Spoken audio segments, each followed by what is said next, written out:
Prologue. The hospital was really quiet late at night. There was nobody in the corridors. There was only minimum lighting to coldly illuminate the building intermittently. I, Liesel-senpai, and Miyabi were sitting on the bench of the waiting room. Liesel-senpai, Reina, is she all right? I asked in a whisper while keeping my gaze fixed on the glistening floor. Liesel-senpai, who was sitting beside me, softly touched my hand. Let's wait for the examination result for now. What happened to Reina just now? It wasn't normal. Reina suddenly collapsed 30 minutes ago.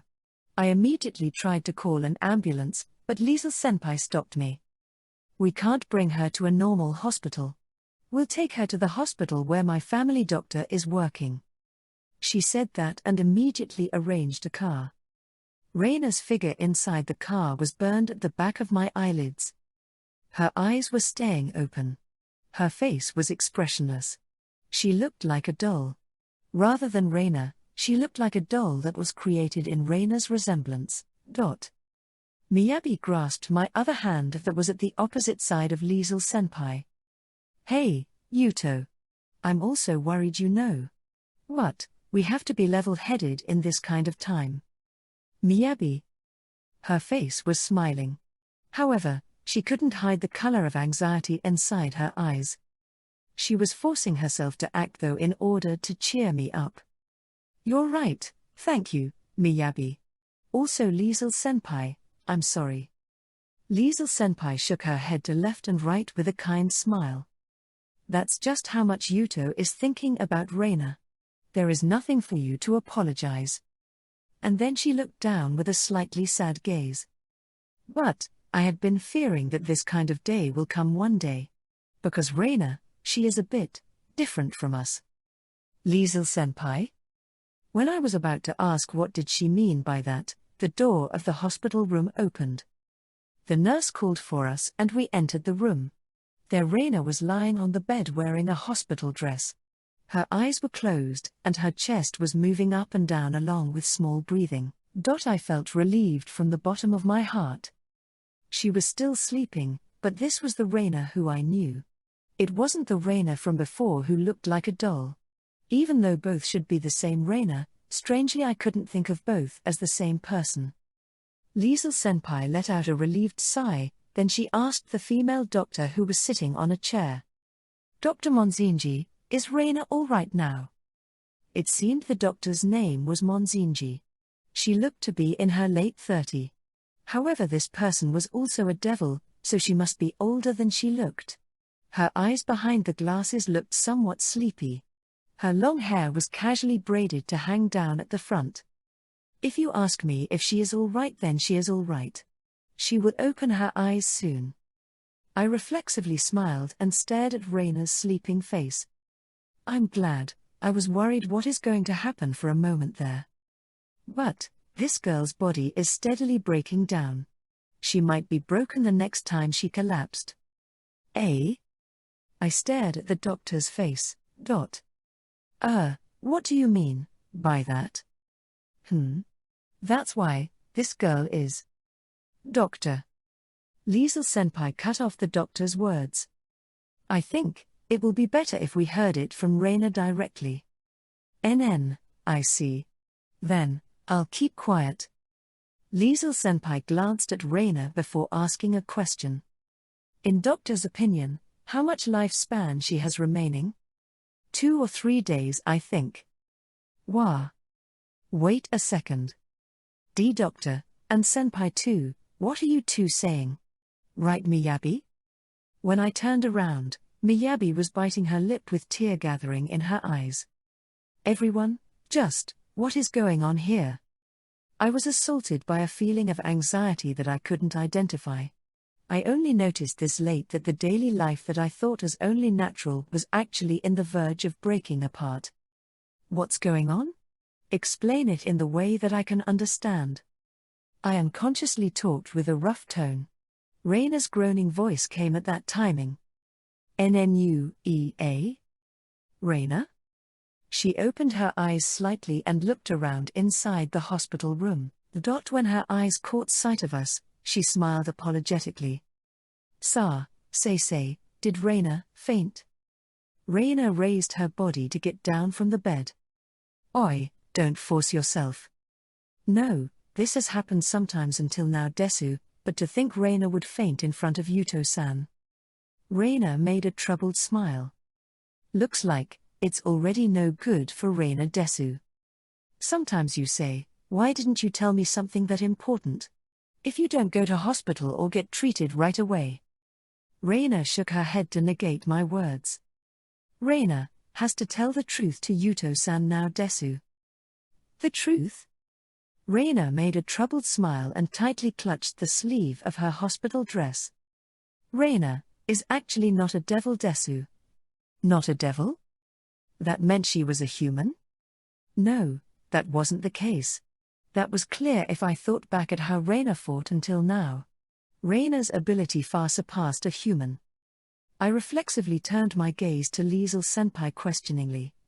Reina, it's fine even if you don't do this now you know. Liesel-senpai whispered in worry. Reina shook her head in response. Reina has to say it when it's time to say it. Reina doesn't know when the end will come after all. The end, just what did she mean by that? The inside of my heart felt a prickling chill. A bad premonition was crawling up my back bit by bit. Reina is a homunculus, Desu. Homunculus. Reina isn't a human and also not a devil Desu. Reina is a life created by sorcery Desu. That apostrophe S. When I was about to ask what did she mean, the doctor stood up from her chair. Then the examination is over. Nurse, help Reina-kun with changing her clothes. Everyone else, let's get out of the room. Dr. Monzinji sent a sharp gaze toward us. We obediently followed her words and exited the room. Dr. Monzinji then told me after the door was closed. About that girl, she is really a homunculus just like she said. In other words, she is an artificial life form. Artificial?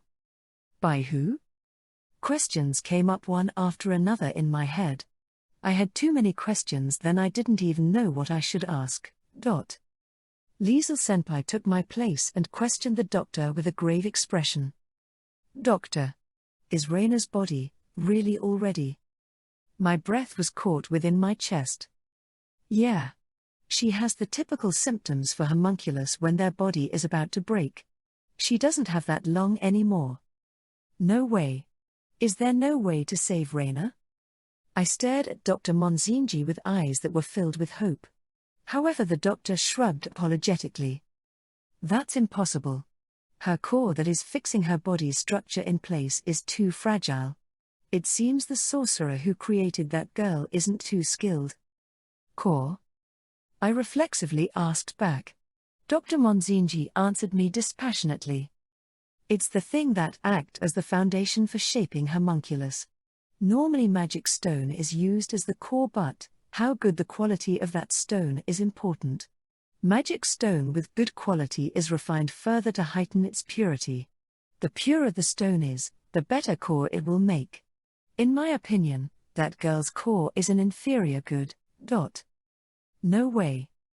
I reflexively turned to look at Liesel-senpai with eyes that sought help. However, senpai frowned and suppressed her anger that she had no outlet to vent into. Doctor, is there really no way to replace the core with something better? You also asked me that before, but that's impossible.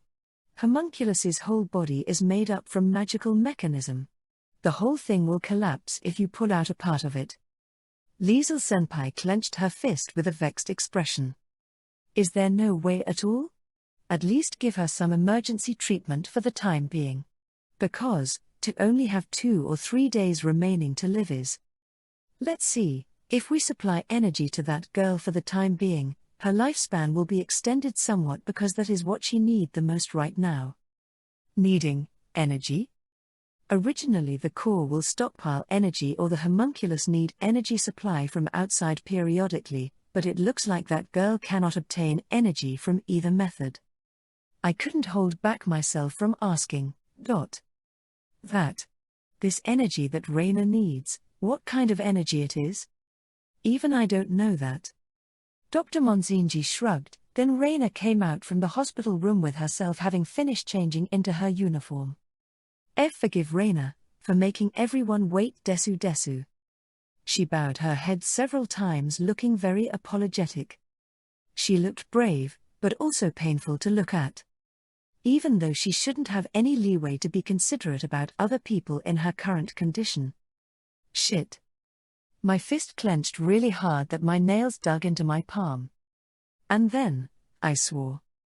I absolutely wouldn't let Reina died. Chapter 1.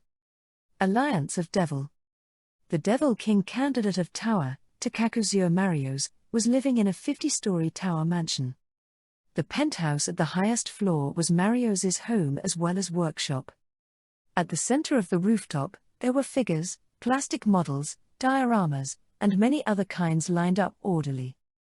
Takakuzuo Marios was a modeler. He had a lot of rooms in his penthouse, but all of them were used as storage room for his models or as his workshop. Storage for figures that were still sealed inside their box, room for half-finished plastic model, storage room for materials, exclusive workshops for each process. All the rooms had their own role. There wasn't any space for normal living here. Right now Marios was in a room where one whole side was turned into a window. The night view of skyscrapers standing in a row could be seen from there. The view from the window was very beautiful, however Marios was focused on the products on his work table. The product had beauty that made things like night scenery didn't worthy any notice from him. It was a witch figurine. It was a piece of work that Marios poured all his effort into. Its scale was 1:4. Its height was more than 50 centimeters. Its face was flawlessly beautiful with armor covering its body, even so the chest part jutted out to emphasize the female proportion. The silver hair was disheveled as though it was fluttering in the air with wings spreading on its back. The word pretty suited the figurine. If this was a common figurine, then this figurine belonged in the category of prototype, but there wasn't any plan to mass produce this figurine. It was a complete piece. Although the model was terrifyingly detailed and complicated, so it was impossible even if someone wanted to mass produce it. Even if they went ahead with mass production of it, the quality would be degraded by several levels. It would only result in dead copies. This piece of work had reached the level of artwork that was created by God. It didn't give any care toward such restriction in production. This piece would definitely attract gaze of envy, not just from human maniac, but even from devils. It was like there was life dwelling inside the figurine and mana was emitted from it. If this woman became reality, there was no doubt that it would boast a terrifying strength. Anyone who saw this figurine would imagine that. It was that kind of figurine. Marios folded his arms and fixed his stare on that figurine. His face was haggard and there were also dark circles around his eye. He had a look that would make other thought that he had focused too much to his work that he forgot to eat. His wavy green hair was also unkempt and completely uncared for. His clothes was also a uniform that had been splashed by paint for the figurine. It seemed he had personality that wasn't concerned about his appearance. His concentration was simply focused to a single point intently. His focus was sent toward his own creation. Marios stared at the result and smiled in satisfaction. Perfect. His masterpiece would be completed with just a bit more. Most likely, this was his current best work. This work was his most important thing after his life. And then, when he imagined the despair and feeling of loss when he lost this, his body trembled. The corner of his lips naturally rose and he felt a thrill in his chest. What if his hand slipped when he was carrying this and it fell on the floor? What if it was smashed to pieces? Scary. He didn't want to put even a single harm on this piece. And yet, there was a part of himself who wanted that to happen. A part of himself craved to do something that couldn't be undone. He craved for the feeling of loss and sadness that would slice himself to pieces. An electronic sound chimed at that timing. Marios scowled and looked up at the monitor that was hanging on the wall. There were 9 monitors in total. Each monitor was displaying the figure of the cards of Tower. There was an exclusive elevator for Marios in this tower mansion. It was set up to stop at the interval of 5 floors. Each floor was used as the workshop of Marios's cards. All of the cards of tower were modular. And then, as long as the cards at each floor didn't confirm that the visitor was safe, they wouldn't be able to move to the upper floor. Magical barrier was laid out at the highest floor. It was impossible to reach the penthouse without using this elevator. When he saw at the monitor of the 5th floor, there was 2 people going out from the elevator there. One of them was a red-haired man. The other one was a pink-haired woman. Who? He wasn't familiar with them, but it was easy to imagine that they were Devil King candidates or cards. He didn't know the detail, but he heard that the Devil Ibiza was defeated. Because of that, the movements of the Devil King candidates became active. Most likely some other Devil King candidate was using their cards to probe at him, no doubt about it.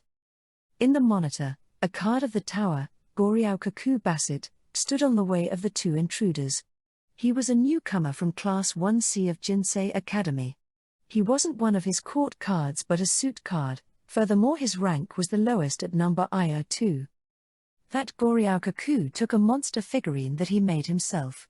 The figurine had an eerie form of a frog and crocodile combined into one.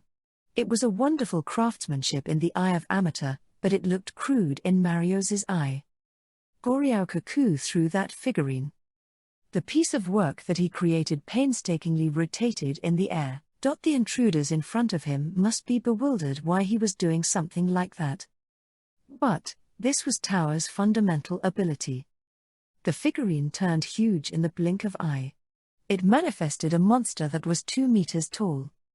A magic to materialize artistic work. The monster that was a fusion of frog and crocodile that couldn't possibly exist in reality attacked the male intruder. That man was swallowed from his head without being able to resist at all. How dull. He didn't know whose cards they were, but they weren't any threat at all. The monster crunched the male's body and chewed him. Marios lost interest and turned his back toward the monitor to face his work table once more. He and his cards were able to materialize anything, whether it was monster, machine, everything. By using this power, it was possible to increase their fighting force as much as they wanted. This was the greatest forte of them Tower. Other Devil King candidates were limited in how many cards they could have. However, he had no such limitation. He was able to gather even more powerful soldiers in even greater number. Because of that, he turned those with modeling talent and set up a system of model mass production. Right now still wasn't the time for him to join the fight. However, the fight was already starting. This workshop was his battlefield. Marios got into the work of putting finishing touches on the witch figurine. He decided that he would use this against powerful enemy. With this quality, it surely could defeat even the Star Hangyakusha Stella or even the Triumph. That was just how much he cherished this work. An electronic sound rang. What? That was the sound that informed him of a visitor. What the? He turned around and looked up at the monitors on the wall. There the screen of 9 monitors had been changed to be filled with noise. Footsteps were approaching. What happened? Just what were the people below doing? Marios stood up with doubt filling his mind. Then the room's door opened. Sorry to visit at night like this. Are you the Tower, Hangyakusha Marios? It was the red-haired man that he saw in the monitor. He looked like a normal man in a glance. He had a friendly smile and a gentle way of talking. However, there was something strange in him. He couldn't find the word to describe just what was it that he found strange. However, his instinct was telling him that this man wasn't harmless. He wasn't wearing the uniform of Jinsei Academy but personal clothes that consisted of a hooded black jacket and casual white shirt, and then a black damaged jeans. The uniform of the academy could be freely customized so the uniform could look completely different from its original state, but what this man wearing was obviously not the academy uniform. Who are these guys? When he moved his gaze to the woman, this one was wearing uniform. Furthermore, her uniform was normally cute. She was smiling affably. She looked like a girl who would play together with friends after school at shopping center, a girl who would stop by at a cafe, and then getting excited when choosing clothes or accessory. And then a talent scout would sometimes call out to her. It was easy to imagine this woman as someone like that. You guys, how did you come this far? Marios replied at the question with another question. However, the red-haired man didn't look offended and smiled thinly. We come up here normally. Those people at the floors where we stopped, they were your cards, so to speak, your gatekeepers, right? We will have the qualification to meet you if we can overcome them. I think that's the meaning of this arrangement. Marios's eyes widened slightly. He said that he came here by defeating them? That was impossible. Because this guy was easily killed at the first floor. He suddenly noticed here. Red drops were dripping to the floor under the girl. The left arm of her uniform had crimson stains spreading on it. Blood. The girl's right hand was holding a cutter knife. This girl. However, he couldn't see any sign of pain from the girl's face. It made the girl's adorable smile to look eerie to him. You guys, who are you? The red-haired man turned his palm toward the girl. This girl is Devil King candidate of Wheel of Fortune, Shimokazuma Rin. Wah. He was suddenly on his guard. I can't believe this, to think that a Devil King candidate is personally marching into here. That meant, this man must be the Wheel of Fortune's ace. When Marios concluded so. I am the Devil King candidate of Death God Death, Jiaodogahama Lost. Best regards. Sue. Marios grabbed his masterpiece from the top of his work table. I see, that's a splendid work, just as expected. Lost looked at the figurine in Marios's hand and expressed his impression casually. I saw it at the lower floors. The ability of Tower is to materialize model, isn't it? Normally a candidate will gather cards while thinking of the balance, but this is a drastic tactic that is completely focused to break through a single point. You died at the first floor, didn't you? I have the Arcana of Death, so death is relatively unrelated to me. It's slightly disappointing that I can't live up to that name fully though. Lost shrugged theatrically. More importantly, how about you show us your power? Even though your ability is the same with your cards, it should be really different as the devil candidate, right? Very well then, I'll show you. This is my masterpiece. It was a gem that he had poured time and effort into without holding back anything. Above all else, it was his important treasure. No matter what kind of Devil King candidate he faced, they would be able to do anything except prostrate before it. Take this base star. Marios tossed his treasured figurine high to the atrium ceiling. And then it rotated. Materialized. Then, without anything going on, it fell on the floor and broke.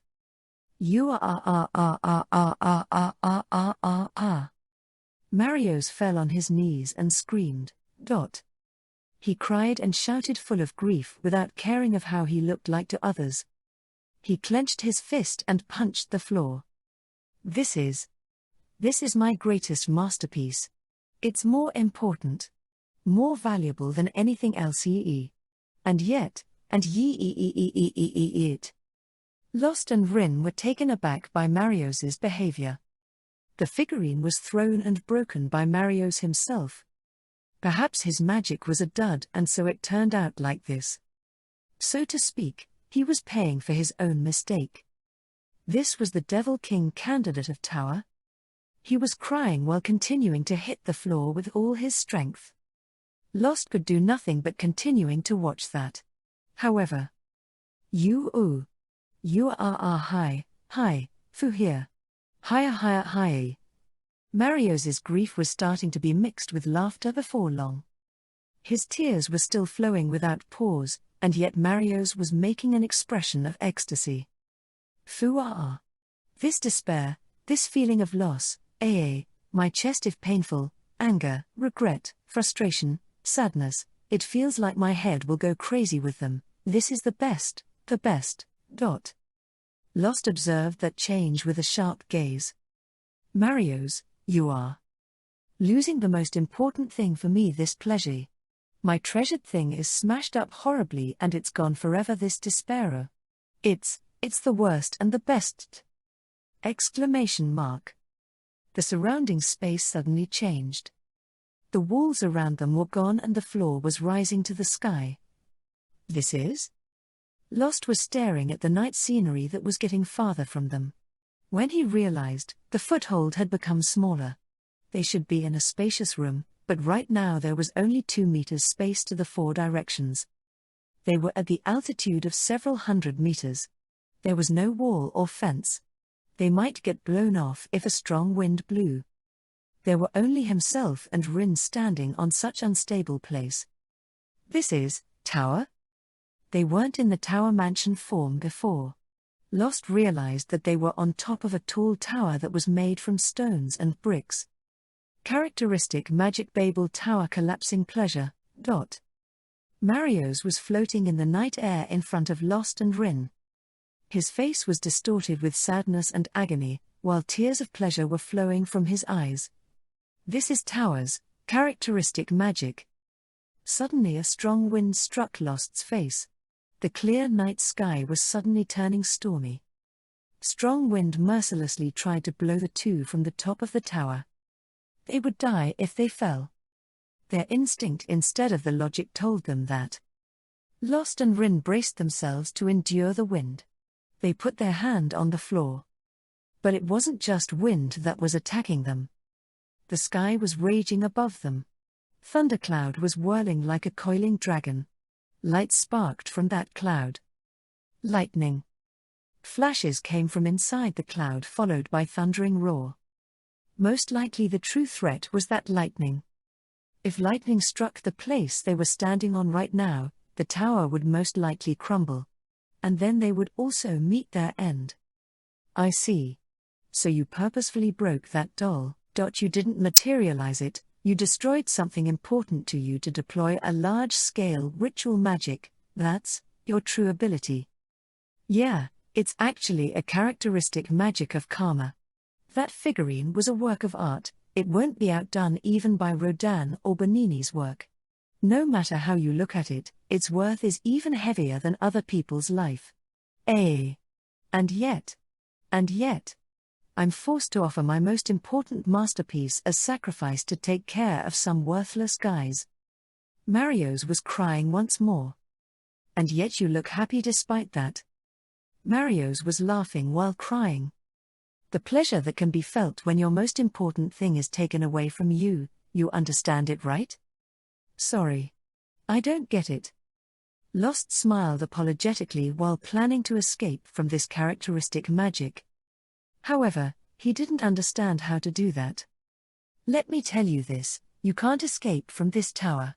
The only way to escape from here is to be destroyed together with this tower. Mario's looked triumphant. Lost nodded in admiration to him. So this is your surekill characteristic magic, that's terrifying. A particularly loud thunder roared at that timing. Mario's was convinced of his victory. He didn't expect that this kind of fortune would roll on his feet. After all, his opponent was the Wheel of Fortune, who was rumored to have a terrifying ability, and the mysterious Devil King candidate Death. Death's true identity wasn't known until now. Now that he had showed himself before him, he could defeat both of them together. It was more than worth it for him to use the figurine that he prepared to fight Star for this. But what bothered him was this man called Jaudogahama. Lost. He was still looking relaxed despite being in this predicament. He was keeping his cool. Was he stupid? As for the woman, there wasn't any room for doubt. She was still smiling cheerfully even in this situation. She was an idiot. Suddenly there was a flash of lightning that blinded the eye. That light blew away the little anxiety in Mario's heart. A sound of explosion pierced the ear a moment later. The greatest lightning attack fell on the tower, and the tower started crumbling. Death and Wheel of Fortune would die when this tower crumbled and turned into a mountain of rubbles. The floor under their feet cracked and the tower was slowly starting to sink. Rin. Lost called the name of the Wheel of Fortune. The girl stood on the crumbling floor. Her right hand was holding a cutter knife. It made the unique clicking sound when its blade was pushed out. Rin was still smiling and rolled the sleeve of her left arm. Marios gulped, seeing that white skin. There were several scars there. There was a new wound near the wrist where blood was still flowing from it. The shiny blade was pressed slightly above it. A warning alarm rang loudly inside Marios. This is bad. He didn't know what she would do, but it was definitely bad. Rin slid the cutter's blade on her arm without any hesitation. Fresh blood spilled out. Red drops splattered in the air, then at the next moment. Marios was holding his masterpiece witch figurine. There was no doubt. It was his work that should have been broken by his own hand just now. He saw his own workshop when he looked around. What? The world that was created by Babel Tower had vanished. Lost and Rin were in front of him. They were standing normally on the floor. Was I dreaming or hallucinating? He immediately erased that thought. There were 2 wounds on Rin's arm. Crimson blood was dripping from there. Lost smiled softly. Babel Tower, it's really a magnificent characteristic magic.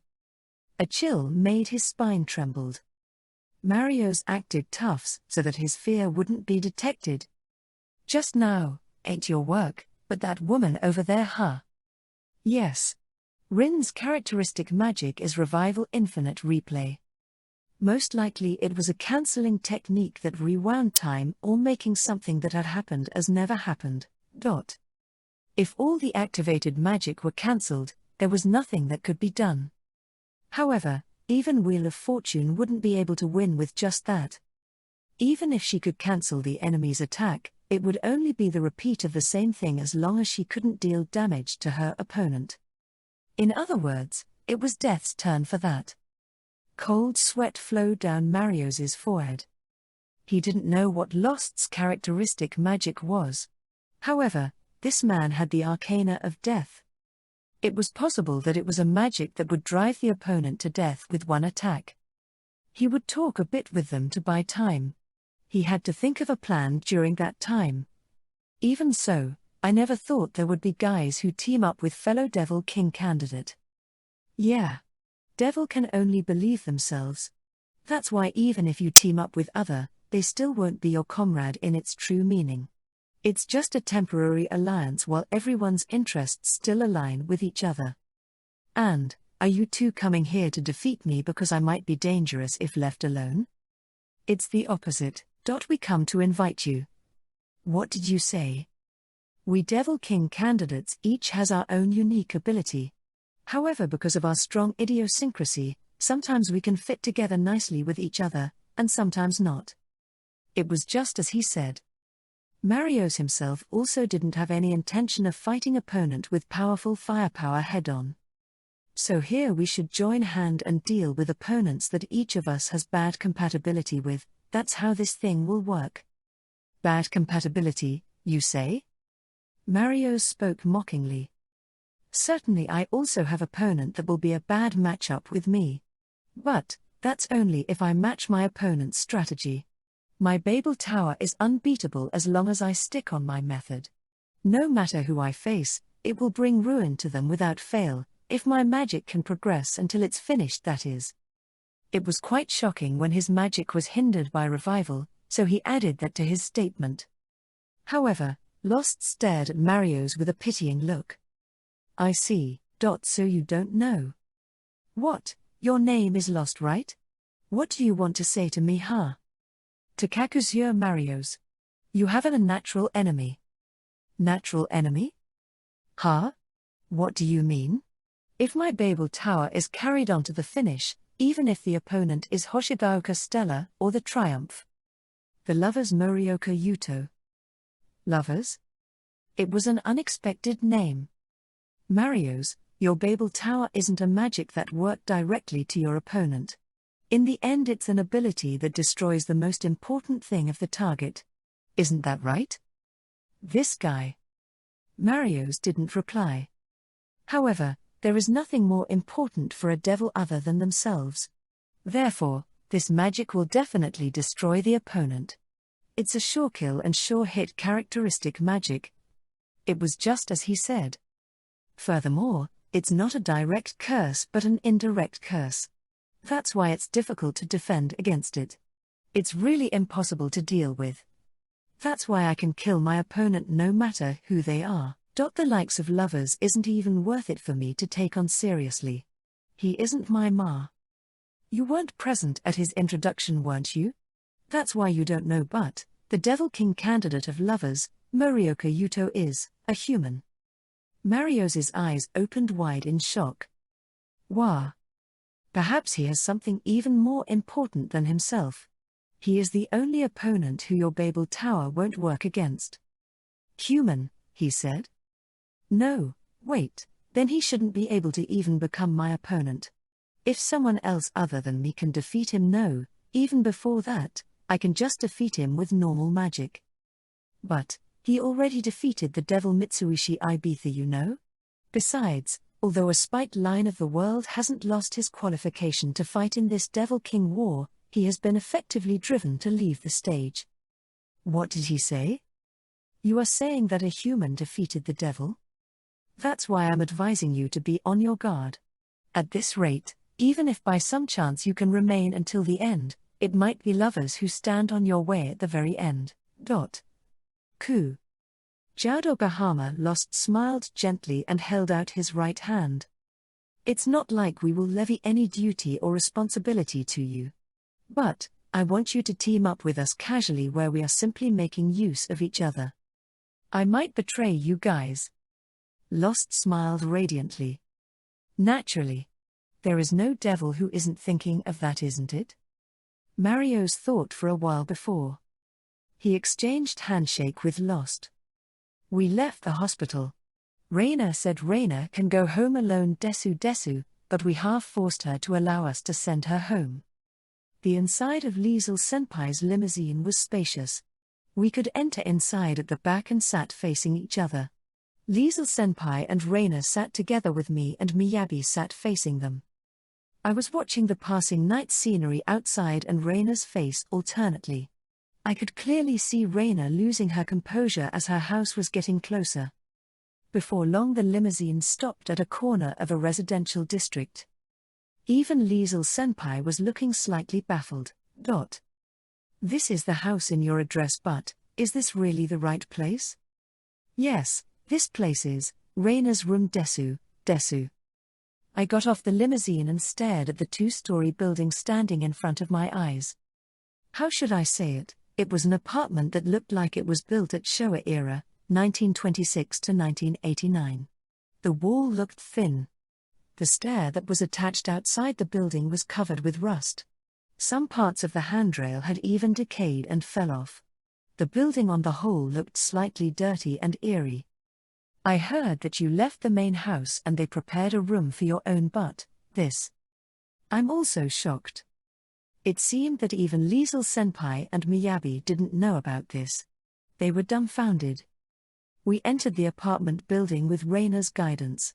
There wasn't really any yard in it and there were tall condominiums at both sides of the apartment. This building looked like a hut that was placed at the bottom of a ravine. We walked on concrete floor that couldn't even be called a corridor and passed 4 doors. There was a washing machine that was placed outside. It got in the way so that our group couldn't walk side by side and had to line up to pass through one by one. Reina opened the door that was located at the end of the path and made a troubled smile. It's a cramped place, but come in. It was really cramped inside. It was a single room with size of 3 tatami mats 1. All of us spontaneously became speechless. Miyabi's smile was twitching. This room feels real familiar to me somehow. I was also living in this kinda room until not long ago. This kinda room, how should I say it? It's relaxing, So what I wanna say is, this room is all right, I think, aha. Miyabi considerately tried to lift up everyone's mood. It showed how compassionate she was. However, even that consideration felt superficial in the face of the battered tatami mats. From Tu-san and Ka-san's talk, Koiwai House should be a considerably famous house if I remembered right, but, don't tell me, she was also receiving a harassment from someone just like what happened to Miyabi's family? There is no cushions for guests to sit here, Reina only have a futon here. Reina helplessly searched for tools to treat guests with that couldn't possibly exist in this room. She opened and closed the sliding screen to her closet in a fluster. Liesel-senpai slowly talked to such Reina. Reina, can you tell us today about the situation you were placed into in detail? After saying that, Liesel-senpai sat down on the tatami mat. It was to show that she wouldn't go home until she heard about the situation. Reina also seemed to give up and kneeled in Caesar posture there. Miyabi and I also sat on the spot. The tatami mats had been roasted by sun and their surface was already damaged, but there was no dust on them. It was the proof that Reina was cleaning this place properly every day. Actually, in Koiwai House, there was really a devil called Reina. But, she died 6 years ago desu. Because of that, Oto-sama and Oka-sama requested a magician to create Reina desu. It was the fact that Reina was a homunculus that was talked in the hospital just now. However, there was really a devil Reina. This was my first time hearing this. The Reina in front of me right now was a homunculus that was created to replace the Reina who died. Liesel-senpai folded her arms with a grave expression. Do you know who that magician was? Reina shook her head apologetically. I see, and why did you leave your house and live here? Reina has a little sister desu. She isn't a homunculus, but a real devil born from Oto-sama and Oka-sama desu. I got a bad premonition. To be honest, it felt painful for me to keep listening to this story. However, this was the life that Reina had walked until now. As the Devil King candidate of lovers, I would accept everything of Reina. That was my duty as Reina's master. After that, Oto-sama and Oka-sama gradually stopped to pay attention to Reina desu. They are completely focused on Reina's little sister all this time, but Reina's little sister is really cute desu. So Reina think that it can't be helped. Reina is already a big sister now desu. Reina has to persevere desu. That's why. Reina fell silent for a while. But, before long, she whispered. That's why, it can't be helped for Reina to leave home desu. Wait, that's, just what do you mean by that?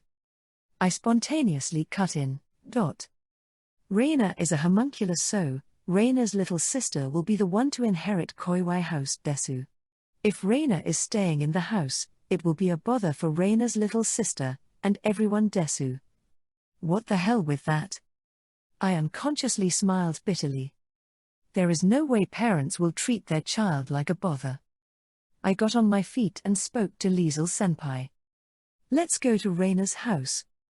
Yuto, that's. Senpai unexpectedly showed a reluctant look. No matter what anyone says, parents should be the ally of their children in the end. It's absolutely wrong for the big sister to be in this kind of place alone even though she has a little sister. I smiled at Reina. However, Reina was only making a pained expression for some reason.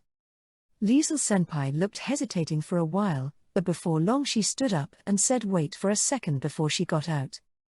After 5 minutes, Liesel-senpai returned with a smartphone in her hand. I made an appointment. It looks like we can immediately meet with them. Let's go. Reina's family house was located around 1 hour drive away by car from her apartment. It wasn't as big as Miyabi's house, even so it was still a large mansion. Reina, stay in the car. Miyabi, can we leave her to you?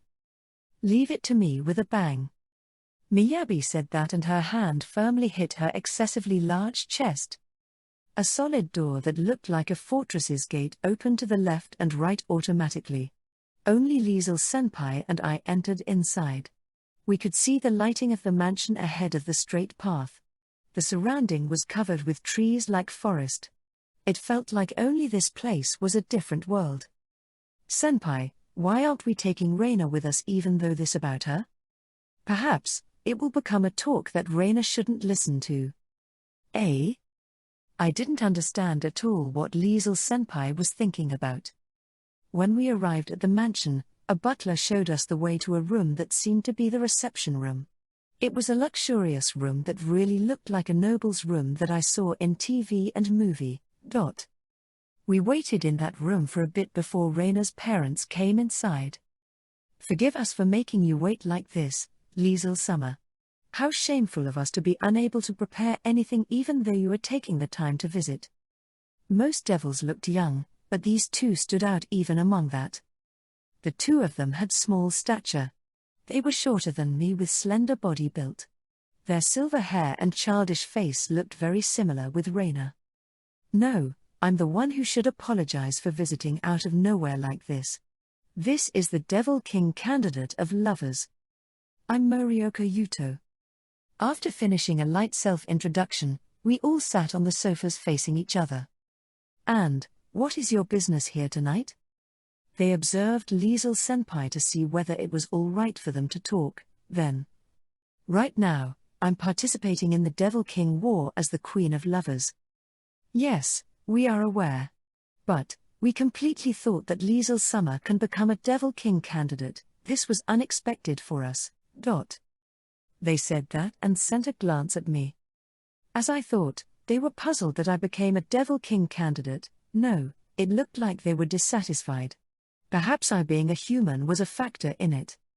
You are aware that the young lady of Viscount Koiwai, Reina-san, is also participating as a knight with us, correct? However, Reina's parents looked at each other in surprise. This is the first time we heard about that. Or rather, Reina is already dead since 6 years ago. Why, please wait a second. I reflexively interrupted. Reina is alive. She might be a homunculus, but she is still your daughter. She is going to the academy all this time and she is also lending me her strength as my card. Homunculus is homunculus. She isn't our daughter. Wah. Reina's parents calmly declared that. It was a great demerit for Koiwai House and also for me that our daughter died at young age. From the perspective of outsiders, it would look like the bloodline of our house is inferior. That was why we created a homunculus with our daughter's look to keep up appearance. Keep up appearance, he said. I couldn't understand what Reina's parents wanted to say. But, you two made a homunculus with the same look of your daughter to take her place because you were sad by her death, right?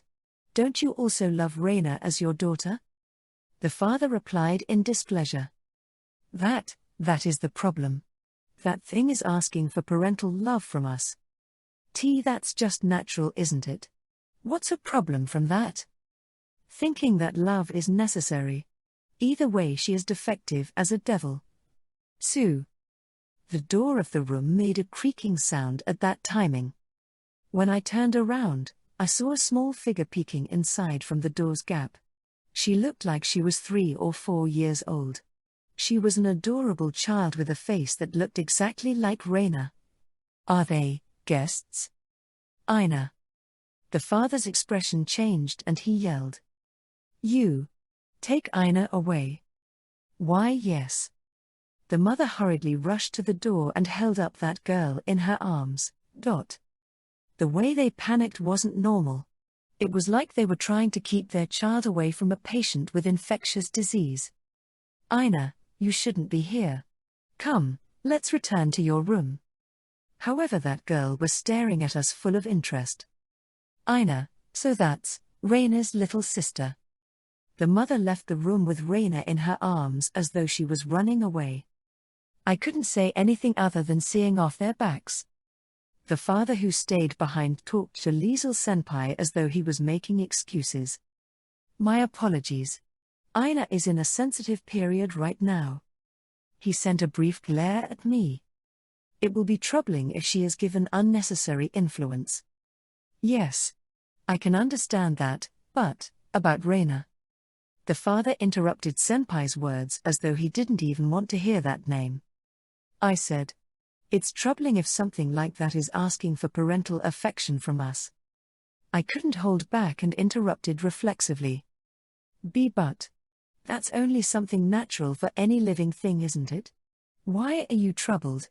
Just why do you have to chase out Raina from here? What's necessary for Devil is self-interest and being calculating. It's the same even for parent and child. Wah. I won't say that love doesn't exist at all. But the greatest priority is your own well-being and the family's prosperity. Children are tools for that, and the children themselves are making use of their parents. Emotions are fine if they are built up on top of such relationship. However, that thing is seeking for unconditional love from us. It's only natural that we dispose of her. Dispose, he said. What are you saying, parent and child? They aren't anything like that. The father let out a troubled sigh. As expected from human, you don't understand anything.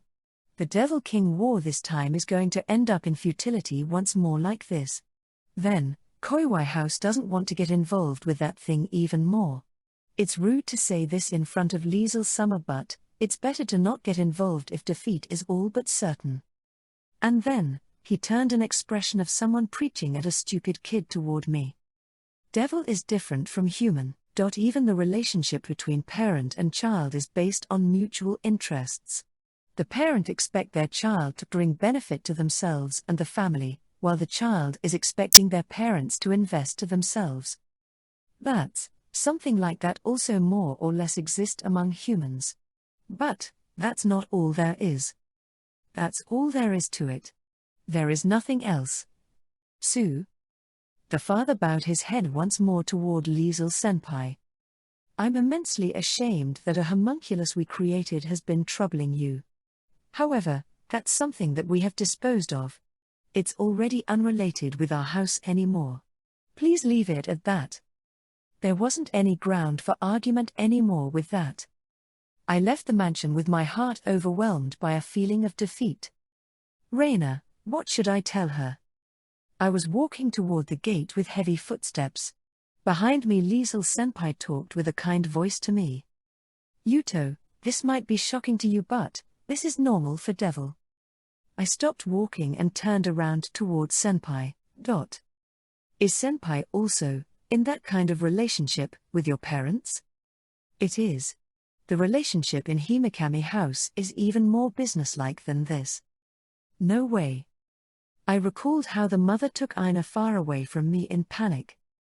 But if they hate humans so much that they don't even want their child to get near one, then Raina being hated like this is also something like that, isn't it? This might be something sad for Yuto, but that was a normal reaction for Devil. Especially if a child of that age come into contact with human, they could be easily affected. Affected? Yes. It will cause an impediment to their sense of values as demon. That was why they didn't want Aina to get closer to Yuto. They don't want to put Raina in the same house with her also because of the same reason. I didn't really get what Senpai meant, but even human learned various things from their environment when they were little. That would greatly affect the child. Was it the same with Devil? That's why Yuto didn't do anything wrong. Their reaction is normal, a very typical reaction. I understand. But, then, how did Raina come to seek her parents' affection then if she was raised like that? I wonder. I don't know why Raina sought her parents' affection, but, most likely, the magician who created Raina made a blunder, or perhaps it was something intentional. It felt like something wonderful. However, in the society of Devil, that disposition brought Raina sorrow instead as the result. Know from how the parents acted, from the start they only intended for Raina to be replacement until they had their next child. She would still get chased out sooner or later. But, something has become clear with this. Yes. The energy that Raina's core need is parents' love. And now we understood that was something that Raina absolutely couldn't obtain. When we returned to the car, Raina was looking down with a stiff body. She was like a convict waiting for a death sentence. We sat at the rear seat facing each other again. I didn't know how to break the silence and fell silent, then. As expected, they said that Reina is unneeded, wasn't it Desu? Such thing. I couldn't continue my words. Seeing me at a loss for words, Reina smiled as though to console me instead. It's fine. Reina is a strange child, Desu. Reina want to be liked and loved by other. It can't be helped that Oto-sama and Okaya-sama got fed up with Reina Desu. Reina also think it's natural that they said Reina is bad for Reina's little sister's education Desu. Reina. Even Liesel Senpai was looking pained as though it was something that happened to her. Miyabi also seemed to think that she had to do something to cheer her up. She looked like she wanted to say something before she gave up. She kept up doing that repeatedly and made a funny face each time. Reina watched our reaction and smiled. That's why, Reina, became Yuto-san's card Desu. Eh? I reflexively asked back. If it's lovers, they might come to like Reina, Reina thought Desu. Then if Reina can raise achievements in Devil King War, Reina thought that perhaps Oto-sama and Okaya-sama will also give their affection to Reina Desu. And then she tilted her head with a smile. Even though, there is no way that can happen, Desu. Tear glinted at the corner of her eye. Get a hold of yourself, Morioka Yuto. You are Reina's master, aren't you? How can you claim to be the Devil King candidate of lovers if you can't even help you card? But, I didn't have any way. I couldn't give something like parents' love to Reina. What should I do?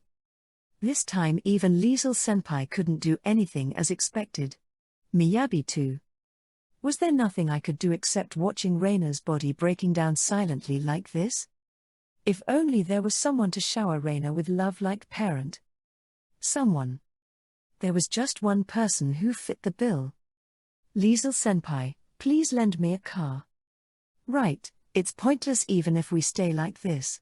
Let's return to the palace for a. Can you bring us to my house? I returned home. I showed Senpai and others into my room and asked them to wait for a while. And then during that time, I talked about Reina's situation to Ka-san and Tu-san in the living room. The two of them were quietly listening, but Tu-san was getting tearful and wiped his eyes several times as the story progressed. And then Ka-san was, looking graver and graver. It seemed she was desperately suppressing her anger, but she couldn't completely hide it. It felt like there was a flame of fury that was making the air around Ka-san to flicker. To be honest, this was the first time I saw Ka-san looking this scary. That's the situation. And so. You can. Ka-san cut off my talk with a voice that was filled with anger. Have you finished talking? Why yeah, but, I don't know what to do here. I want to consult with Ka-san and Tu-san. Ka-san's eyes turned remarkably sharper that I unconsciously shut up. And then, Ka-san declared with a tone that broke no argument. We're taking Reina-chan. A. She is our daughter from today. B. But. Ka-san's eyes snapped open dangerously. Then she yelled angrily. No matter what anyone say. I thought that Ka-san definitely liked Reina from how she treated Reina until now. When I recalled that, I was just thinking that she might be able to give Reina some motherly affection at least. I never imagined that she would suddenly declare taking Reina as adopted daughter. Of course I had no objection, but... is that really all right? I asked fearfully. Wait a second, Ka-san. Tu-san cut in. Of course. Although Reina was a homunculus, she was no different from human. Our family would increase by one. This shouldn't be a matter that could be decided that easily. Tu-san too must needed some time for things like preparing his heart first or resolving some other legal problems. I agree with making her our daughter, but we also have to consider Reina-chan's feeling. You already decided? Why you're right. True. It looks like I got too heated up just now. Sorry. Ka-san brushed up her hair and took a deep breath. Her demonic face returned to her usual expression. Tu-san put his hand on his chin and pondered. What should we do to make her agree to become our daughter? He was completely in persuading mode rather than merely asking Reina's feeling. Hey, Yuto. Do you know how does Reina-chan think about Tu-san and Ka-san? At the very least, she seems to have good impression for both of you, I think, especially to Ka-san. Ka-san held up her head high with a smug look. It felt like her face turned shiny. On the other hand, Tu-san's shoulders dropped, he looked dejected like a loser. And, what do you think you can? About Reina-chan becoming your little sister? Lee. Little sister? I see, that's how is it, huh?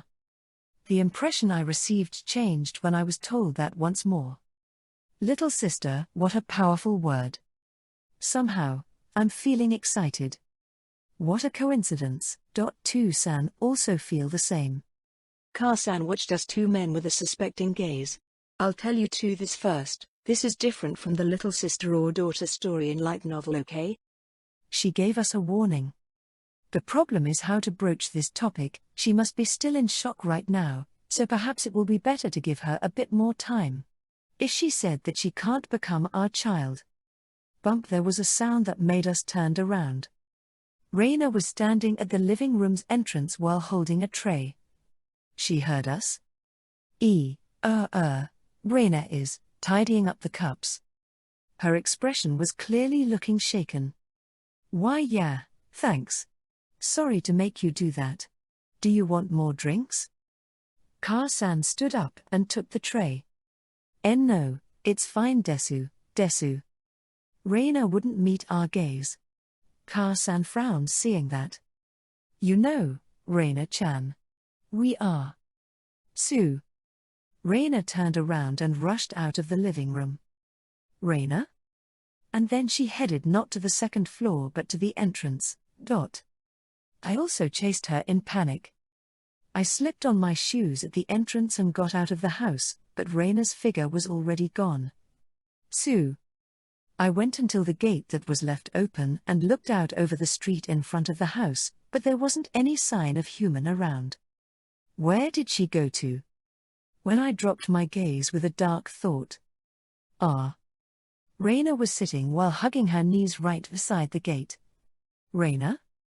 Reina kept her gaze fixed on the ground even when I called her. I crouched beside her and talked to her. Reina, let's return back inside. Return. Reina looked up at me nervously. Is Reina's place to return here, desu? I didn't know how to answer for a moment. I wanted to say yes. However, that also meant severing her relationship with her true parents at Koiwai House. Reina, I don't know if I can say this well, but Did you find Reina-chan? Ka-san ran out of the house. And then when she saw Reina's figure, Ka-san also crouched down and hugged Reina. Geez. Don't suddenly run out like that. You make us worried. Worried about Reina? Obviously. Because it's Reina-chan. Naturally we'll get worried. Why, that's because I like Reina-chan. Lee? Reina looked up at Ka-san with a shocked gaze. Ka-san stared back into those eyes.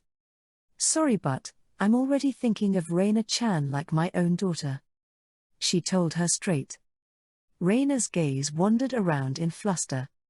But Reina can't bring any benefit to everyone. Reina is just a bother desu. Benefit. Ka-san was suddenly at a loss of words, but she pressed her lips together and grasped Reina's hand. Things like benefit, or being a bother, they don't matter. But I believe I also know how is the common sense in Devil's World work. But I'm a human, so that doesn't matter for me. It looked like tears would spill out from Reina's eyes even now. Hey, Reina-chan. You don't want to become my child. Reina-chan was raised as a devil. You might be reluctant to become a human's daughter. No. That apostrophe S. She raised her voice in panic and stared at Ka-san pleadingly. Reina-chan, do you like me? Raina blushed slightly and nodded timidly. I see. So you like me a little. However, next Raina shook her head to left and right. Eh? So you don't like me? It's not, a bit desu. Raina muttered shyly with a small voice. Raina really, like you desu. Ka-san made an ecstatic smile in front of that destructive power. Tu-san coughed to stop Ka-san from running wild. This isn't a good place for this. Anyway, let's enter the house first. Raina looked up to Tu-san with a gaze that seemed to ask, is that really all right? You don't need to give your answer right away. Can you stay in our house for a while first? Try living together with us, you can give us the answer after that. Yes. Raina nodded hesitantly, so we returned to the house while putting our arm around her. After that I returned to my room and reported how things were progressing to Senpai and Miyabi. Uee? Suddenly an adoption? I'm feeling Dogiahan in shock. As expected from Yuto's parents. Senpai too was speaking half in admiration and half in astonishment. Then we'll leave this matter to Yuto's parents. We should go home for today. The two of them checked the barrier around the house before they returned home. Liesel Senpai said that she stationed her subordinates in a nearby house, so there was no need to worry no matter what happened. After all, Raina couldn't be made to fight in her current state.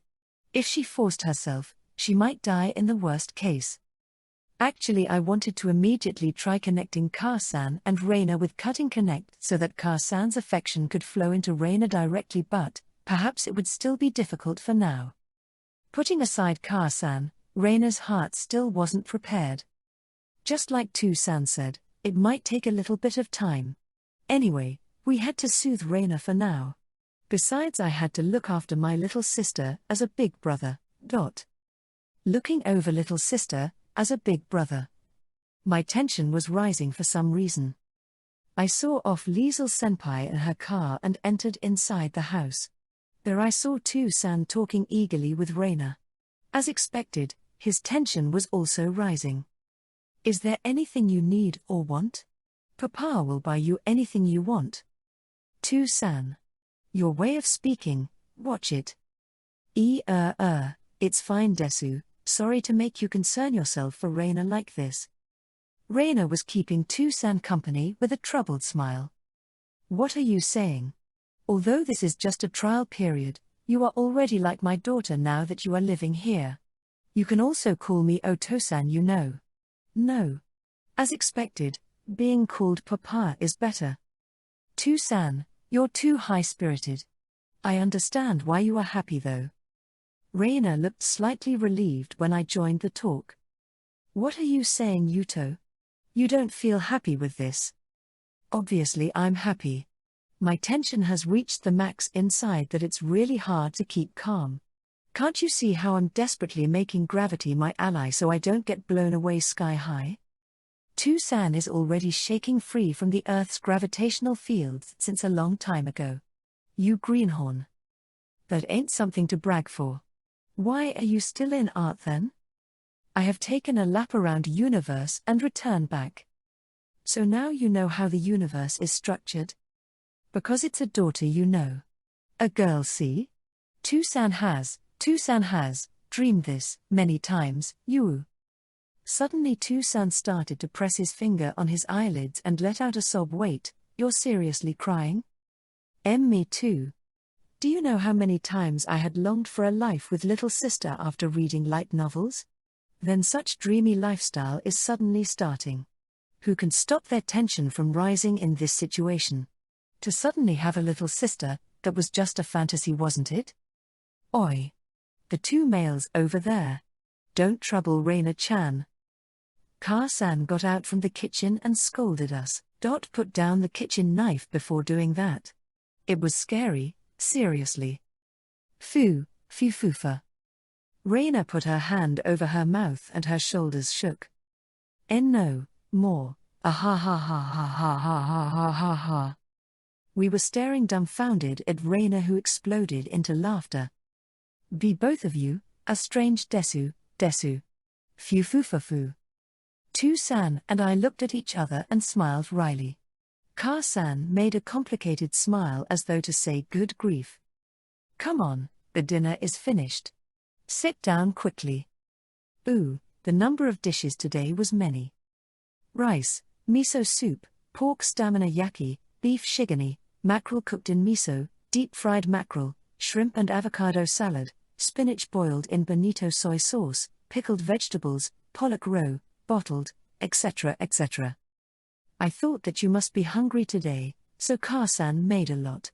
It's a duel, can you eat them all or not? Yosh. I accept that challenge. Reina is also fine with that, right? Our Reina will do her best, desu. There were already 4 chairs at the table. Usually the chair beside me had no one sitting on it, but today Reina was sitting there. Then itadakimasu. Itadakimasu. Itadakimasu, desu. I said itadakimasu after Ka-san and then I immersed myself to the food before my eyes. My stomach was certainly hungry. After all, there was the athletic festival today, then there was Reina's case right after it, and we went to hospital, then to Reina's house. It was really busy today. We had dinner really late from the usual time today. However, the conversation that was to be had during dinner even while eating was indispensable.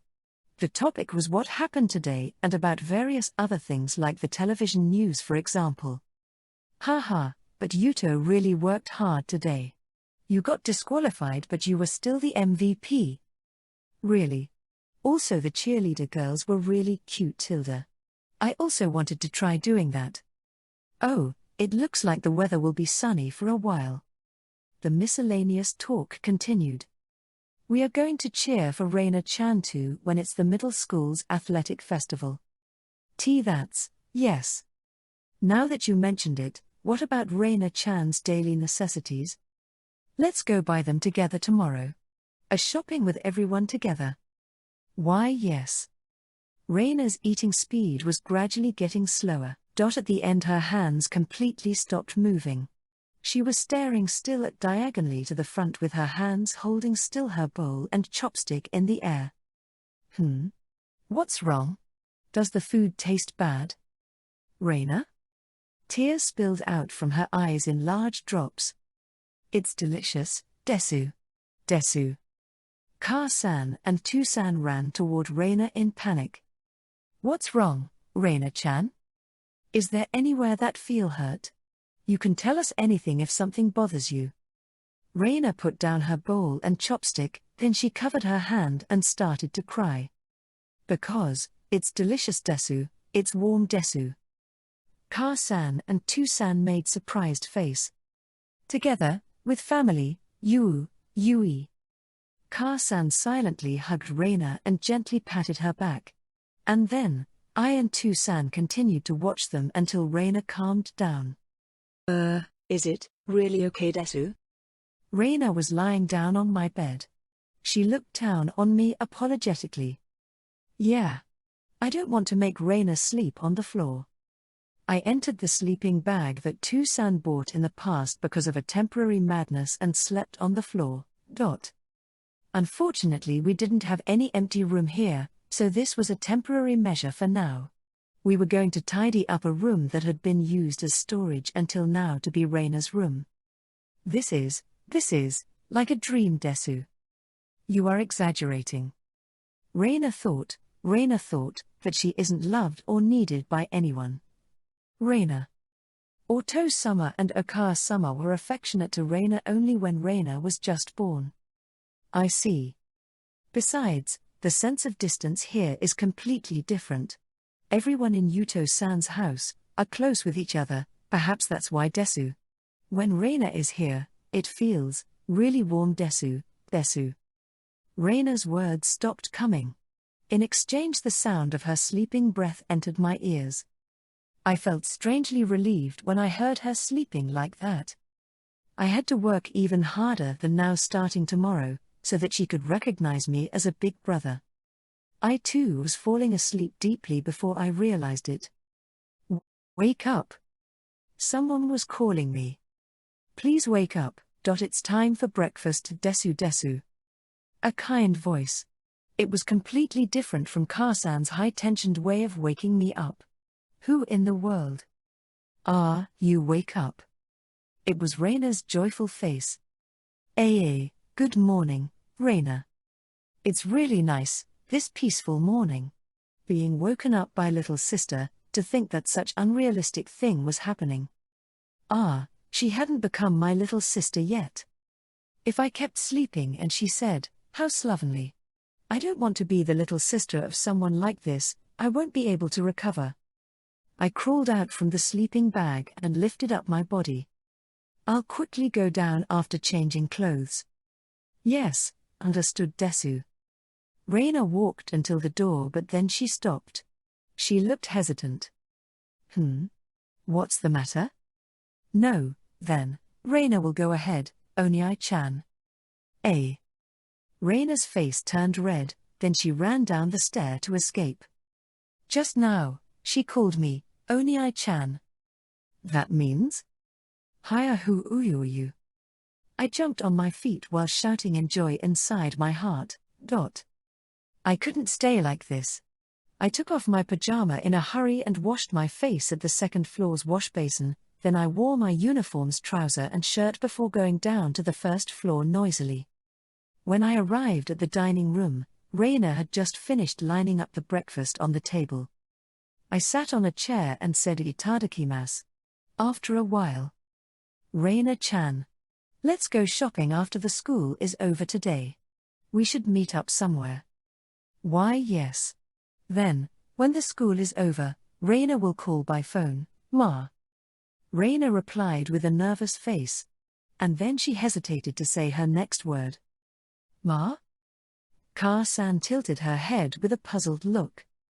I cheered her, do your best. Inside my heart. I didn't know whether my feeling reached her or not. However, Mama. Raina resolved herself and conveyed her feeling. Ka-san stiffened. Ka-san rubbed her eyes that almost shed out tears. And then she answered with a smile that was like sunflower. Yep. Mama will wait for Raina-chan's call. After that Raina moved her gaze to Tu-san. Please tell Raina other story after your work is over, Desu, Papa. Tu-san's body shook as though he had been hit by lightning. Tu-san also became tearful. Yeah. For some reason Papa get really motivated to work now. Yosh, I'll finish up my work in a flash. I'll leave a good result while also aiming to go home in time. What's with you so suddenly, strange father? The morning breakfast was filled with laughter. I wonder why. All the meals in this house until now were already fun, but now it became even more fun than before. I looked at Raina and thought inside my heart. Thank you, Raina, for becoming our family. Chapter 2. One day suddenly, a little sister. After Raina accepted becoming our family, I linked a magical circuit between Ka-san and Raina with Cutting Connect. With this Ka-san's affection should be transmitted to Raina in the shape of energy. In fact, the effect from that was extraordinary. According to Raina. Amazing Desu. It feels like Raina is bursting with power, and refreshing, Raina is feeling extremely energetic. It even feels scary, Raina's body is a little bit hot Desu, Raina's head is dizzy. Riana? Raina was swaying on her feet, I held her body and hurriedly cut the circuit. Ka-san's love was too excessive, it was bad. I somehow limited the amount to just the right quantity by thinning the circuit. Anyway, the prospect about Raina's energy supply was looking brighter with this. However, this was just an emergency measure in the end. We had to hurry with preparing a new core. I immediately reported to Liesel Senpai and Miyabi at lunch break. We ate lunch in the cafeteria while having our meeting. I talked about what happened this morning. Tears were gathering in the eyes of the two. Is that so? That's great. Raina too has finally found a family. It's really, Griar, what a touching story that my heart goes Jian. Miyabi was sniffling while wiping her tears. Yes, It's also thanks to everyone. She is still a bit awkward, but I think she will get used to it before long. I see, but... Liesel-senpai covered her mouth as though something was worrying her. Is something the matter? I retorted to myself after asking that. I'm an idiot. Of course senpai was worried about Reina's core. She is living under the same roof with Yuto now. I'm jealous. Eh? It's that? What are you saying so suddenly, senpai? Miyabi's tears also stopped right away. Indeed. Thinking carefully, it's a real wham. It's unfair. It's not a matter of unfair or anything. Miyabi looked like she got an idea and her expression turned bright. That's right. I just need to live there too. Huh? Wait. My place isn't a mansion like Miyabi's home. Then, how about Yuto living in my place? Now see here, enough with the nonsense, Miyabi. Senpai chided Miyabi, who was going wild. As expected from Liesel-senpai, such composure. We can also widen Yuto's house instead. She isn't composed at all. More importantly, right now we should think about the matter of Reina's core, isn't it? I timidly raised the topic. Liesel-senpai blushed slightly to hear that and she cleared her throat with a cough. Properly thinking about it. We're going to hold a ritual tonight, so keep your schedule open. Ritual, is it? Yes.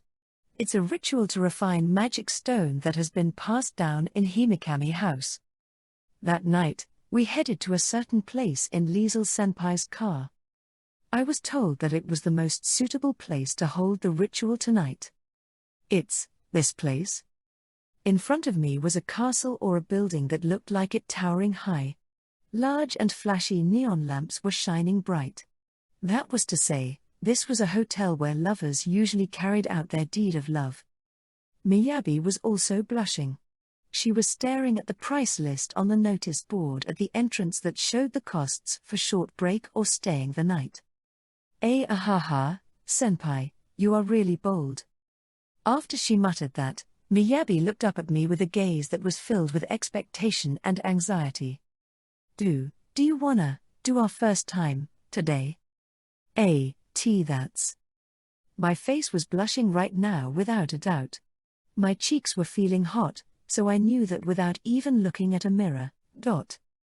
What kind of misunderstanding you have? Liesel-senpai was glaring.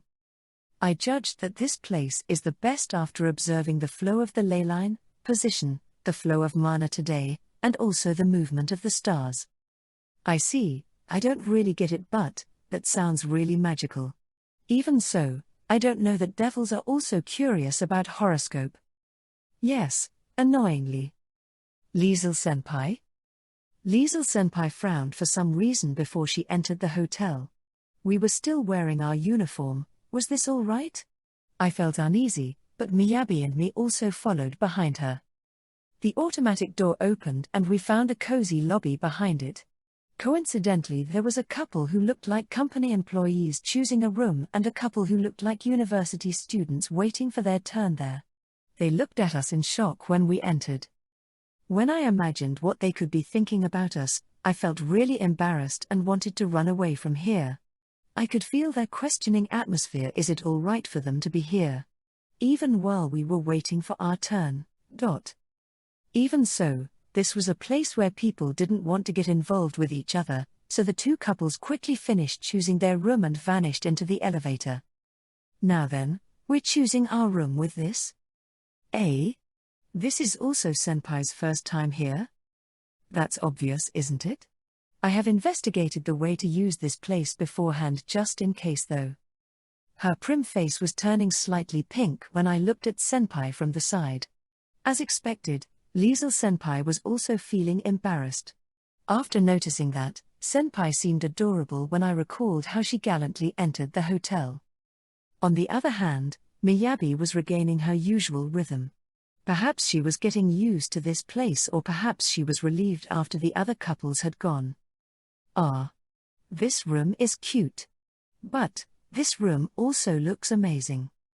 Senpai, which room are we going to use? It's troubling, there is none that feels just right.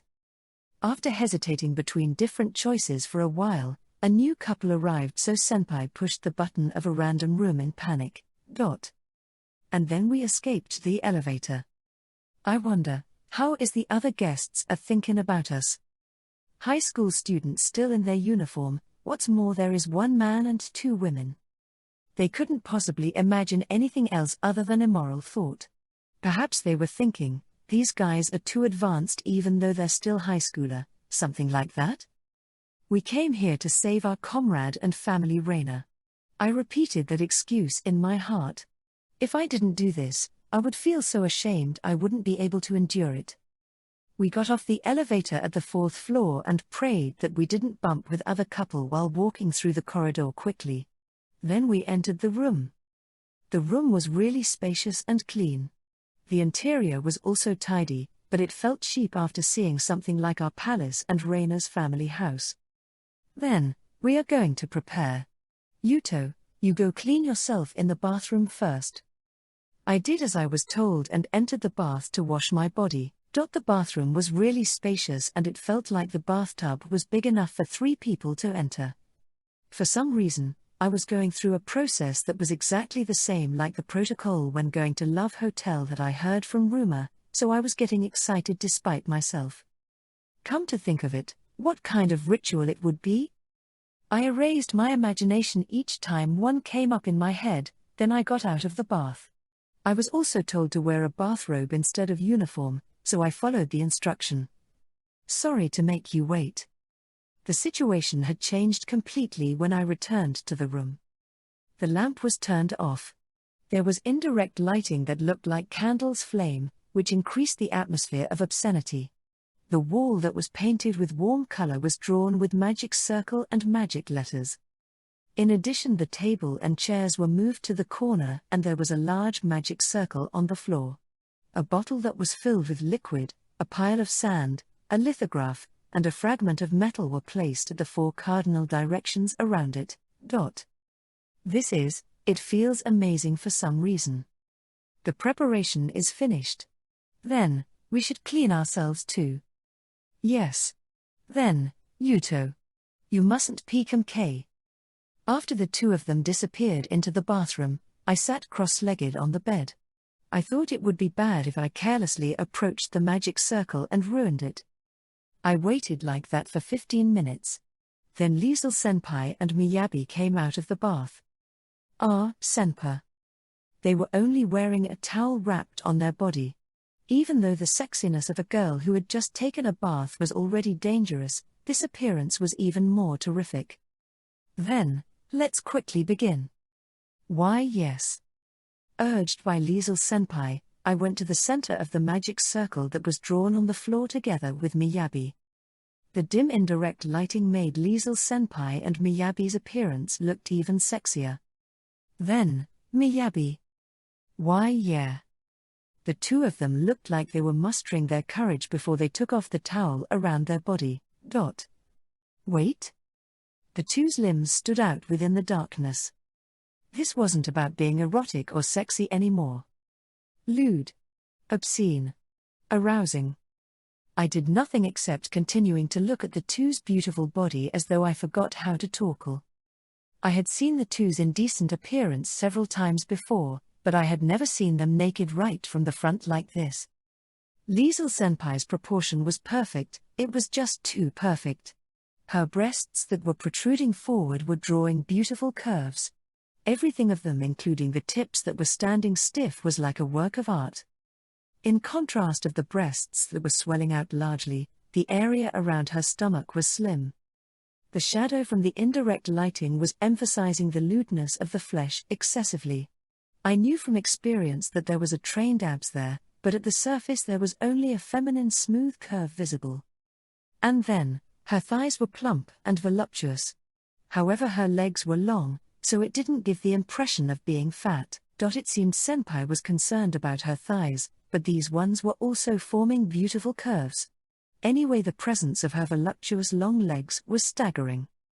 On the other hand, Miyabi's body of the whole was more well-fleshed compared to senpai. She wasn't fat by any means. I should call it sensual. If Liesl Senpai was aiming to the perfection of a work of art, Miyabi's flesh body was like the materialization of male's desire.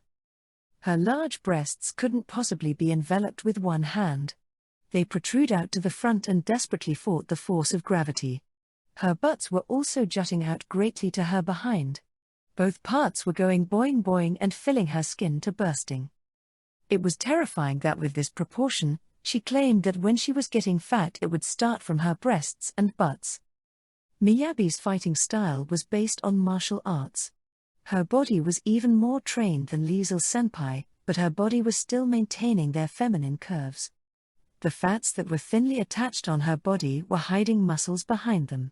Such thing couldn't be seen just from a glance. There was no way a man existed who could maintain their sanity in front of these two woman bodies. I wanted to forget everything and indulged myself to the two's bodies. Such desire flashed at the corner of my mind. Perhaps the atmosphere of this room was also at fault that I had such thought. It felt like I was in a dream, as though this sight was lacking realism somewhat. Yuto too. Take off your bathrobe. As I thought, it turned out like that. To be honest, I felt absurdly shy. But it was uncool that I was hesitating in embarrassment even though Senpai and Miyabi had turned naked. I firmed my resolve and took off my bathrobe before tossing it off outside the magic circle. Sue. Hya? The two's gazes turned toward my crotch. Their eyes opened wide like saucer. As I thought, it's intensely embarrassing. Amazing, it's that. The two's throats gulped almost at the same time. And, what are we going to do now? Liesl Senpai gasped and returned to her senses. She went to take a box that was placed at the corner of the room. There was a transparent case inside the box with a chain attached on it like a necklace. A black stone was placed inside it. This is a raw ore of magic stone. I chose one with good quality, so it's good enough to be a homunculus's core. Liesl Senpai explained while fixing the chain around my neck. We're going to apply lovers' characteristic magic healing lovers and infinite lovers. We are going to share our mana to Yuto. Then Yuto will send that mana in addition of your own mana to the magic stone. The important point here is mixing the mana of male and female. I see, but is it all right to just send mana to the magic stone? Magic formula of refinement is engraved to that chain and case. I see. So the magic stone will be refined with that, but why are we naked like this? It seemed that it was hard for Liesl Senpai to say the reason. She was fidgeting. Because this ritual magic is a sex magic. It felt like I heard a vocabulary with an unsettling sound. Sex magic can produce a terrifying power. We can't waste time right now for Reina's sake, so this is the best way to successfully refine magic stone without consuming too much time. Liesl Senpai crouched down and took out an ink bottle, brush, and a paper from inside the box on the floor. Picture of human's front and back was drawn on that paper. Patterns that looked like tattoo was drawn on the whole body of the picture.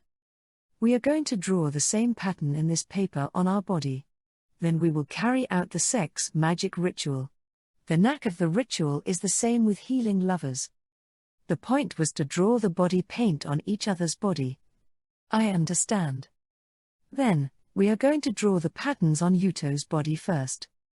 Liesl Senpai and Miyabi each took a brush and drew the patterns on my body. This made me felt like I was doing an animism ritual or a primitive religion ritual. I think there were some tribes in Africa or South America that had this kind of culture. Putting that aside, this felt a bit ticklish. I unconsciously twisted my body. Miyabi went, Geez Yuto, don't go shake. You made my hand slipped. I can't help it. I tried to endure it somehow, but I almost writhed when they drew on my side. Then, next is the butt. Coo. Why were you having that much fun, Miyabi? Wait. We should each do one side to make it fair. Even Liesl Senpai. After that, There was a quarrel to decide who would do the front part, but they compromised by deciding that they would take turn for each line. So next is my turn, huh? Then I'll start from Liesel-senpai. Take care of me. It has to be man who draw the patterns on the woman body, so, Miyabi, watch from there. Yes. Then Yuto, do your best. Miyabi sat down to take a rest. I soaked the brush with ink and faced Liesel-senpai's breast while holding the example paper in one hand. Her skin was pure white without any stain. It was a pure white canvas that was completely untouched. I was nervous and wondered if it was really all right to dirty this beautiful skin. But it was useless to hesitate like this. I decisively placed the brush's tip on her skin.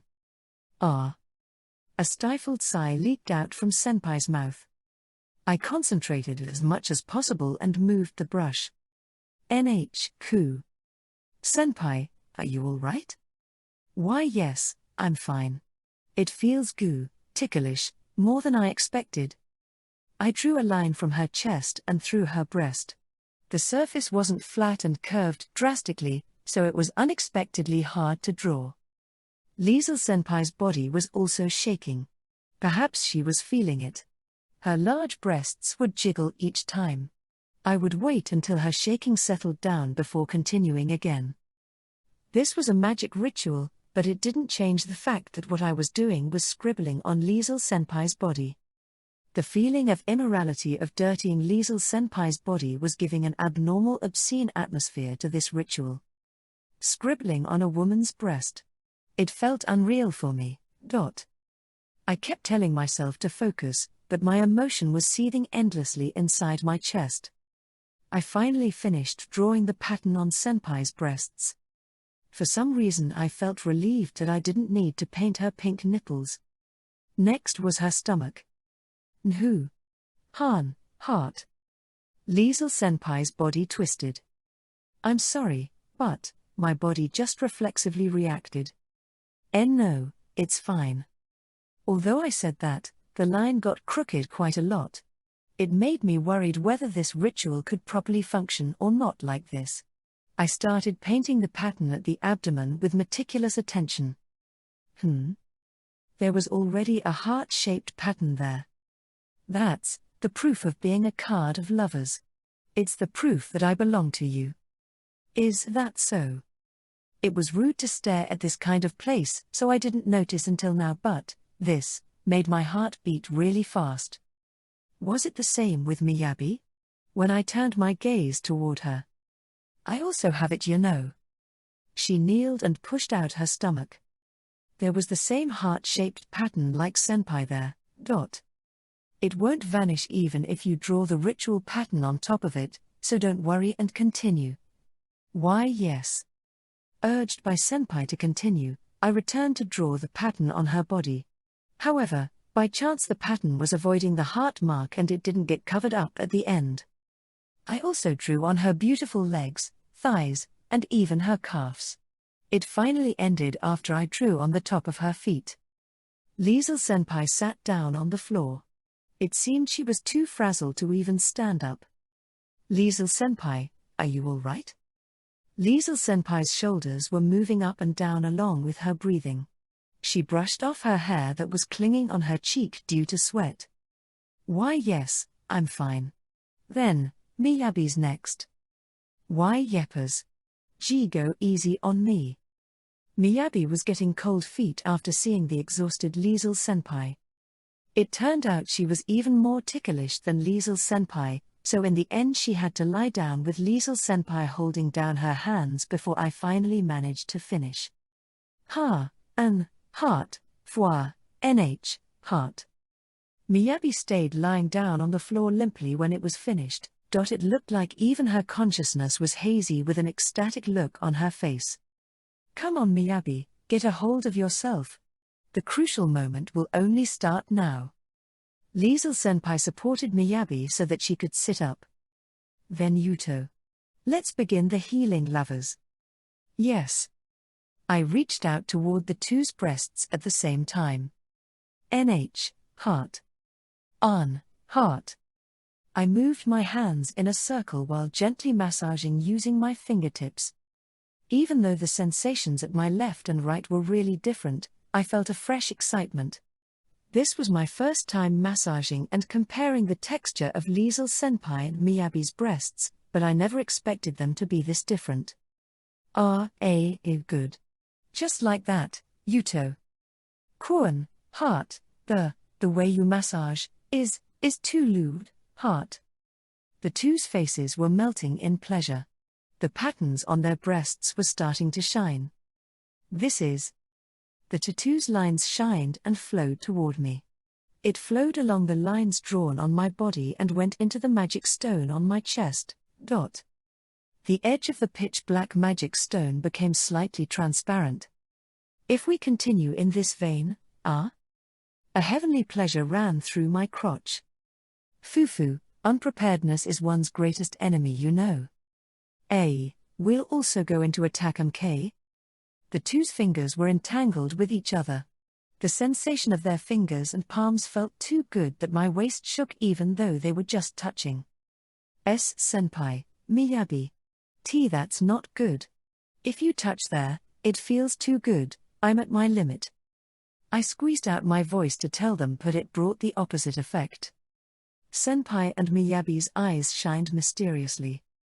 They pressed their body on mine with a completely turned-on face. Their breasts that each had their own unique texture were pressed on my body.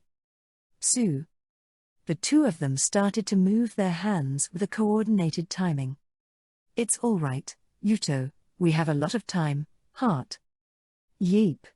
You won't produce good mana if you aren't feeling it, don't hold back, heart. I hugged the two's bodies and grabbed their large butts. Hyun, heart. I'm weak at that place. Heart. We became creatures of instinct that only focused on extracting pleasure from each other. And then, the next morning, I opened my eyes on top of the completely messed up bed. Liesel Senpai and Miyabi were still sleeping beside me. I didn't really remember what happened at the end. However, the ritual was a success. On my chest was its proof. A magic stone of the finest quality was dangling there. It was a pink gem without a single cloudiness in it. It was the crystallization of the thought of us three. A beautiful gem that anyone would stare to in fascination. I spent a night together with Liesel Senpai and Miyabi and successfully refined a magic stone. The problem was how to exchange this stone with the current core of Reina. Homunculus body itself was a bundle of magic formulas. The formulas would collapse the moment a part of it was taken out. In other words, Reina would break into pieces and vanished. What should we do from here on? 3 days had passed since I started worrying about that. After school. For some reason I was watching a movie together with Headmaster Gandu Barbatos. We weren't in a movie theater, but at the gymnasium where a projector was installed to turn the place into an improvised movie theater. However, as expected from the Devil King Academy, the projector and audio equipment here would put normal theater to shame. The image on the screen and the sound were packing a punch. However, what they were watching was a movie version of an anime. As expected, seeing adorable girls with fancy design killing each other, for some reason it's really calming, isn't it? The headmaster said that while gulping down a canned beer. I can't agree with that statement, but it's true that it's interesting. That's nice action scene. A headmaster who used the gym as a movie theater as he pleased while having fun with a beer in one hand, as expected from Jinsei Academy, aka Devil King Academy. Everything goes here.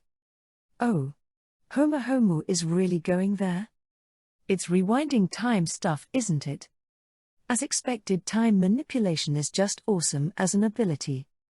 That's certainly true, but something like that will be really unbeatable if it exists. Time manipulation is troublesome, but it's not really that scary if it's just one person. What's dangerous if a guy like that join hand with others? Loop. Time manipulation, If something like that was possible. Could Reina be saved if her time was stopped? Oi, what's the matter? Ah, no, my knight is in a bad condition. I'm wondering if she can be saved somehow with something like this. AA, cards maintenance is also included within the job description after all. And, about that, is there a way to stop homunculus body from breaking down? Headmaster Gandu hummed while folding his arms. Sorry, but I can't back up a specific Devil King candidate. Sensei also cannot give any advice to the current candidates about how the arcanas were used last time. Is that so? Of course you are. Putting that aside, now that he said it, Headmaster Gandu was also a Devil King candidate at the previous Devil King War. Headmaster Gandu, what arcana you had at the previous war? Headmaster opened another canned beer. I had lost count of how many he had drunk. That's a secret UAI. He grinned with a wink and gulped down his beer. Why was he laughing like Yuki Aoi just now? A skyscraper that was in the middle of construction was towering high with the bright moon at the background. It was constructed from only framework. It looked like the Tower of Babel that was in the middle of construction. The framework that was illuminated by the moonlight also looked like the city's skeleton. 6 Devil King candidates were gathering within that husk. Wheel of Fortune, Shimokudzu Rin. Tower, Takakuzuo Marios. Strength, Sanao Rikimaru. Moon, Kitakami Lunatic. Sun, Sansa Summers. And then death, Jiaoduga Hama lost. And so, I suggested that we teamed up for the time being and remove those in our way. What do you guys think? Humph, I see now. The one who said that was a girl wearing hot pants and training wear that showed her navel with a jersey put on like a coat on her shoulders. The Devil King candidate of strength, Sanao Rikimaru, was putting on a smirk on her lips.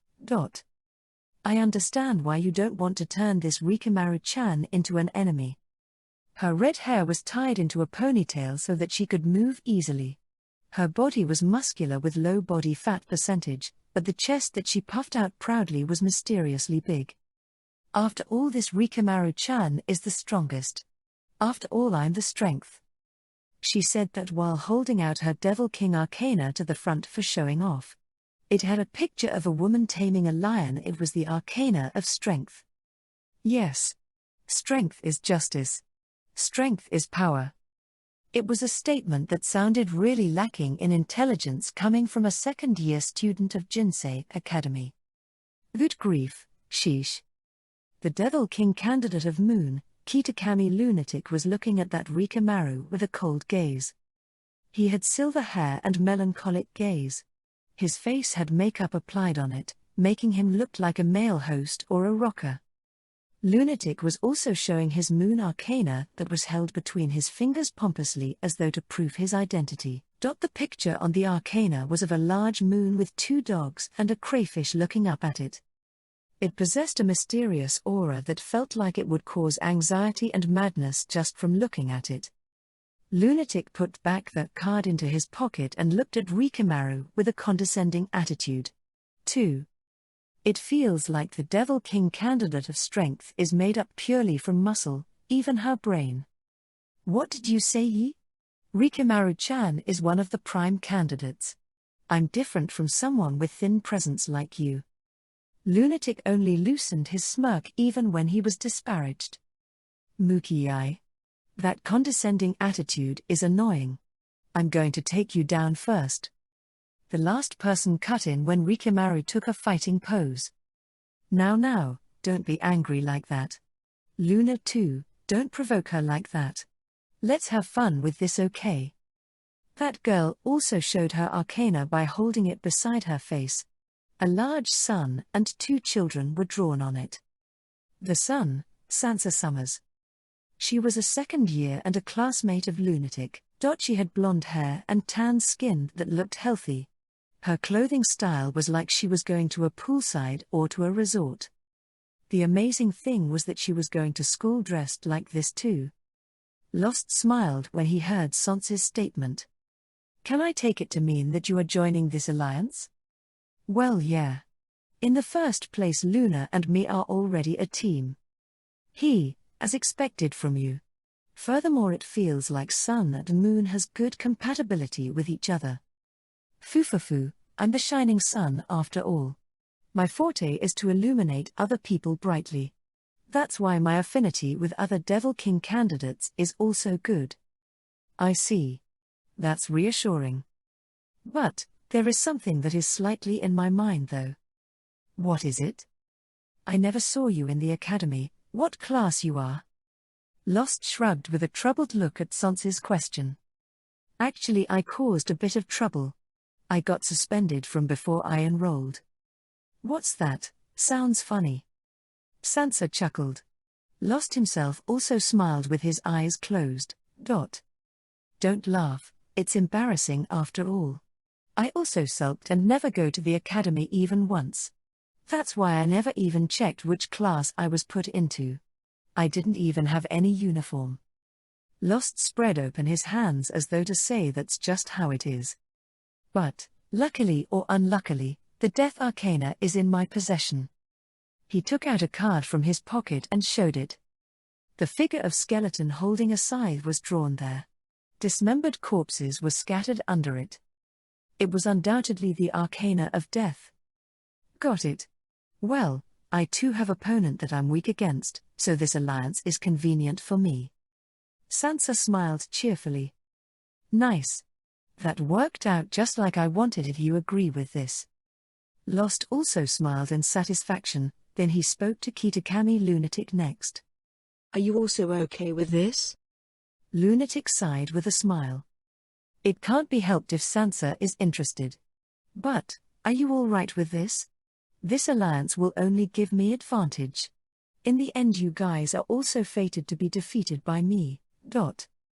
He looked up to the moon that was floating in the sky with a gaze filled with sorrow. If that happen, I intend to give up because it can't be helped. How many cards you have gathered currently? 3 people. That's unexpectedly few. I only accept those who have both beauty and strength that I recognize. Currently I only have a queen and a knight, and 1 suit card numbered II2. The difference between the top and bottom is really wide. What about you, Sansa? I still don't have any card. I'm going to choose good cards from the candidates who drop out. I see. That might be a clever method in its own way. Lost nodded with a gesture that seemed easygoing. You said that, but what about you yourself? Lunatic kept his gaze fixed on the moon while sending a sidelong glance at Lost. Both Rin and me don't have any card, just like Sansa. Oh, that's unexpected. Sansa tilted her head. There, a pointlessly energetic voice interrupted. Rikimaru-chan has full member, you know. Everyone has nice muscles. As expected of you. I can't believe you can gather that many. Why?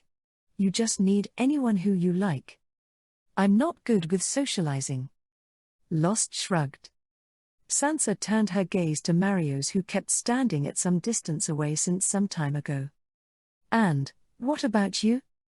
The Tower Mario's was watching the conversation between Lost and Other quietly since some time ago. Rikimaru, Lunatic, Sansa. He knew from the start that these 3 were Devil King candidates. They were quite strong, but they could be taken care of with Babel Tower. Though that was if they weren't meeting face to face like this. He was a type that displayed his power when he was hiding. That was why meeting face to face with enemies like this wasn't a good plan. It only had demerit for him. He was deploying his cards at a nearby building just in case, but his suit cards were annihilated by Lost the other day. Mario's replied with an annoyed tone. I only have 5 court cards. Thanks to a certain someone. I'm really sorry for that. Lost shrugged theatrically. But, I believe that this alliance will surely benefit you. Obviously. Mario's desperately suppressed the seething inside his chest. He would make this alliance compensate for his loss of suit cards. That was the only reason why he came to this meetup, that only gave him demerit. But. Sansa raised her voice as though she had recalled something. Her decorated nails brushed her hair that had a feminine scent. I have one condition to participate in this alliance. Lost replied cheerfully. What could it be? Make our first target the star, Hangyakusha. This girl. Marios glared at Sansa in annoyance. She planned to have the one in her way to be removed first. And then, after that she would pretend that this alliance didn't exist. Your intention is clear as day, you shitty woman. I guess that's all right, then. Wait a second. Oh, Marios-san. Do you have something to say? Make our first target the lovers. Sansa and Rikimaru made a face that blatantly said huh? Wait, by lovers you mean, that human right? I saw him once at his debut introduction but, you know? Yeah. Bluntly speaking, he isn't any problem. Rikimaru-chan doesn't care at all. But still, he defeated the world and the devil you know? This time Lunatic snorted foo. The world is certainly a powerful arcana. He was originally a favorite contender but, that arcana is wasted for that a spite. As for devil, he isn't anything special as long as we understand the specs of his characteristic magic. In other words, it's strange to feel that lovers is a threat. Or perhaps, is there something about him? Of course there was, that was why he was asking this. However, he would also expose his weakness if he spoke about it in detail. These guys would become his enemy the moment this alliance was dissolved. Lost and Rin already knew, but he wanted to prevent the information from spreading as much as possible. Sansa tilted her head. On the contrary, how come a human is a Devil King candidate? That's what I'm curious about. Lost heard Sansa's whisper and put his hands together as though he recalled something. Then, how about we have the lovers to join an alliance with us too? What did you say, ye? Marios reflexively yelled, but Sansa and Rikimaru light-heartedly replied it's okay I guess. A blood vein throbbed on Marios's forehead from rage. What kind of alliance is this? He couldn't accept it. Lost quietly approached Marios just before his dissatisfaction exploded. You should restrain yourself here. Eh? It seems those two want to kill Hangyakusha no matter what. It also feels like they won't participate in the alliance if we don't accept their condition. Something like that isn't my business. It's fine, isn't it? It's not like I'm telling you to become the lovers' ally. What? In other words, Lost showed a friendly smile. It'll be easier to kill someone who trusts you, right? You bastard. Besides, the lovers has Himikami Liesel with him. She is formidable, but if we are in alliance, you might be able to meet Morioka Yuto alone. Certainly. Against a mere human, he wouldn't even need to use Babel Tower. He would be able to kill him easily. Got it. I'll do it your way. With Marios's agreement, it was decided to invite another candidate to their alliance. And then, the first sacrifice by this alliance was also decided. It was the Devil King candidate who was often called as the strongest among the candidates of this generation outside of the Triumph. The star, Hangyakusha. Onii-chan. Onii-chan, please wake up. My body was gently shaken. Having a little sister waking you up, what a luxury that is. I wanted to taste this blissful time for a bit more and pretended that I was still asleep. He won't wake up, Desu, then. Reina will move to the next step, Desu. The next step. There was a weight straddling my stomach. And then small hands shook my chest. Onii-chan. If you don't wake up quickly, Reina will have to move to the third step. I sensed something disquieting and my eyes snapped open. Reina, who was straddling me, entered my sight. Gee, good morning, Desu. My little sister tilted her head adorably and greeted me. Reina, why are you climbing on me? But, isn't this the way little sister wake up their big brother Desu? Why did she think that? It was fine because it was cute though. And what is this third step you mentioned? In the third step, Reina will crawl under the blanket. And then the last step is. Reina's cheeks blushed and she averted her gaze.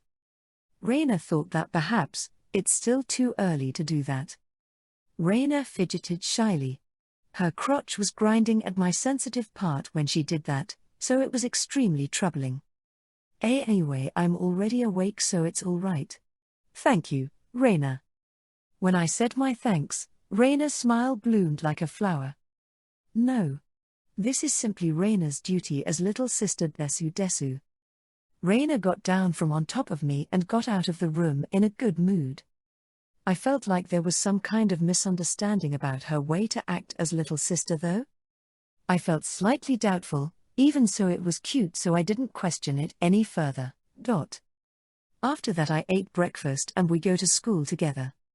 Although I said that, Liesel Senpai's car picked us up right after we got out of the house. Reina got down in front of the middle school building and we parted there for a while. Then Reina, don't force yourself. Yes. Then, let's meet again at the palace after school. Liesel Senpai shook her head lightly. No. We don't mind if Reina rest for a while. Let's see, it'll be better if you are together with Akar-sama as much as possible. Yes, sorry Desu. Then, Reina will go home directly and stay together with Mama. After the door was closed, the car started moving toward the high school building. How is Reina doing? Yes. She is all right now, but when I thought that she might collapse again. Yeah, we have to quickly find a way to exchange Reina's core. The car arrived at the high school building without even any time for us to have a proper chat. We would eat lunch when it was lunch break while having discussion. Reina kept occupying my mind that I passed the morning class absent-mindedly. Even though the term end test was already approaching, even so I couldn't concentrate no matter what. And then at the lunch break. Hey, Yuto?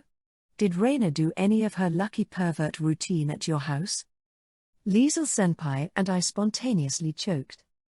What are you prattling on out of nowhere like that, Miyabi? Because, this is that Reina with her lucky pervert tendency we are talking about here, you know? If you live together with her, I thought it'll surely go real bad there. Certainly, there was a risk of that. Liesel Senpai let out a sigh. It can't be helped. As expected, I'll be too worried if I'm not there to stand watch. No, Senpai doesn't need to go that far. It felt like Senpai would really barge into my house. I wouldn't really mind that and even felt a bit happy, but there was no doubt that I wouldn't be able to relax even for a moment in such case.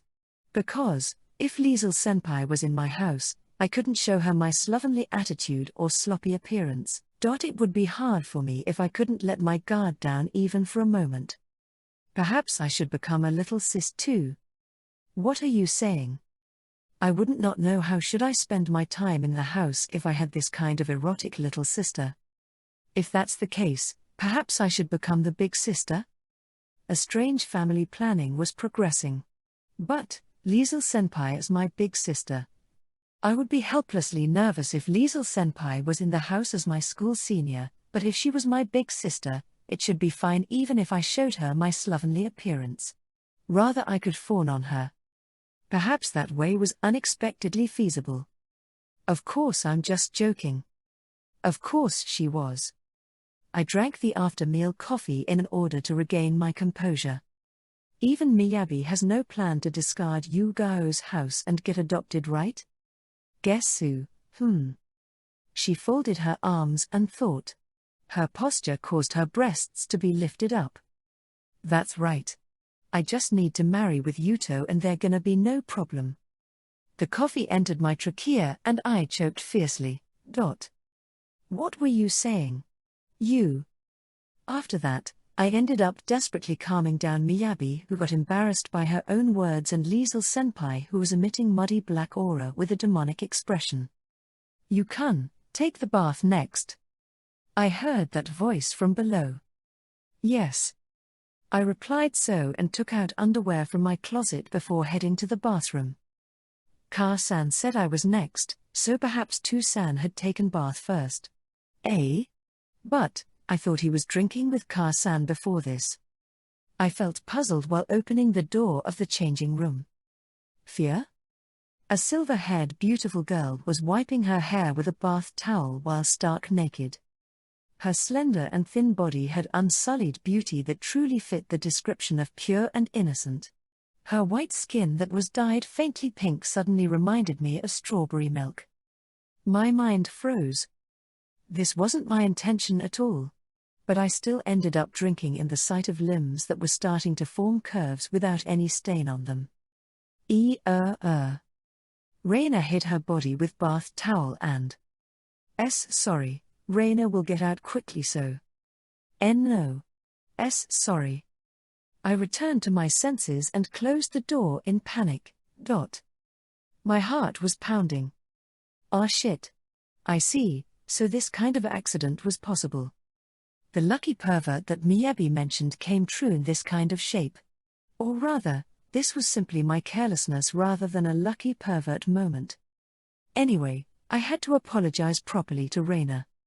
I reflected on myself outside the changing room while waiting for Reina to get out. The door made an opening sound and Reina peeked out with an awkward look. Sorry, Reina. I opened the door without checking first. No. It's Reina who is sorry for taking too long in the bath. It's not your fault at all. I was completely in the wrong. That's. Both of us kept bowing apologetically at each other. When I calmed down, I noticed that we were acting stupid here. We looked at each other and laughed. This kind of thing might happen when we are living together. True. Thinking carefully, this is an inevitable event for big brother and little sister who is living together, isn't it, Desu? And yet Reina panicked, sorry Desu.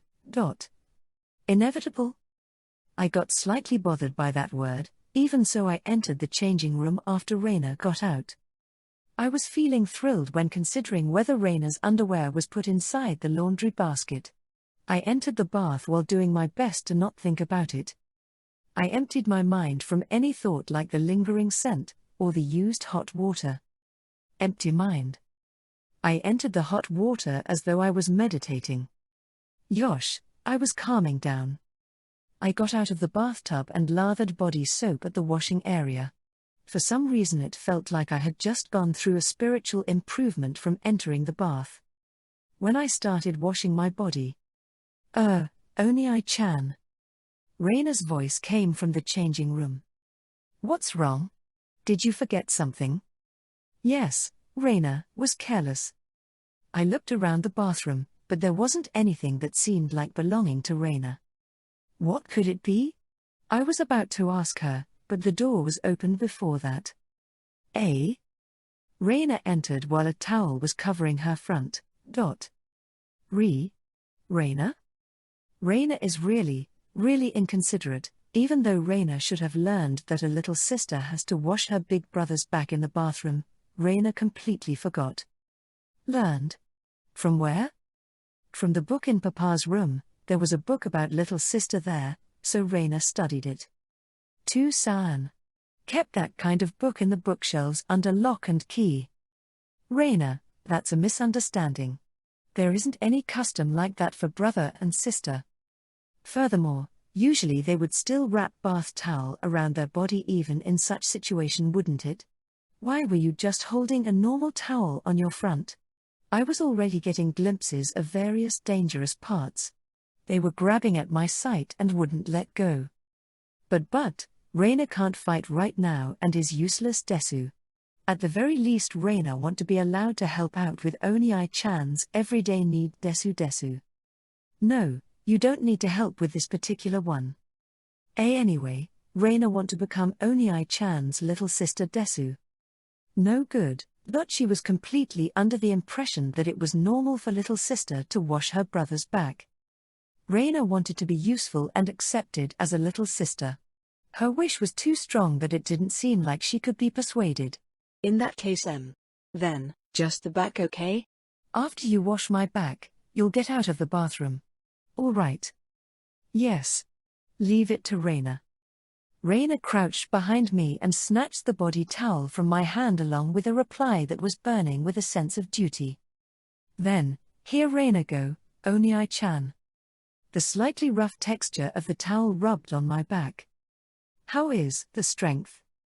Let's see, I think it'll be fine even if you rub a bit stronger. Roger desu desu. Ooh, I was reluctant but, to be honest, it felt good having her do this. Especially at the area around my shoulder blades. Compared to washing by myself, this was a lot better. I was feeling my back getting thoroughly cleaned. Please tell Raina if there is any itch spot. No, this feels really good. I felt Raina's happiness behind me. I thought that I couldn't make her do this any longer, but it felt good, so I also wanted it to continue for a bit longer. It was then. Raina-chan, you entered together with Yukun? Ka-san? I reflexively turned around. The silhouette of Ka-san was reflected behind the frosted glass there. No good.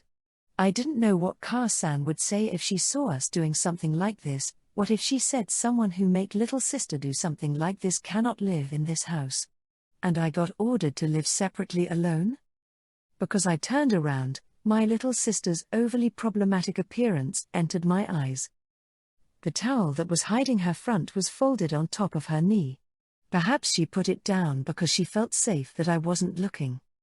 Breasts that were only starting to swell out, slender waist, her navel below, all of them were exposed completely. No good. I unconsciously stared in fascination. Wait, Ka-san. There is a deep reason for this. I was panicked, but in contrast Raina replied merrily, Yes, Mama. Raina is washing Oniai-chan's back. Is that so? What a harmonious siblings you two are. An easygoing comment returned from the other side of the frosted glass. I wasn't scolded. I felt relieved even while feeling puzzled. Perhaps, no matter how old I had become, I still looked like a kid from Ka-san's perspective. Raina also had immature appearance, so maybe this felt like two elementary grade students entering bath together. It must be just my imagination. It looked like Ka-san was taking off her clothes at the other side of the frosted glass. However, the surface of visible skin color was definitely increasing over there. My bad premonition approached the peak and an alarm bell was ringing inside me. The door was suddenly opened. Yukun, heart, Raina-chan. Ka-san entered without wearing anything. What? The last time I saw this was when I was in kindergarten, I think. To be honest, my memory was faint, but I felt that Ka-san's appearance hadn't changed at all since that time. I didn't think of anything of it at that time, but when I looked at her once more at this age. What? Geez, Yukun, why are you staring like that, Tilda? Perhaps you are already at the age when you're interested to this kind of thing. How old do you think I am? Looking closer, Ka-san's cheeks were red even though she hadn't even entered the bath. You're drunk, huh? I drank too much, Tilda. Oto-san too has drank himself unconscious. What the hell? Ka-san already had high tension even at the normal time, but now it was added with the fuel of alcohol in great amount. It would be like she was on fire now. Anyway, I'm going. Mama is pretty desu desu. Raina looked up with rapt attention. Thank you, Raina-chan is also cute. Certainly, even though she was a housewife at her 40, she had a uselessly nice body. It must be because of the anti-aging ring that was a quality product of demon race that she treasured. Of course, she still couldn't be compared at all with Liesel senpai and others, but she was still strangely erotic. Ka-san closed the door behind her. Ka-san feels lonely to be left alone, Mon. Then, Mama will also wash Yukun's body. After that will be Raina-chan. Yes, desu. Then Mama, please wash the front, desu. Ruija. Ka-san saluted and circled to in front of me. Don't say Roger. What are you doing with your son? What am I doing? I'm just entering bath together with my son as a parent. That's strange. It's just a family bathing, right? This isn't so rare to do like when going to hot spring trip. Geez, you're strange, you cun. Here, straighten your back. So that's how is it? I'm the one who is strange? Somehow, it felt like I couldn't understand what was going on anymore. Ka-san made her hands foamed with body soap and lathered it on my chest. It felt good, but did Ka-san ever wash me like this even when I was a child? Reina's body was pressed on my back from behind. Wait, oi? Reina, what are you doing? Even though they were still small, fluffy softness and the feel of her rib were transmitted to me. It gave me a unique pleasure that was different from Senpai and Miyabi. It felt like my consciousness was going to be washed away. Yes. Reina also saw something like this in the book that Reina studied, so that was obviously a book that mustn't be seen by her. As expected, even Ka-san would think of this as over the limit without a doubt. Yes, raise your hands now. It seemed Ka-san was still drunk. She didn't pay attention to Reina at all and grabbed my hands with a cheerful smile to make me raise my hands. Ka-san's hands moved toward my sides. It felt a bit ticklish. Her hands slid further below, from the waist to the leg joints, and then her hands slid down to the center as though obeying gravity. Now Theen, I wonder how is it with this spot tilde, heart? Where are you touching? Ka-san rubbed both her hands together while increasing the foam. Because I have to check how much my son has grown. No need. But, I think this is a mother's duty. I grabbed Ka-san's hands and tore it away from me somehow. Unanyu, Reina-chan. Help. Understood desu. Reina's white hands smoothly stretched from my sides and attacked my crotch.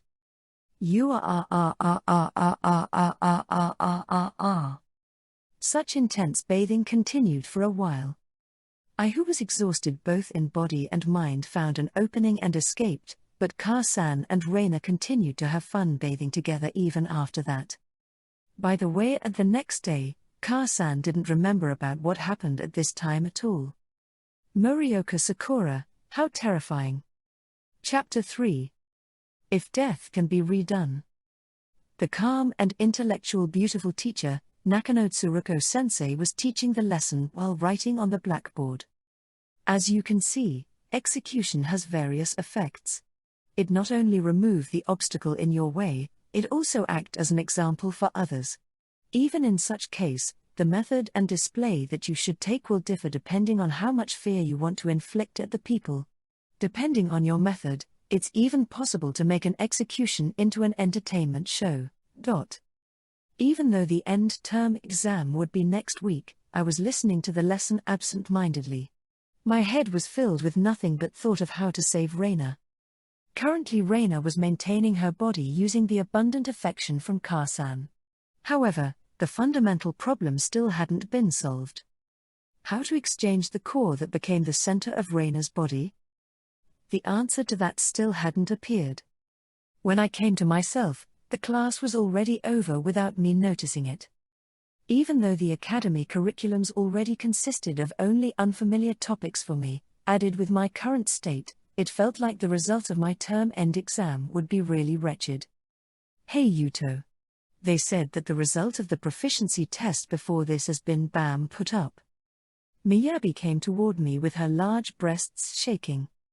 It feels like I'm beaten while I'm already down, but let's take a look just in case. You do that. But I don't want her to get disappointed, Gaan, so I'm going ahead to the palace. Oi. Are you all right with that? Miyabi exited the classroom without giving me any time to ask her that. I'd also go to the palace after taking a look. I got out of the classroom and went to in front of the staff room where the result was put up.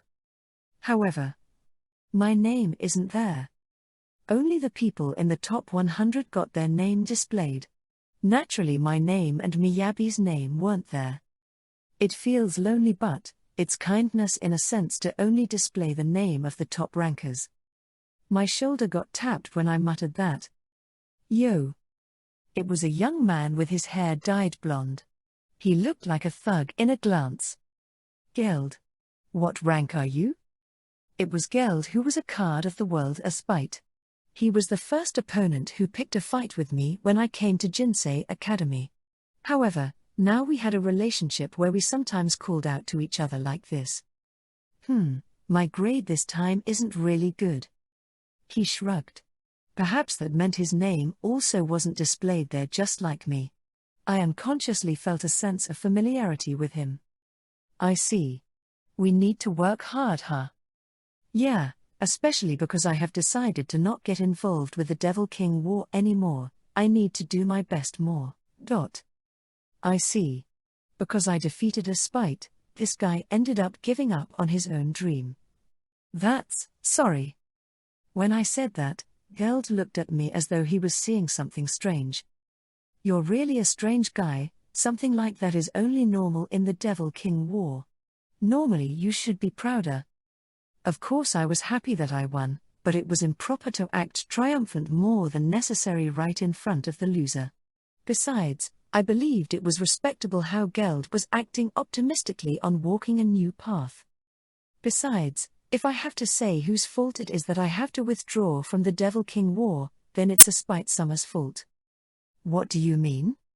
He shut himself inside his room and won't come out since he got beaten up by you. Shutting up, himself?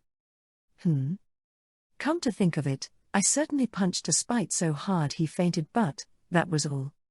It wasn't like with Ibiza, who got swallowed by a black swamp and sent back to hell. That meant that a Spite, he still have the qualification to fight in Devil King War? Yeah, but it's already hopeless in his current state. There is no hope of his recovery. He retired from the war. He was certainly an unpleasant guy, and he did something terrible to Liesel Senpai. I believed that this was his just reward, but I felt a bit regretful after hearing his current situation. Well, because of that, I'm thinking to focus myself in succeeding my family business.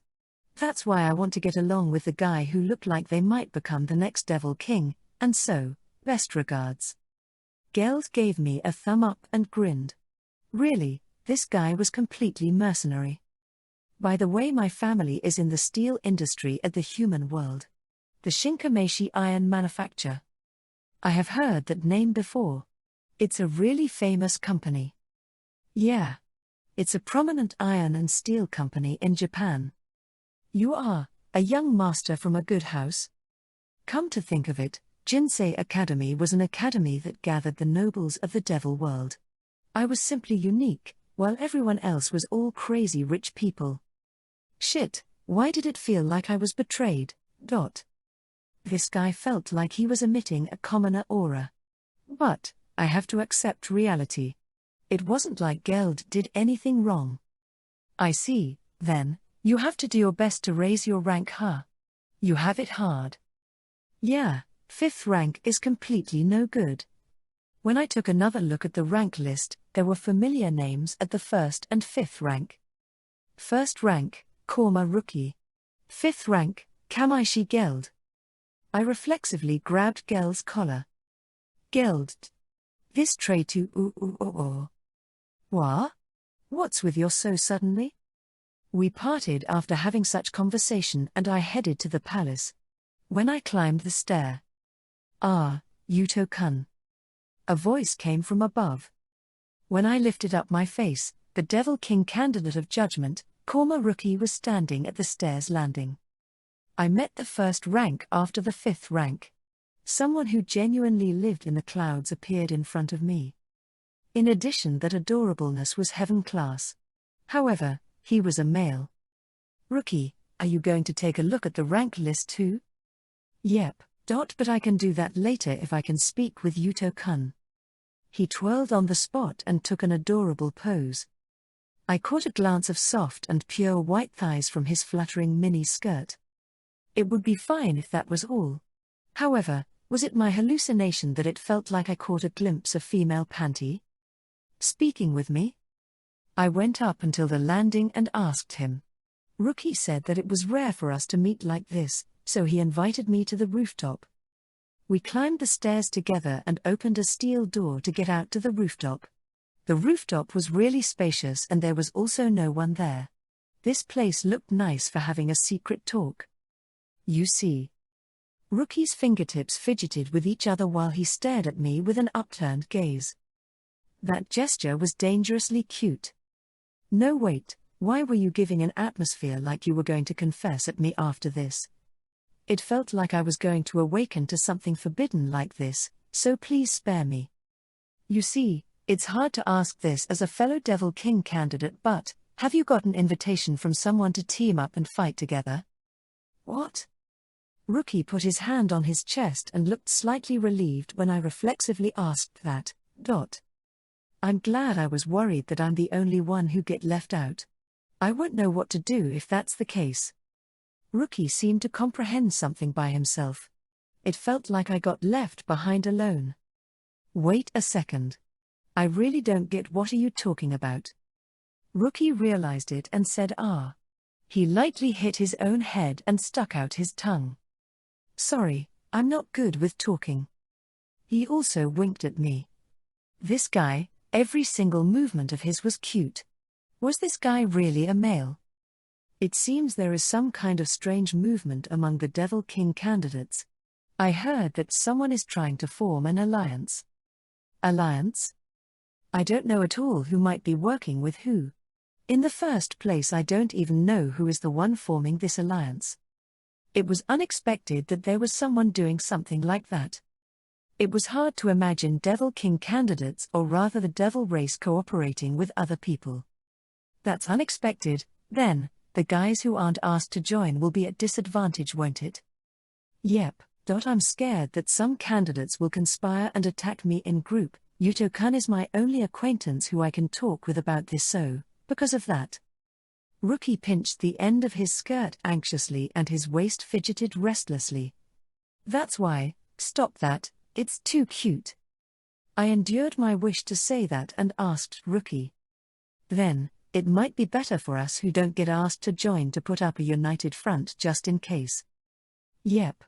So, sorry to bring this up to you so suddenly. It might be difficult for us to form an alliance, but can Yuto-kun and me have a special relationship with each other? Special relationship? That's, do you mean something like a cooperative relation? Yep. Things like exchanging information and the like. Then, say that from the start.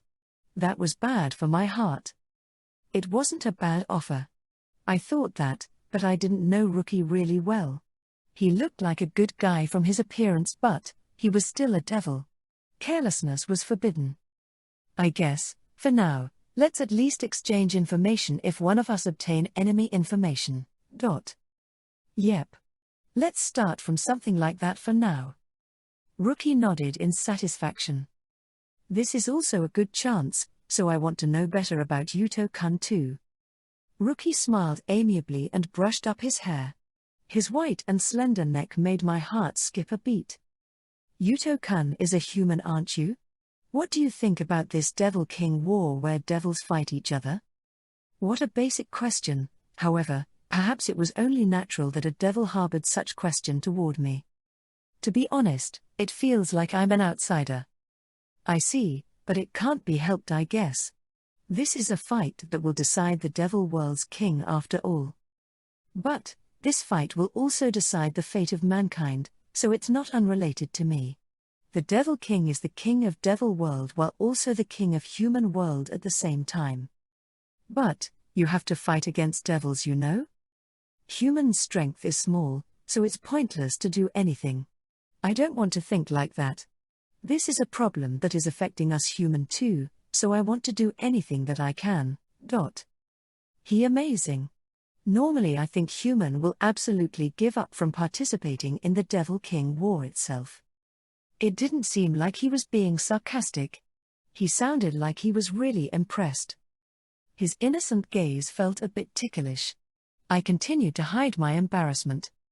I talk big, but the reason that I said just now is something that I only thought up recently. At first I was just getting swept up by the flow of event. You mean, your reason has gradually changed from the beginning? Yeah. It's also possible that a wicked guy like Ibiza will become the Devil King. I don't even want to imagine a world that is ruled by that guy. And so, I have to do my best. Yuto-kun, what do you want to do with the Devil world if you become the Devil King? I see, there was also that. Because, Devil King was the king of the Devil world. Thinking carefully, I didn't really understand what kind of place the Devil world was. I was only thinking about the human world, but becoming a Devil King meant that I would also shoulder the responsibility for the Devil world too. Sorry. Even I don't really understand. But, despite what I said, I think the biggest reason I'm participating in the Devil King War is because I want to answer the expectation of Liesel Senpai and others. That's why, I will surely decide about what to do with the Devil world after consulting with them. I see. Fufu, I think I understand Yuto-kun better now, I'm happy. He was smiling brightly, looking like he was saying that from the bottom of his heart. I unconsciously also got drawn by that and smiled too. Then, this is just a supposition, what if there is a Devil King candidate who is thinking of human and love them? Do you think you can yield the throne of Devil King to someone like that? If there was a Devil King candidate who I could trust, then, would there be any reason for me to fight? However, was it possible for such devil to exist? I wonder. You don't know.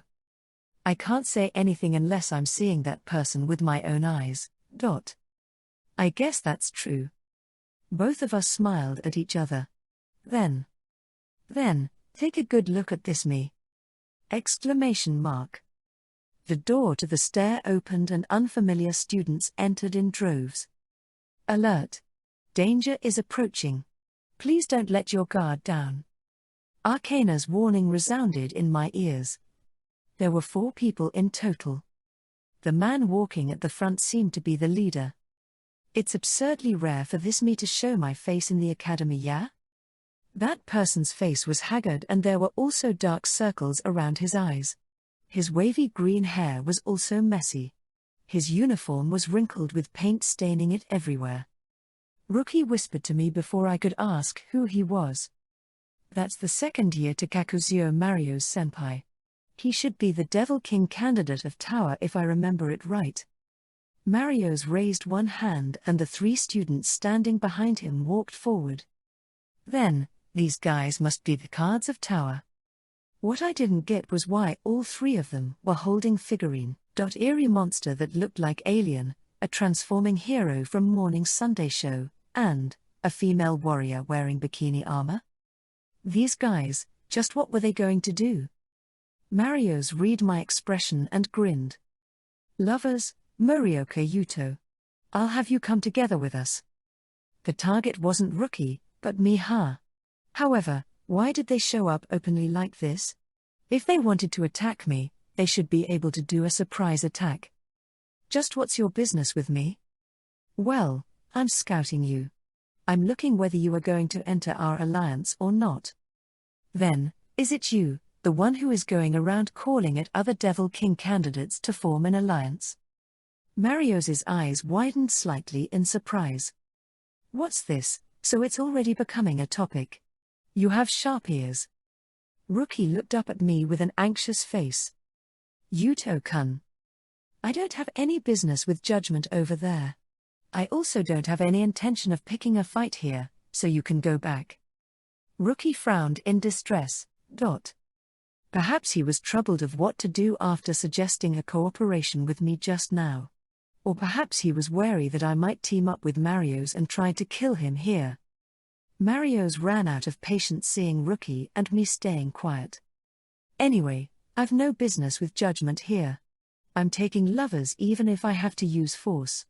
Luckily it looks like you are alone. What did you say? Go. Narahira. Shiba. Naniwa. The 3 with figurine in their hand took a stance when Mario's called their name. They would attack simultaneously, that was what I thought, but the three of them didn't move even for a step. In exchange, they tossed the figurine in their hand to the air. Those figurines rotated in the air and swelled. What? They enlarged to a size that seemed like the size of the real thing. The figurines landed on the rooftop quite loudly. No way. Alien and transforming hero, and also, the female warrior in bikini armor, were lined up in front of me. You see.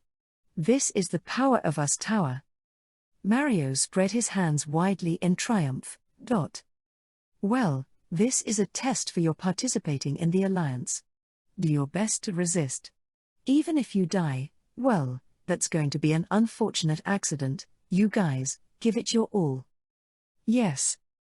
Mario's 3 cards replied and the 3 figurines attacked. Yuto-kun. Let's run. Oh, ooh. Rookie pulled the sleeve of my uniform. I turned around and started running. Wait, we're running away. Because those guys are in an alliance, right?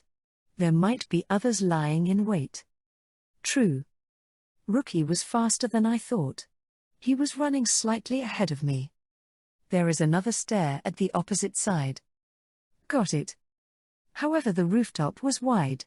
I hoped they wouldn't catch up before we arrived at the other side. The mask of the transforming hero was right beside me. These guys, were their specs the same with their setting? Stride. I also accelerated using magic. It seemed Rookie also used the same magic and ran beside me. With this we arrived at the opposite side in the blink of eye. Just when I thought that, the door we were running toward opened. Phew, it's not bad to see hope being shattered. It was a man who looked like a rock band member. There was also a woman with flashy appearance putting her hand on the man's shoulder. That's the Moon Kitakami lunatic and the Sun Sansa Summers. What? Another Devil King candidates. These guys, they were showing up one after another even though they hadn't showed up at all until now. I and Rookie came to a stop. Rookie moved behind me to face the figurines that were unleashed by Tower's cards. Shit. A tiger in the back, and a wolf at the front, huh? If we had to pick one no matter what, then it was better to face one Devil King candidate rather than 2, however that might also be a trap.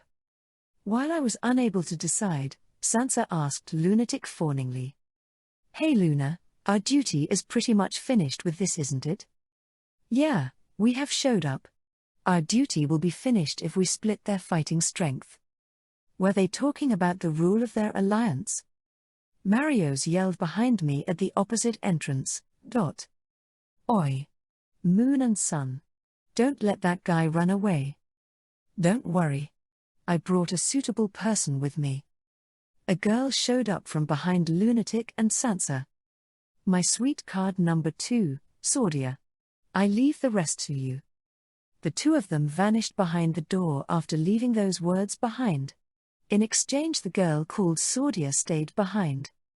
She had light brown hair and feminine white uniform. From a glance, she looked like a high school girl who attended a school for young lady, but looking carefully, her skin was exposed at some strange places, and her skirt was also short. Eh? Just one. What's more, a number 2, that's the lowest rank. I'm bringing my sweet cards here, you know? Don't screw with me. After Mario's shout, Rookie's whisper entered my ear. Yuto-kun. If 2 is alone, it's better to run that way. Yeah, let's do. Sordia raised her face that was looking down. However, I couldn't see her face well. White cloth was wrapped over her eyes. The white cloth was lacy and girly, but there was no way she could fight like that. However, Sordia was staring still at me as though she could see. On her waist was 2 swords that didn't suit her appearance. Sordia's hands each grabbed the 2 swords on her left and right. Chill ran through my spine. The Arcana's voice spoke to me at that time. Warning. Even more dangerous threat has appeared. Please don't let your guard down. This Sordia was more dangerous than Mario's 3 cards. Rookie. We're going back. A. E. I turned around. Rookie also followed me slightly late. Ha ha ha. Are you crazy lovers? I ran toward the loudly laughing Marios. You guys. Kill them quickly. Sir. Marios' cards replied back. At the same time the 3 enlarged figurines also ran toward us. The transforming hero kicked on the floor and jumped high in the air. It somersaulted forward and took a kicking pose. I didn't know how strong that attack was. But I would also go with maximum strength. Take this. Fidezanon. Magic circle unfolded in front of me and the lid of hell was opened. It was an advanced magic that I couldn't use until now, but the ritual of magic stone refinement was a boon for me. That ritual resulted in my mana's limit increasing. Fidezanon's seething flames shot through the transforming hero. It was like the content of a smelting furnace was shot out. What? Marios' card, was it Narahira or Shiba? He raised his voice in surprise. The hell flames swallowed the transforming hero and it was evaporated in an instant. However, the alien crawled on all fours toward me at that timing. Rookie. Thunderio. He fired an intermediate lightning magic in response to my voice. Did Rookie specialize in lightning-type magic? The alien's body convulsed and it writhed on the spot. It wasn't defeated, but it seemed that Rookie was able to stop its movement. The bikini armor female warrior jumped over that alien and attacked. We dodged the slash that it unleashed from midair by separating to left and right. And then I immediately ran with all my strength to charge toward the tower bunches. You guys, get back. Marios shouted, then he also leapt to the side to open a path for us. Was he a type that wasn't good with direct fighting? Yuto-kun. Don't chase them too deep. We're running for now. I said that and reached toward the door that connected to the stair. The steel door flew off its hinges at that moment. Gah? The sudden happening blew me away without being able to do anything. It felt the same like being hit by a quite heavy steel plate. I helplessly rolled on the rooftop's floor. Yuto-kun. Are you all right? Rookie ran toward me, removed the door from on top of me with all his strength. Sorry, what was that just now? I raised my body and looked toward the entrance that had lost its door. Over there was 3 new figures. The petite figure at the center was making a pose. The star has come. Here is Rikamaru-chan and her gang. The stern-looking young men at both her sides also made muscle pose at the same time. It looks like some stupid guys also came. The girl at the center had red hair that was tied into side ponytail. She was wearing tank top that showed her navel and hot pants and a jersey. She looked like a sports-oriented girl from her appearance. The young men at both her sides only wore a pair of underpants. They had gone past being sports-oriented. They were bodybuilders no matter how you looked at them. Their tanned smiling faces were annoyingly bright. The lover's arcana warned me who was falling dumbfounded. Warning, enemies are surrounding us. Recommending to secure path of escape and retreat swiftly. That means that too was also a Devil King candidate. The Jersey woman who introduced herself as Rikamaru spoke proudly. Now, realize the greatness of strength. Strength is justice. Strength is power. Rikamaru pushed her fist forward as a signal, then the young men at his sides became bursting with strength. New Uyuan. Few Their muscles were pumped up and blood veins bulged out. Sweltering. Then the heat that was emitted from the bulging up muscles really became hot wind that blew out to the surrounding. The 2 of them punched the rooftop's floor simultaneously. Sue. A sound like rock breaking resounded. Cracks were spreading through the floor instantly. The floor beneath our feet collapsed at the next moment. The floor was smashed up with a single damn punch. Kia. Rookie and I lost our footing and fell to the floor below together with the rubbles. Rookie. Are you all right? Why, yeah. Setting that aside, this guy was screaming like a damn girl just now. I stood up and lent Rookie a hand to pull him to his feet. We are splitting here. I see, we can split the enemies that way. I immediately ran through the corridor while Rookie went down the stair. If I bought time, Liesel Senpai and others should hear the commotion and they might come here. When I looked behind, a bikini armor female warrior and an alien, and also bodybuilder X2 were chasing after me. They didn't split into two, all of them were pursuing me. I said those words to Rookie, but actually their target was just me. I couldn't involve Rookie in this because of my fault. That was why I made Rookie to escape ahead of me. Even so, what should I do now? I was running with all my strength, but a girl was lying in wait on my way. The blindfolded girl with two swords. The moon's card, Swordia. Her figure unsheathing her sword silently sent a chill to my back. Ahead to the right, there was a stair to go below. I hesitated for a moment whether I should run to lower floor. But the enemies caught up with me in that one moment. Shit. I got no choice but to engage them here. I stopped moving. I thrust my hand forward to launch Fizzard as soon as I turned around. A silhouette leapt out from behind me faster than my hand. Exclamation mark. Ha! That petite figure swung a katana that was longer than her body like a wind. The alien's body was turned to pieces in the air. That girl's silver twintail trailed behind her as she took a stance with her hand and glared at the bikini armor female warrior. Reina won't let you lay a hand on Onii-chan. Reina? Even the bodybuilders also stopped moving against Reina's killing intent. Onii-chan?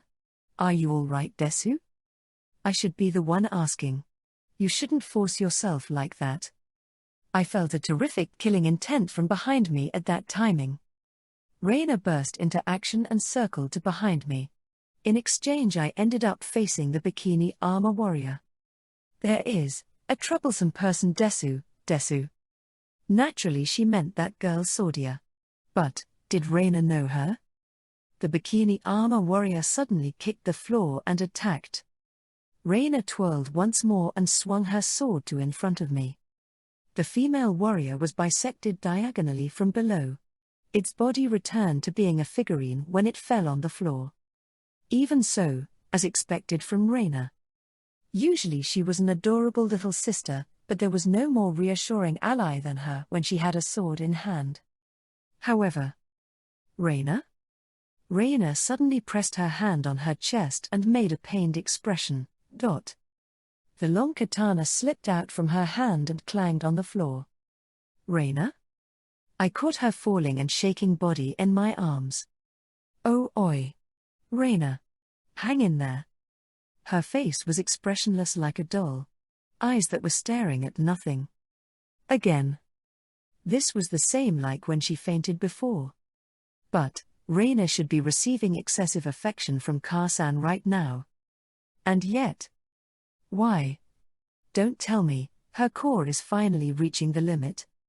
She wouldn't die right now, would she? I touched Reina's cheek with a trembling hand. Her face cracked. Exclamation mark. Stop. We finally became a family. She would be happy from here on. We would give her happiness. Let me act like a big brother. I still hadn't done anything. Reina. The next moment Reina's body crumbled into dust.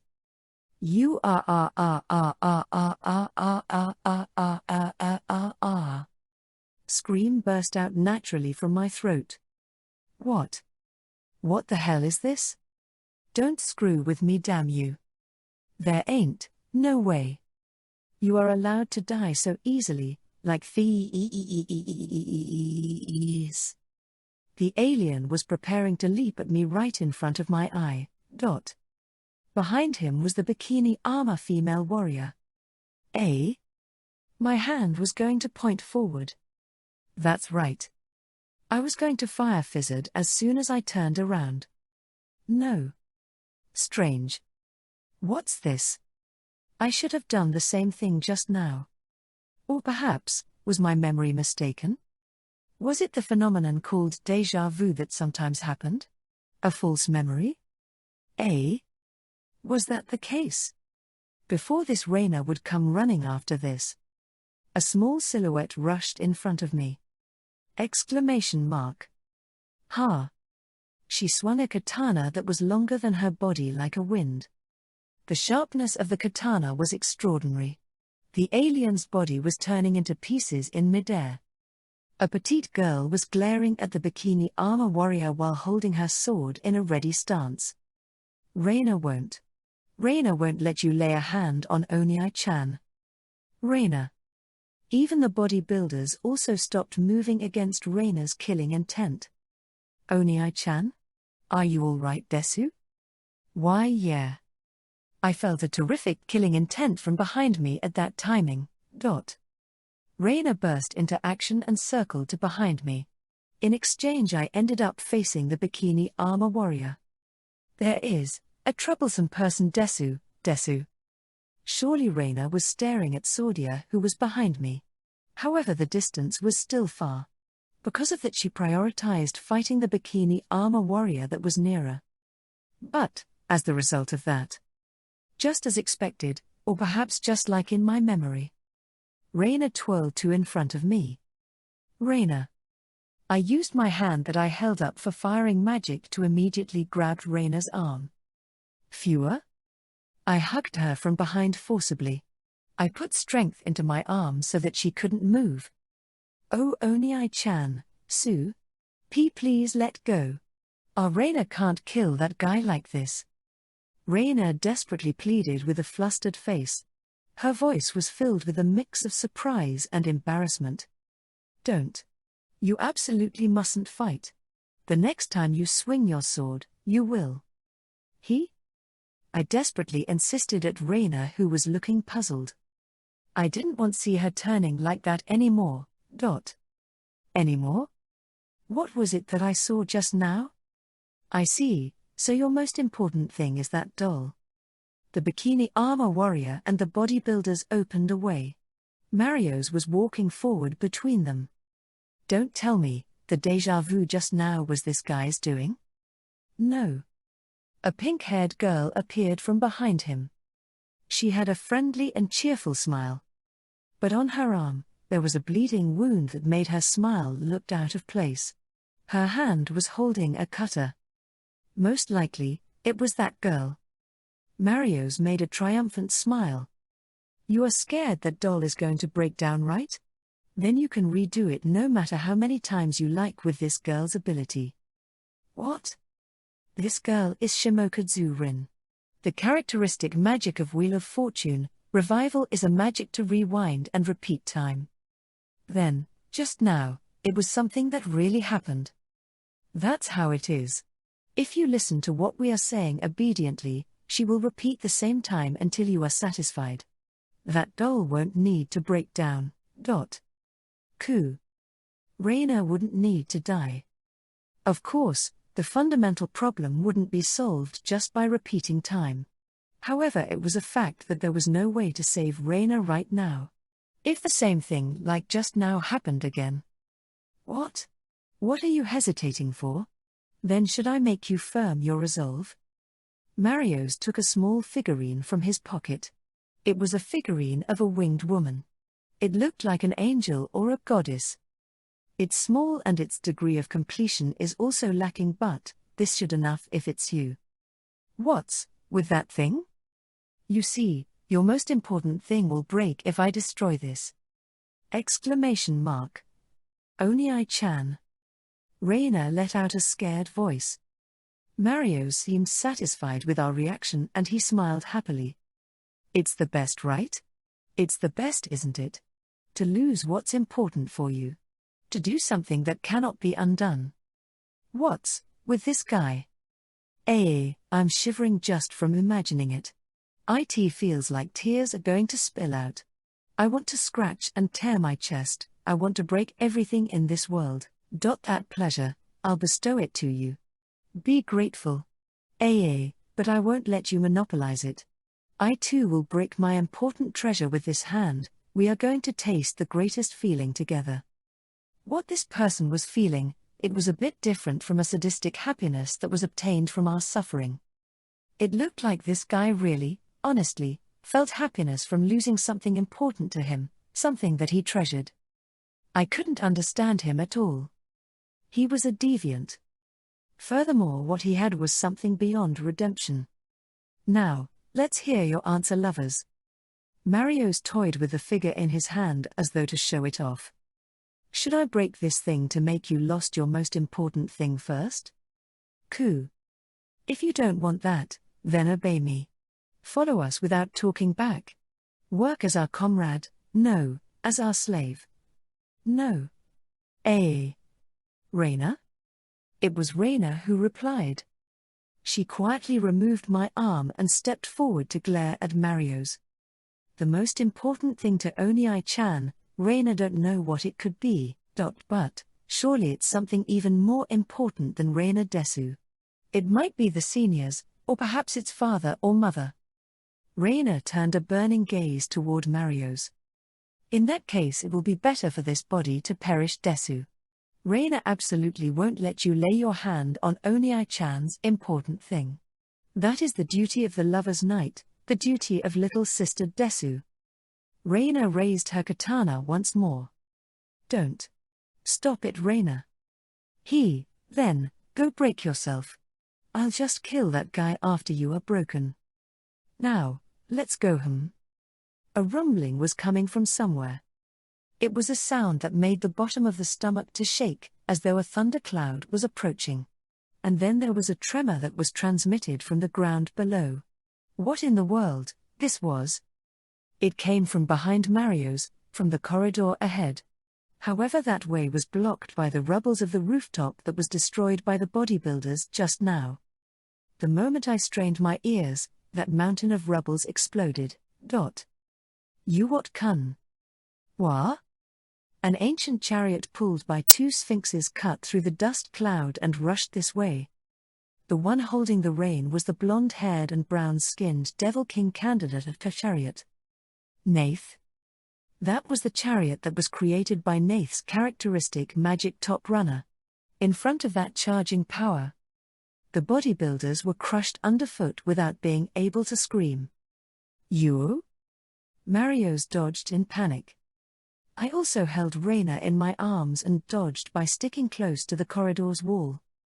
Nath's chariot kept rushing and pulverized the bikini armor female warrior too before passing in front of us. And then the chariot stopped its stampede. Nath glared threateningly at Sordia. Withdraw. Or I'll trample everyone, no matter how many of you are here. However, Sordia didn't sheath her sword. Marios glared at those two with anger in his eyes. Damn it, every last one of them. Marios turned his glare at me and held up the figurine once more. You bastards, don't you dare move. If I break this thing. However, a small explosion occurred at his wrist. Detonate. Gar? The figurine spilled out from Marios's hand. It was falling toward the floor. A girl dashed through like a wind and caught it. Her silhouette passed beside me in an instant. The figure with blonde twintail and flashy sensual body was sliding on the floor and caught the figurine. Miyabi? Ahaha. I'm just barely in time, but it's safe.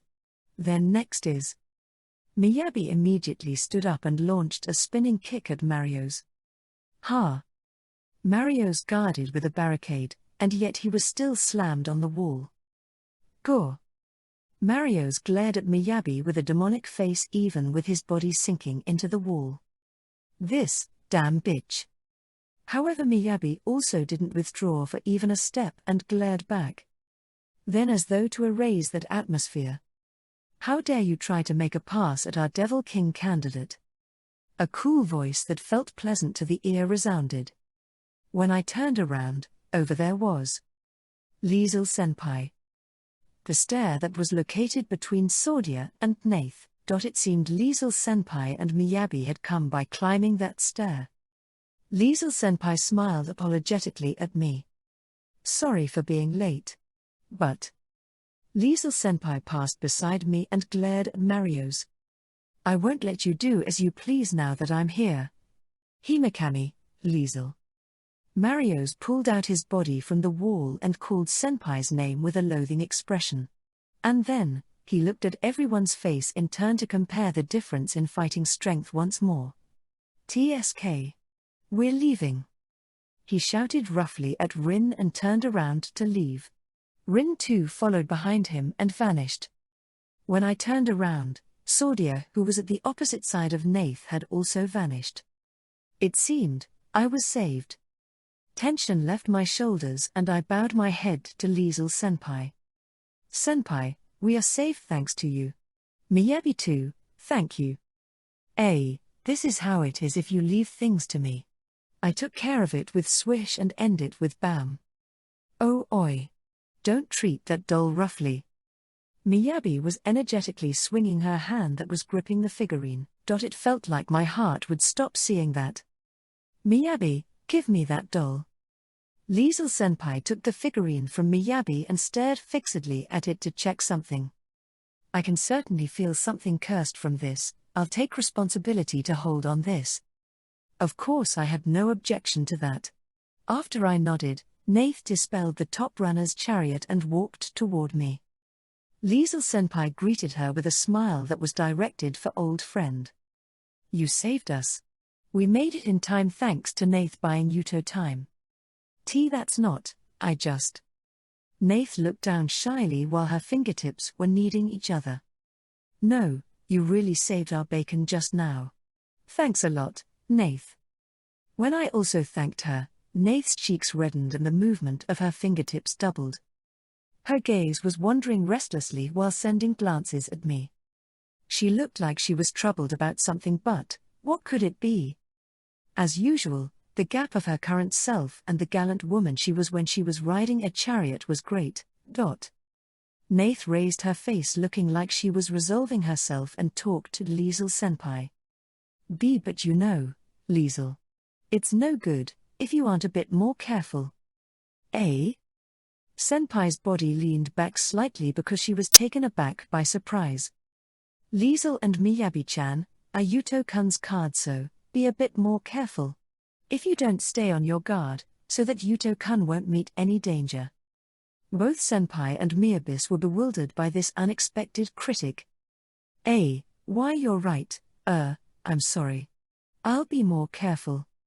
Me too, I'm sore, right? The two of them apologized even while feeling bewildered. However, question marks were floating above their heads. They never even dreamed that another Devil King candidate would criticize them like this. Even I didn't expect this. Nath didn't notice our thought and gave even more candid advice. I think it'll be better if there is always someone to stay together with Yuto-kun. This time he was lucky by chance. But Yuto-kun is the candidate with the highest results in the Devil King War right now, so he stands out. Speaking about standing out, there also might be a lot of people who think he can be defeated easily just because he is human and come attacking. Nath was gathering momentum and approached Liesel Senpai insistently. Liesel Senpai was overwhelmed by that momentum and she unconsciously took a step back. Why yes, it's just as Nath say. I'll try to rethink our security system a bit more. To think the day would come where I could see Liesel Senpai being pressured by Nath, I never even imagined this. Liesel Senpai let out a confused sweat while smiling with a twitching face. But you know, Nath. You are the Devil King candidate of Chariot, aren't you? Nath finally returned to her senses when that was pointed out. That's. I'm happy for your consideration, but is this all right? As the Devil King candidate of Chariot. Miyabi also stared fixedly at Nath with a doubting gaze. Yep. Somehow, it feels like you are worrying about Yuto even more than us, but, Nath, Don't tell me. Nath's face instantly turned bright red until her ears. Awawawa, tititha, it's not that. Nath's gaze busily darted around in hesitation before it stopped still on my face and. Hi. She raised a strange shriek before she turned right about and ran away. Nath, what's with her? I got worried because she was acting too strangely. However, Liesel-senpai spoke calmly. You don't need to worry about it, Yuto. And then Liesel-senpai watched the back of the running away Nath with an unblinking gaze. I was told to not worry about it, but the fact hadn't changed that Nath had saved me. I had to return this debt to her one day. Putting that aside, Liesel-senpai walked toward Reina and. Although it's also thanks to Nath, you have also done great, Reina. But, we made you overdid yourself like this. I'm sorry. Senpai said that while softly caressing Reina's cheek. She was giving praise, but her expression was painful. It felt like the pain in Senpai's heart was transmitted through her eyes. Reina energetically replied, perhaps so that she wouldn't make us worry. No, Reina is completely all right, Desu. Miyabi tightly hugged Reina from behind. We gonna pull ourselves together from now on. So Reina can just rest. If not, our heart will keep going brr without stopping. Yes, sorry Desu. Reina smiled a bit shyly. Even though it was thanks to the enemy's ability, I was really glad that Reina didn't die. However, I was made to realize that there wasn't any more moment to waste. We didn't know when we would be stabbed from the back or beheaded in our sleep if we continued to be relaxed just like we were doing so far. However, it wasn't all bad things. It was touch and go just now, but it was a harvest to be able to obtain information about the alliance that Rookie told me about. The mastermind of the enemies was most likely the Tower Marios. And then the members of the alliance were Strength, Moon, Sun, and Wheel of Fortune. Liesel-senpai, I want to give a report about what happened just now. Can we have a meeting in the palace now? Senpai responded with a reliable smile. Of course. However, her eyes were shining with killing intent that made my back tremble. It will be our turn to pick a fight next. Chapter 4. The Confrontation of Star and Moon. Alright. Hangyakusha Stella-san, it's okay now. Thanks for your hard work. The voice of the assistant director loosened the tension in the studio in one stroke. Stella-chan, great work. You did great too today, Stella-chan. Good work. Ahaha, thanks for your hard work everyone. Then I'll go ahead. Stella left the studio after the recording for the popular song program had ended. She was walking alone through a plain corridor while still wearing her flashy studio outfit. She didn't have manager. She was her own manager. That was her policy. She returned to the waiting room and quickly removed her studio outfit. Her figure was gradually showing skin in the mirror. It was an alluring figure that would make her fan turned into beast in heat in one shot if they saw it. Stella's waiting room was specially made. It was fully equipped with shower room and powder room that weren't inferior at all compared to a hotel. She was sweaty thanks to having the studio's lighting concentrated on her while dancing heavily. She was going to quickly take a shower first before going home. The time was 11 o'clock at night. She would be able to return home before the date changed. She hung her studio outfit on the hanger and entered the powder room with her bag in one hand while wearing only her underwear. She put her hand on her back and unhooked her bra's hook. Her breasts were released from their binding and changed shape as though they too had released their tension. Her breasts with the trace of bra remaining on them were displayed on the mirror. She thought that they had a pretty shape if she said so herself. There was also nothing more elegant than the nipples with the faint coloring that dimly surfaced on her white skin. Her fingertips softly touched on the tip. Would the day come that the hand of someone else other than her touched this? She suddenly recalled the figure of Liesel whose breast was massaged by Yuto. Although it couldn't be helped because it was lovers, She was amazed by Liesel's doing.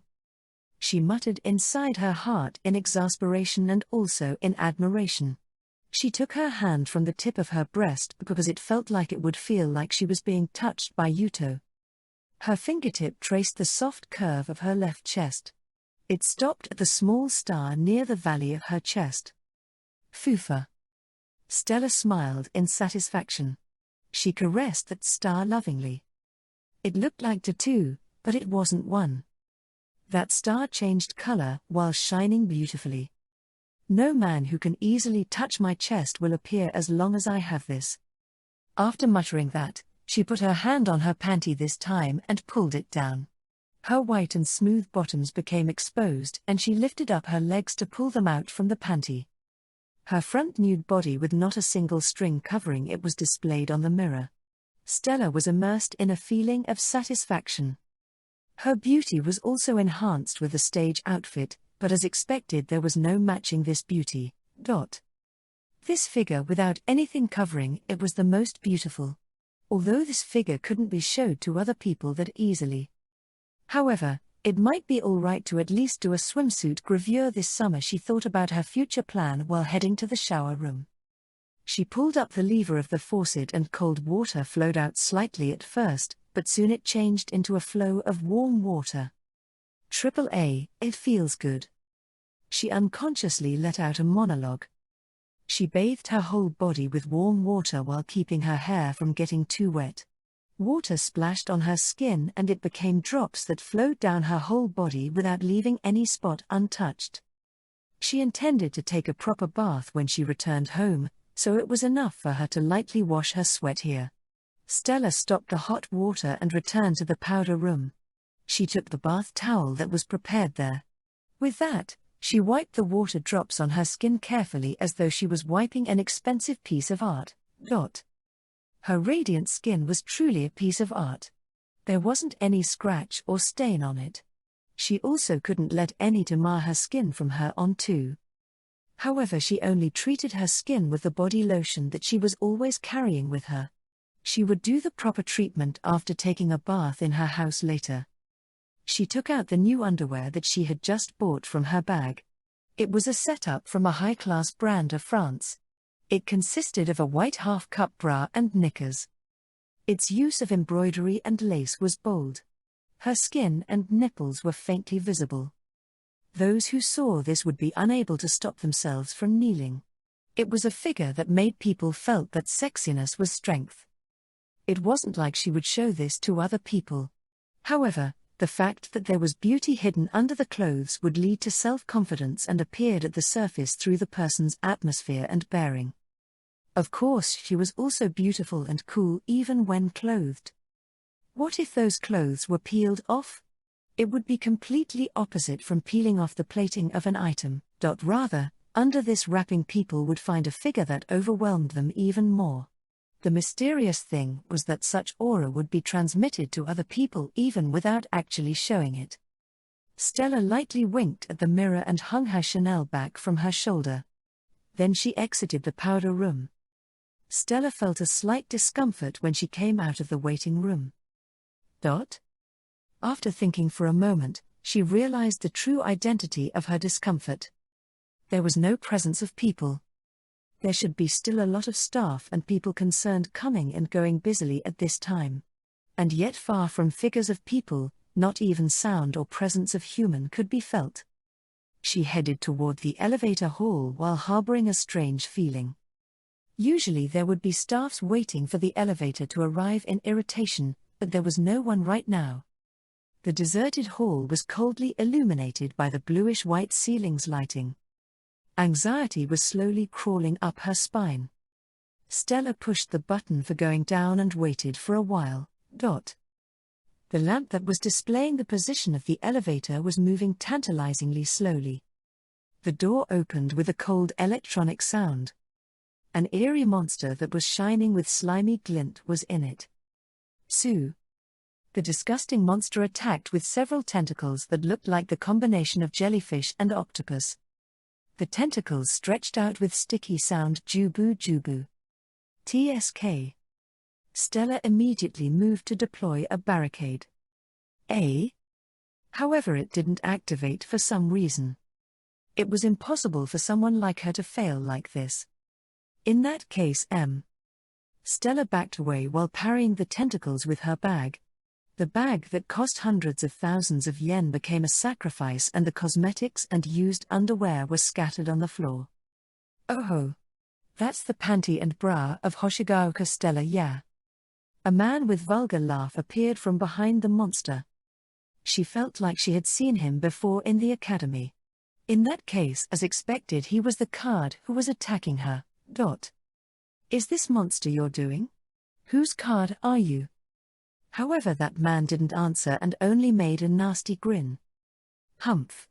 It's a disgusting monster, but it's perfectly suited for the casters. That man didn't show any sign of feeling offended even after being insulted. He even looked delighted instead. I like tentacle things after all. At that time, another 2 electronic sounds rang out and the other elevators opened. The ugly figure that appeared from there made Stella showed her displeasure. One was a monster that looked like jellyfish. Its shape was like an even fatter version of the first monster that appeared. Its height was 2 meters. There was a mouth at the top of its fat body and drool was dripping from there to swallow its prey. And then the other monster was a man with horse head. However, a huge male genitalia was standing tall on its crotch. As for me, I like both tentacle and 4. No, I completely prefer bestiality. These guys, they are planning to make these monsters rape me? Stella felt exasperated rather than angry. To make me face this kind of opponent, your boss must be a big idiot. Humph, it's pointless even if you act tough. This building is surrounded by a special barrier. Yep. It's a barrier that forbid the activation of new magic. So that was why these guys were so confident. She didn't know how they summoned this monster, but they could move even inside the barrier if they were summoned beforehand. Humph, is that so? Stella dashed toward the window. However, a sound like static electricity repulsed her finger the moment she tried to touch the window. Sue. There was definitely a magic circle of barrier on the window. The men's condescending laughter echoed from behind. Ahaha, you're desperate. Pointless, there isn't anywhere for you to run. I can't wait. To think that I'll be able to toy with that Hangyakusha Stella, isn't it a waste to make our figurines violate her? Yeah. As I thought, we should torment her with the figurines before we. Stella turned her back on the window and faced the 3 men and 3 monsters. I'll give you a warning beforehand. You guys are going to die if you try to do anything further than this to me, you know? Nice, as expected. Nothing beats humiliating an arrogant woman. Yeah. Even a Devil King candidate is just a woman if she can't use magic. Stella didn't look scared at all. She put her finger on her forehead as though she had a headache. Look here, there is no way that the like of you guys can defeat this me. Don't you guys understand that you are just being used as disposable pawn? However, the 3 men were staring at Stella's body as though they were licking her body with their gazes. I touched the barrier just now. It's certainly preventing the construction of a new magic formula. But it's meaningless against magic that is already deployed, you know? Higher, it's pointless even if you bluff. Your defensive magic that was previously put up in this studio has been dispelled beforehand after all. Geez. Either your boss is a big idiot or he is just using you guys as a bait. She noticed one of the men reaching out toward her underwear that was scattered on the floor. Wait. Don't touch that. Oh. Could it be this has been used? Awesome. The man put the crotch part of the panty on his nose and inhaled. You. Stella's face twisted in disgust. Stop screwing around already. She started walking toward the man without even fearing the monsters. Right after that, suddenly a fierce sound of destruction resounded. A hole was opened on the ceiling and the floor where Stella was standing until now also had a hole in it. Stella turned around. Cold sweat trickled on her cheek. Wait. Is this also you guys doing? Eh? The three men only stared at each other's face in bewilderment. Speak clearly. Stella passed beside the monsters and headed toward the men. But midway. What? Her feet slipped for some reason. She staggered and reflexively put her hand on the wall. In that instant, an unknown shockwave passed through just a few centimeters beside Stella. The fat jellyfish monster was pierced and its body composition was blown apart. Stella averted her face as that dirty filth wouldn't get on her face, but there was only plastic fragments scattered around her. This is... Stella looked up. As expected, there was a hole opened at the ceiling. And then at the floor too. Exclamation mark. Stella broke into a run while the men weren't looking. She ran from the elevator hall back to the corridor that led to the waiting room. Holes were then opened one after another at the ceiling and floor as though following behind her. Pchgagio. Behind her, there were 3 screams of death agony resounding. However, she had no leeway to look behind to confirm the corpses. Someone was attacking her from a building's rooftop? Which Devil King candidate it could be? What kind of characteristic magic this was? It was extremely close to a physical attack. No, it seemed like it was really a physical attack. Even so, she never thought that someone would use their own cards as disposable pawns to distract her. It was truly sleazy. Perhaps she should admire that point. Someone was there. There was a man in front of the waiting room. He was standing at the middle of the corridor without doing anything special. Red hair. He had a kind-hearted face that strangely felt like a mask. Stella stopped running with 3 meters of distance remaining between them. Are you the boss of those trashes? Nope. Their master is the tower. However, this man was inside a place that was locked by a barrier. This man too wasn't an ordinary person. And, who are you? That man smiled with an expression that looked like he couldn't even hurt a fly. The death god. Sue. Cracks entered the whole surface of the ceiling. It was crumbling? Stella's eyes immediately searched for a place to escape, but she only saw cracks spreading on the wall and floor. However, the man before her eyes was calm. Gimme a break, there is no way I'm going along with your double suicide.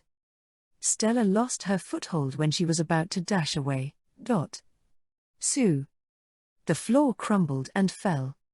There wasn't any place to run away to. She was helpless. Right after that, the ceiling fell. The building that was a recording studio for a television station was crumbling with a tremor. When the dense smoke that was rising up from it settled down, there was a woman laughing loudly above the mountain of rubbles that was once a building. Ah ha ha ha ha ha. You see that? This is the strength of strength. Strength is justice. Strength is power. The Devil King candidate of strength, so now Rikimaru was showing off her arm muscle with a guts pose. Rikimaru was on standby on the building's rooftop. She was given the role to finish off Stella from above if Stella escaped from the barrier using some kind of method. However, she was unable to endure while sensing the presence of prey under her feet. So she swung her fist against her better judgment. It resulted in an attack that was like a cannonball attacking Stella. The shockwave pierced from the rooftop of 5-story building until the underground. And then the last attack possessed a might that destroyed the building itself. Even the star Hangyakusha Stella isn't a big deal at all. But that's only because Rikimaru-chan is too powerful. But it wasn't just Stella who she finished off. The cards of Tower and also Lost inside the building were dragged into the destruction. Marios, who was watching everything from start to end from the parking lot adjacent to the building, turned pale after seeing the crumbling building. You buy each? What the hell did you do just now? Fucking hell. The people sent into that building was 3 court cards of Tower. Naniwa, Karasama, and Yamashita. Now they were buried under the building's rubbles. Normal magic couldn't be used because of the barrier that was laid out. Surely those three were unable to protect themselves or escape the destruction. They were in alliance even if it was just for a brief time. And yet Rikimaru sacrificed the tower's cards and death without any hesitation. However, the culprit didn't seem concerned at all. Ha, it was the best chance. Well, the result is all right, so no problem. What is all right? All of them died because of you. Rikimaru's bright laughter completely changed into a cruel smile. It was unfortunate, but it couldn't be helped. This is the Devil King War after all. The weak can only die here. Marios clenched his fist and gritted his teeth. Shit, the worst, this is the worst, kukaku. There was a part of himself that was enjoying this situation. He never expected to lose his cards in this kind of form. But he had a hunch that it might become like this. Jiaodogahama lost was a death god, no, a god of pestilence. That guy was making him fell. His body shivered. The pleasure of falling. The degenerate bliss from the situation turning hopeless for him in misfortune. He was gradually losing sight of himself, whether he was aiming to become the next Devil King or whether he was wishing for his own ruin. But even that was over. Even Lost, who might be leading him to a tumble, was under the rubble right now. There was no saving him. Fortunately, he still had his ace and queen cards with him. He would hide for a while. What? A part of the mountain of rubbles shook violently. Heave-ho! The rubbles collapsed. Behind them there was a tunnel. Walls of concrete and steel frames were interlacing together in a stroke of fortune and created an empty space inside the mountain of rubbles. A beautiful girl with skin that had thin coloring appeared from inside there, wearing a uniform that was attached with fur. Good grief, you guys weren't holding back at all. I have regular show in this station. What I'm going to do now? That was the Devil King candidate of Star. Hoshigaoka Stella? There wasn't a scratch on her. As expected, her clothes got dusty, but that was all. Rikimaru, who was standing on top of the rubbles, whistled in admiration. This is surprising. I can't believe you are safe. Stella got out of the rubbles and looked up at Rikimaru. As I thought, that brutish attack was from you, wasn't it, so now Rikimaru? Ha. It's disappointing that Rikimaru-chan can't beat you directly, but this is as far as my role goes. I'll leave the rest to the bunch who are lovey-dovey with Stella. Rikimaru leapt down to the other side of the rubbles and vanished from view. What is she saying? Which lovey-dovey bunch she means? Stella looked around and her gaze stopped on Marios, who was standing in a corner of a parking lot. Does she mean you? I'm. Marios sweated heavily from his forehead. Shit, I got into the worst situation. He left behind his masterpiece in his workshop. He should retreat when the building collapsed. Marios started to back away slowly, but then the headlight of a car that was parked nearby lit up. Exclamation mark. The beaming light illuminated Stella. Stella put her hand over her face because it was too bright. And then she narrowed her eyes and glared at the car. It was a high-class Italian sport car. The door of the passenger seat opened and a girl got out. Stella Tilda, it's not that one who is heads over heels with you. That voice, Sansa, isn't it? That means. Kitakami Lunatic showed up from the driver's seat. As I thought, it's you too, good grief. There is no end to you guys. Stella looked fed up. On the contrary, Lunatic was making a thin smile. The moon is beautiful tonight. It's a good night for a journey. Hoshigaoka Stella. Lunatic walked towards Stella with the car's headlight as his background. Do your best, heart, Luna Tilda. Sansa's elbow leaned on the car and she waved her hand. Stella turned a cold gaze towards such Sansa. You aren't joining in? Sansa replied to the glaring Stella cheerfully. Yes. I'll just cheer from here. I'm leaving this to Luna. Is that all right? I'll murder him though. Phew, how confident of you. Lunatic stopped walking and raised his chin as though to look down on Stella. However, I'm amazed that you're unharmed. How did that happen? Star govern over everything's destiny. The star of fortune is on my side. Nonsense. The puppet uses at the beginning was just a feint, but Rikamaru's attack isn't something that can be dodged by luck. Was there a hole in the barrier somewhere?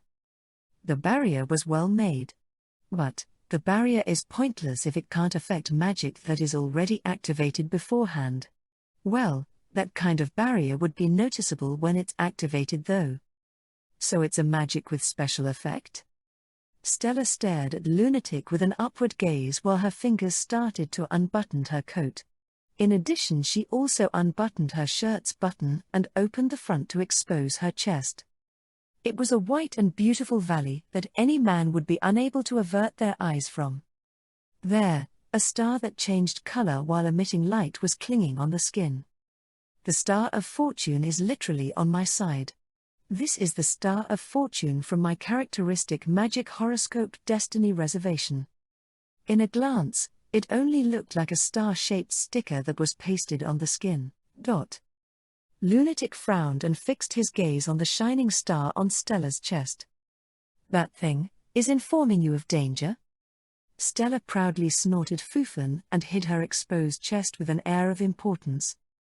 It's producing fortune that automatically protect me. It's a perfect magical security system that is active 24 hours.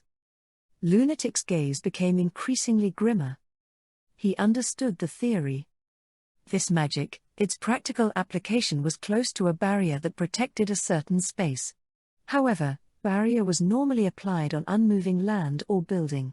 And yet this barrier was applied on a living and moving thing continuously.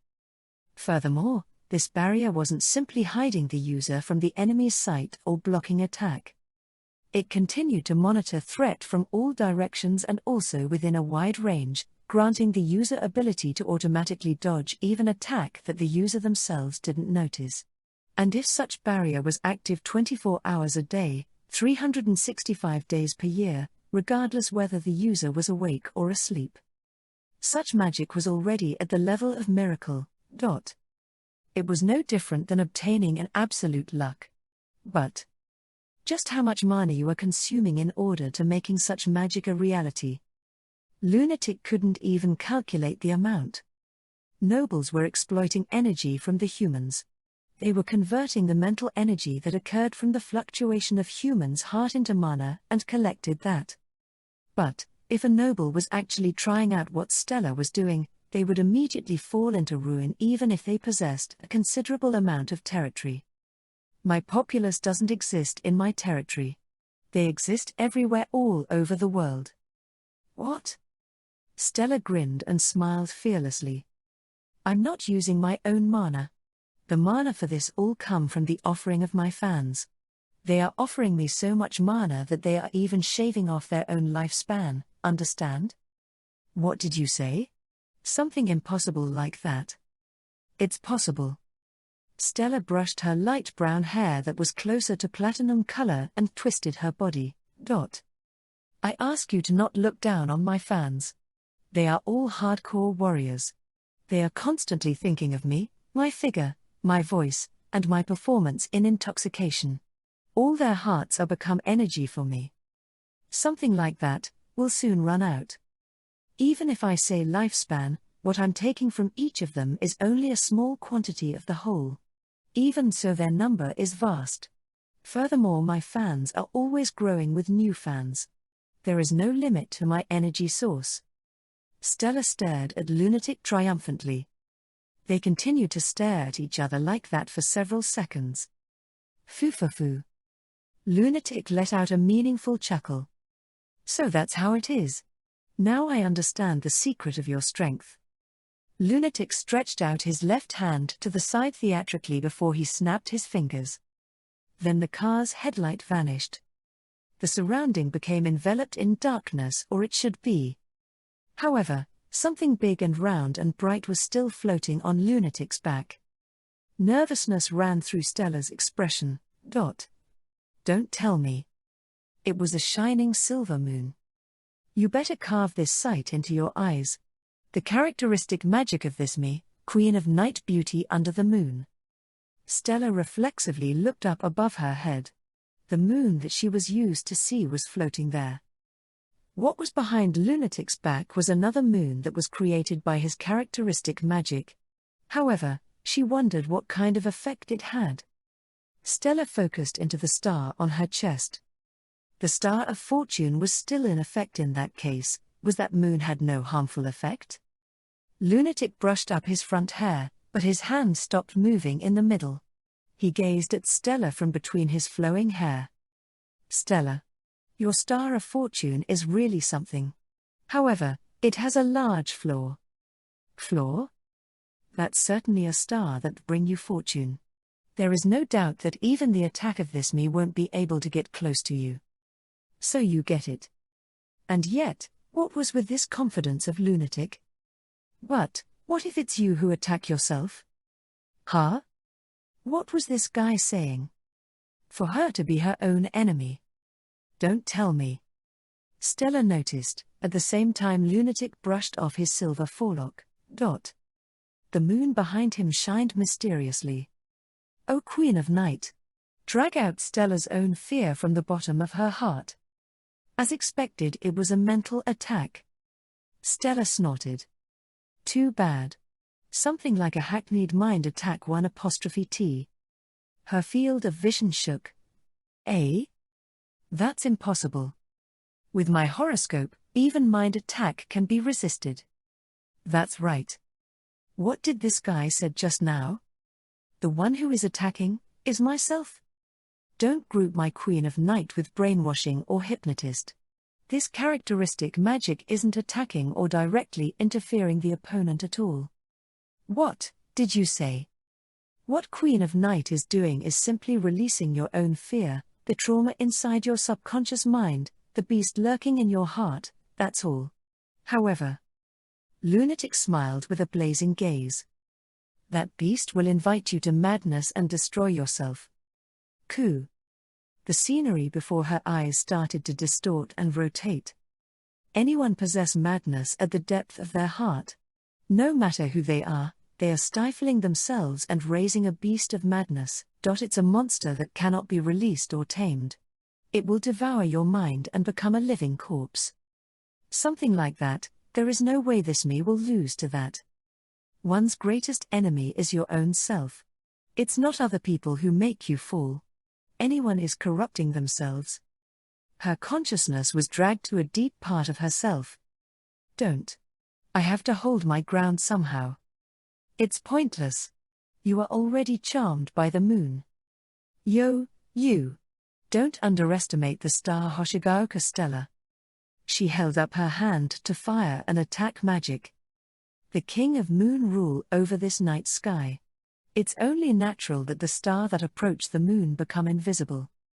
Lunatic narrowed his eyes and showed a cold smile. Fall. In the end you are just a shooting star. Sue. Stella's sight became pitch black. She felt like her legs were grabbed and she was dragged into a deep valley. Fall. Sink. Drop. When she noticed, she was standing on a soft carpet. A nostalgic room. It was the living room of her home in the devil world. However, the room was excessively wide and the furniture looked big. She realized the reason. Her viewpoint was awfully low. She had returned to become a child before she noticed it. Only summer. Her little brother was sitting on the sofa. What's wrong, Stella? Don't just stand there. Summer was at the sofa near the window. Now, let's eat. Stella too, sit on your chair. Summer. No. That person would come soon. Everyone was in danger. Eat a lot and grow strong. After all, Stella is the star of hope of our family. Summer was in a good mood. Her little brother was also looking at her with respect. Oni Summer, you are really strong. You surely won't lose against anyone. Yes. I never lost against my friends of the same age. My magic doesn't even lose against adult. I'm surely the strongest. No matter what happen, I'll protect my family. The me at this time believed that. Until that person came. My little brother's neck was beheaded. Auto-sama was crushed flat, Oka-sama was scattered in pieces. I ran away. With tears and drools and snots dripping down. Why am I going through something like this? I couldn't do anything to resist the unreasonableness that suddenly came barging in. I ran away while begging for forgiveness and desperately speaking words of apology. But that person is pursuing. If I'm caught, how would I be killed? I let out a meaningless sob while hiding inside a thick thicket at the garden. That person comes. I held my mouth so that my voice won't leak out. A large black shadow comes. This isn't the place for me to take revenge for my family. I prayed so that I'm alone will be saved. That person is coming. I'm shaking all over and tears won't stop flowing. It's scary to even listen to the footsteps. It's scary to even look at that person. But it's also scary to close my eyes, close my ears, and tremble in place while not knowing when that person will come. It's scary no matter what I do. Powerless. I'm in despair, because I can't do anything by myself about my destiny. I was an existence that was this weak and meaningless. I felt enlightened and resigned, and yet, when that person stopped in front of me, my fear exceeded the limit. No. Stella let out a shriek. It was a shout that would make even the listeners felt fear. The shriek trailed on and it vanished before long. Stella stood still at the center of the parking lot. Her hands dangled limply on her sides and tension completely left her body. Her eyes were opened, but those eyes weren't looking at anything. Her slightly opened lips were whispering something with a voice that couldn't be made out. There was no radiance of a star from that figure like before. She looked like a living corpse. Lunatic sighed, Fu, with a smile. The star has fallen. Sansa sent an applause while still leaning on the car's door. Amazing as expected from Luna. So cool. Mario's was dumbfounded seeing Stella's figure that was a mere shadow of her former self. So this is the power of Moon. That Stella was turned into an invalid with one attack. What an absurd monster. But with this he now understood that guy's power. He could do it. He could win using his Babel Tower. If he was careless then they might bring each other down simultaneously, but when he imagined himself getting devoured to death by his madness, it made his heart exhilarated on its own way. Mario's grinned inside his heart while looking at Lunatic who was walking towards Stella. It said that a star shine the brightest just before it explode. Your radiance too is a momentary spark. Foo, foo foo foo foo. A laughter came out from Stella who was still looking down. Lunatic's face clouded. What? I'm thankful to you, Kitakami Lunatic. For making me remember. Impossible. Lunatic stared at Stella with a disbelieving gaze. The Queen of Night has completely made you. Yes, thanks to that I remember it after so long. Stella's eyes were shining like star when she lifted up her face. Recently, I was completely a peace idiot. It was troubling that my desire for revenge was fading despite myself. You. Lunatic's face stiffened. As the token of my gratitude, I shall present you with my treasured star. Stella's right hand slowly rose up and pointed at Lunatic's face. Coo. Lunatic jumped a long distance behind. He backed away until the car where Sansa was at with a single jump. He didn't know what Stella was going to do right now. However, he felt an outrageous danger. What in the world was she planning? However, it seemed he was able to avoid danger for the time being. Lunatic didn't let his guard down and observed Stella. What should he do to defeat this woman? A woman who endured his Queen of Night. No, that was impossible. In that case, It must be her horoscope that was at work to hinder his characteristic magic. What a troublesome woman. Stella kept pointing at Lunatic. She had a self-assured smile on her face. How is it? Is it to your liking? There wasn't anything strange with his body. There was also no trace of magic being used. Was it just a bluff? If so, then this. Luna, what is that? Sansa pointed at Lunatic's cheek. ? Sansa touched his cheek, but he himself couldn't see it. Is there something on my cheek, Sansa? On your cheek, there is a star. ! He kept vigilant against Stella while taking a glance at his car's side mirror. Certainly, there was a black star on his right cheek. Wah! It wouldn't vanish even after he rubbed or scratched on it. What's this? Stella folded her arms and declared with a cruel grin. That's the Star of Death. Sue. You have one more day to live. You will be able to put your affair in order with that much time, right? You should do your best to hold dear to your remaining time in this world. Cold sweat drenched Lunatic's whole body. Phew, what a nonsense. Do you think that horoscope can only be used for protection?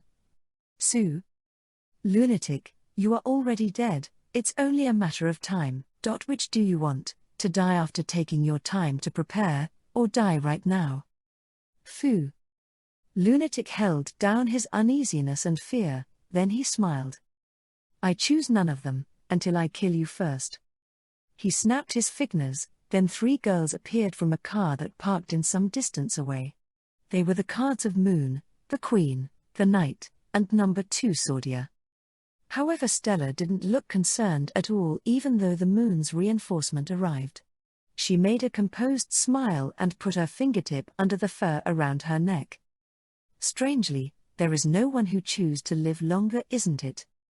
She took out a card. It had the picture of stars that shined in the sky and a naked woman, the arcana of star. The star governed the destiny.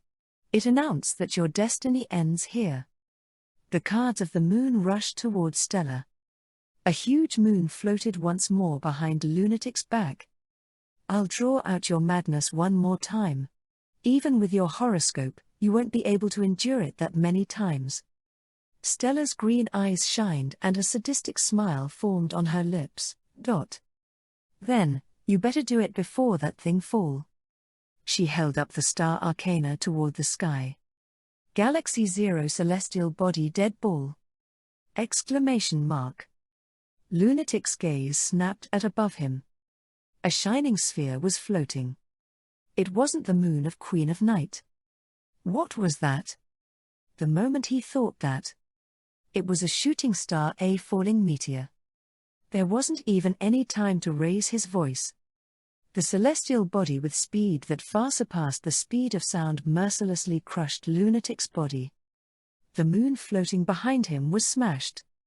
The ground quaked from the impact like an earthquake. The shockwave of a falling star produced huge flame and shockwave.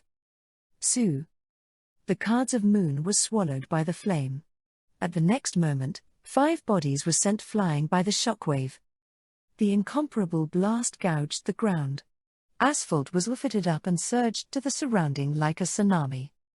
The parked cars were all blown away. They slammed on the walls of the surrounding buildings. Then the buildings' walls were cracked and glasses were all smashed up. When the explosion died down, there was a large crater formed at the place that was a parking lot. Stella spat out her words at the center of that explosion. You are just a mere satellite. Don't act arrogantly in front of a fixed star. Galaxy 0 was completely different from horoscope. It was Stella's other characteristic magic. It was a genocide magic that possessed overwhelming destructive power. You still want to have a go? Stella asked the other fixed star here. It was the sun Sansa, who had quickly withdrew to some distance away from the edge of the crater. Luna is dead. Sansa stared in a daze at the crater. Mario's was also behind her with a pale face. She thought that she might also got either of them if she was lucky, but even a joke like them was still Devil King candidate. They weren't so easy that they could be dealt with just by getting mixed up in an attack. Stella smiled triumphantly and asked once more, "Are you going to face me alone? Or perhaps, you who are shivering behind there are the one going to fight me?"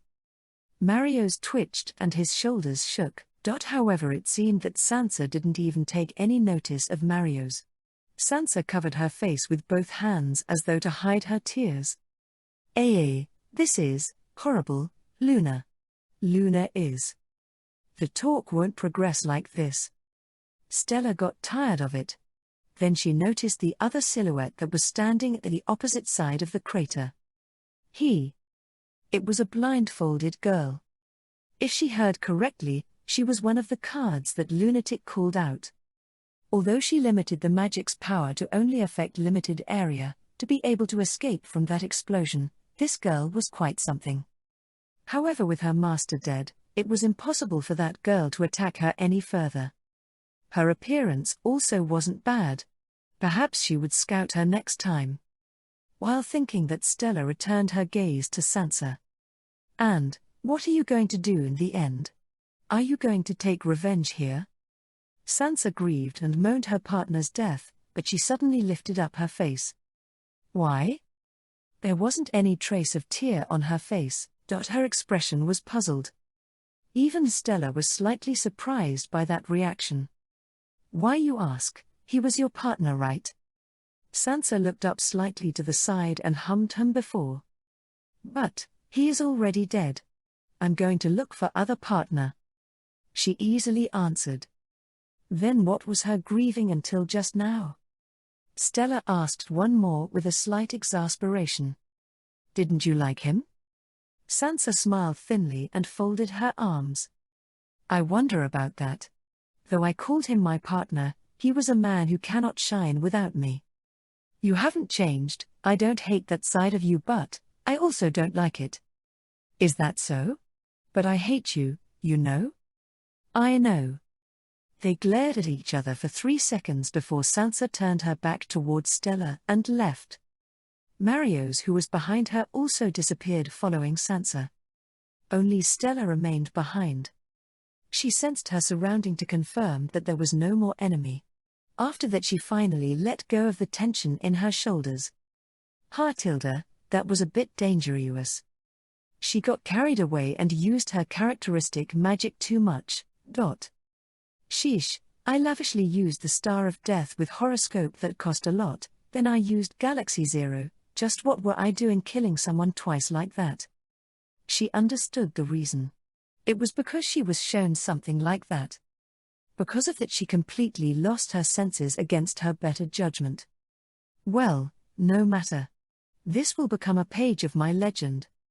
Exactly, that was magnificent. Something cold ran through her spine. She immediately constructed the magic formula of barricade while turning around. Over there was the mountain of rubbles of what was formerly a building.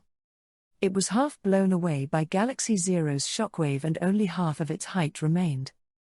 A man was sitting on top of the rubbles while looking at her with a smile. As for me, it was really a sight of sore eyes to be able to see 2 such extravagant things. "You. A red-haired young man. Since when he was there? So you are also safe. How did you escape from there?" "Escape?" That young man stood up and dusted off the dust on his trouser. "I didn't run away. I was buried under this all this time." "Buried?" She didn't know whether he was lying or not. Was he a devil with similar ability like her? "You said that you're a death god or something, didn't you? Introduce yourself properly. Who are you?"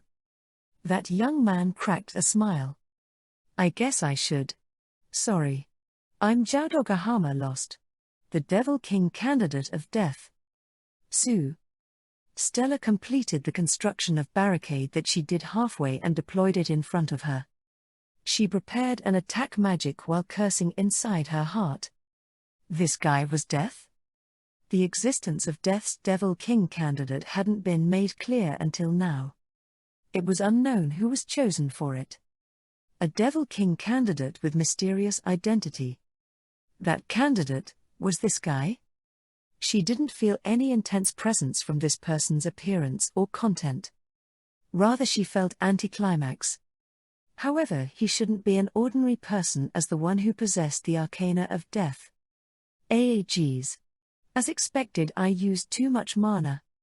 While Stella's uneasiness was fanned up, Lost waved his hand listlessly. Don't worry, I don't have any intention to fight here. She couldn't easily say is that so and believe that. Stella didn't let her guard down and continued to glare. Then, you only came for greeting? It's for invitation. How about joining our alliance? Alliance, you say? Yep. It's for teaming up temporarily and take care of the troublesome opponents. Troublesome opponents, huh? I refuse. I won't receive any order from anyone. I also hate to be tied down.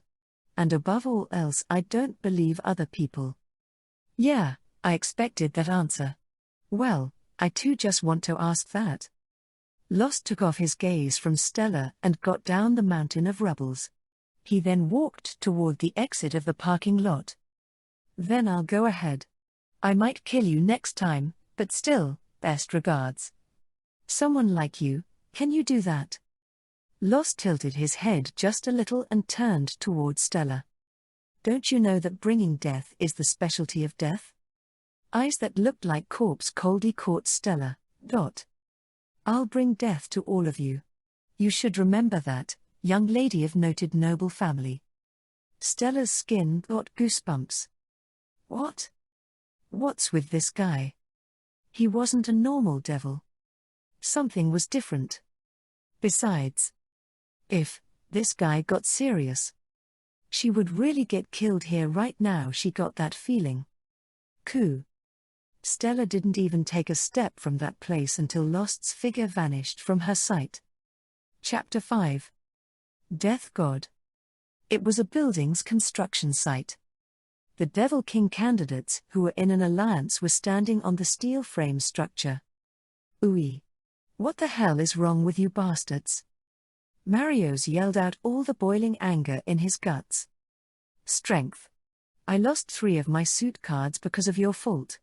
3 damn cards all gone in an instant. What the hell is wrong with you, screw up? However, the strength now Rikimaru was picking into her ear while replying in an annoyance. Man, you're noisy, it's not a big deal anyway. You just need to replenish them. Sue. You think it's so easy? I need someone who has special talent in creating model. The Sun Sansa Summers interrupted to mediate between the two. Now, Mario's too, calm down Tilda, let's get along with each other, okay? Who can do that? Marios also couldn't believe Sansa's attitude. Wasn't this woman originally a team with the Moon Kitakami lunatic? Are you all right with this, huh? Even lunatic was done in, you know. Wasn't he your boyfriend? But he is dead already, so there is nothing that can be done about it. Shit. This woman cannot be talked with. Were they seriously not lover? Even though she at least looked like she was in love with the moon, but what was with this attitude? She was acting really easygoing. Well, I guess I also need to prepare a new boyfriend quickly. Her speaking tone was so casual as though she was talking about changing accessory. The remaining female here, the Wheel of Fortune Shimokadzuma Rin, was only smiling cheerfully like an idiot just like usual. Damn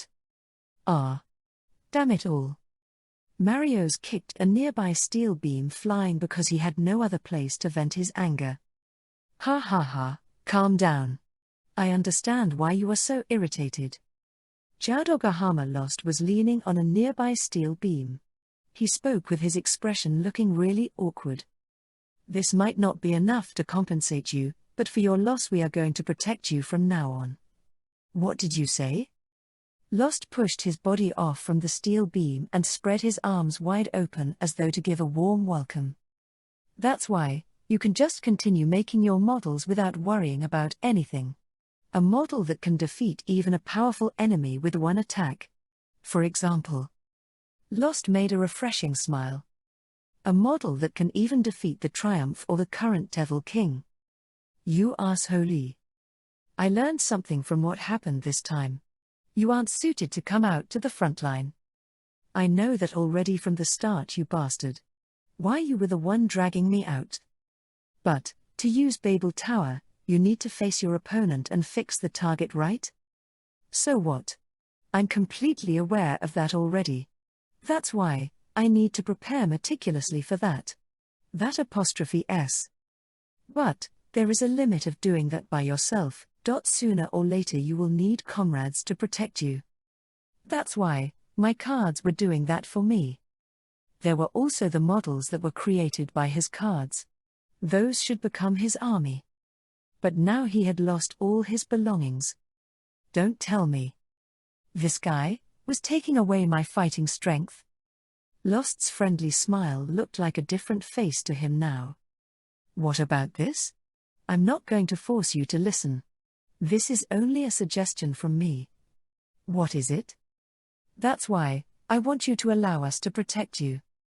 The current him had lost almost all of his possession. He could only do as Lost told him. If he refused. If you can't contain your anger no matter what, I also won't mind if you leave this alliance right now though. The 4 Devil King candidates stared at him. It didn't matter what kind of mask they were wearing at the outside. Their eyes were only filled with chilling calculation and scheming inside. He was entrapped. Got it. I'll do like you say. Lost nodded in satisfaction. Yep. That's good. Then, let's meet again next week. Lost left those words behind and left. The other Devil King candidates also followed him and vanished. Marios, who was the last one remaining here, stood still on the spot. The situation was beyond absurd for him, and yet he was smiling instead. How did it turn out like this? That's right. The cause was lovers. Putting it another way. If only he could take care of lovers, his anxiety would disappear. After that he would hide himself and waited until there was only a single candidate other than him in the Devil King War. He would wait while making the strongest and best model. He had understood Lovers' hand through the attack before. He could kill him. Besides, he was also interested. What could possibly be more important than one's own life? I wonder, what is his possession that will break? For ha ha ha ha ha ha ha ha ha ha. Gakuen. We're going to depart soon. Yes. I checked my hairstyle at the wash basin on the 2nd floor. My clothes too, well, they are normal. Today was Sunday. The whole family would go out shopping. It was rare for us to do this. This was because Raina was still lacking a lot of daily necessities and furniture. And so we were going shopping for those things with the whole family today. The room that was used as storage was also finally tidied up, so it became possible now to bring in furniture to fill the room. Even so, the room was still empty with only the minimal change of clothes inside. We were going to need a bed or perhaps a futon. We would also need a closet, and it would be better if there was a table for studying. Raina also didn't have enough clothes for pajama or casual use, then buying additional tableware for Raina, etc., etc. We were going to buy a lot. I got down to the 1st floor where everyone was waiting at the entrance. Raina smiled from the bottom of my heart when she saw me. Going out? We are going out desu, Onii-chan. Yeah, I'm looking forward to it. Yes. Raina is very happy to be able to go out with everyone desu. She answered with sparkling eyes. Ka-san and Tu-san were also watching that smilingly. Then, let's go. Both of you, quickly wear your shoes. We sat down at the entrance and put our feet into our shoes. I saw Raina's worn-out shoes beside me and thought, we got to buy shoes to replace her old one too, while I was thinking that. Raina? Raina was leaning on my shoulder. Oi, You shouldn't act spoiled like this in front of Tu-san and Ka-san. I was about to say that, but the weight that I felt on my shoulder seemed strange. Rather than feeling like someone was leaning on me, it felt like a puppet was falling on me. Reina? Her body slipped down and fell on my lap. Reina-chan? What's wrong? Ka-san and Tu-san shouted. Shit.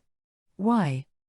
I held up Reina's body, climbed the stair, and laid her down on my bed in my room. Reina.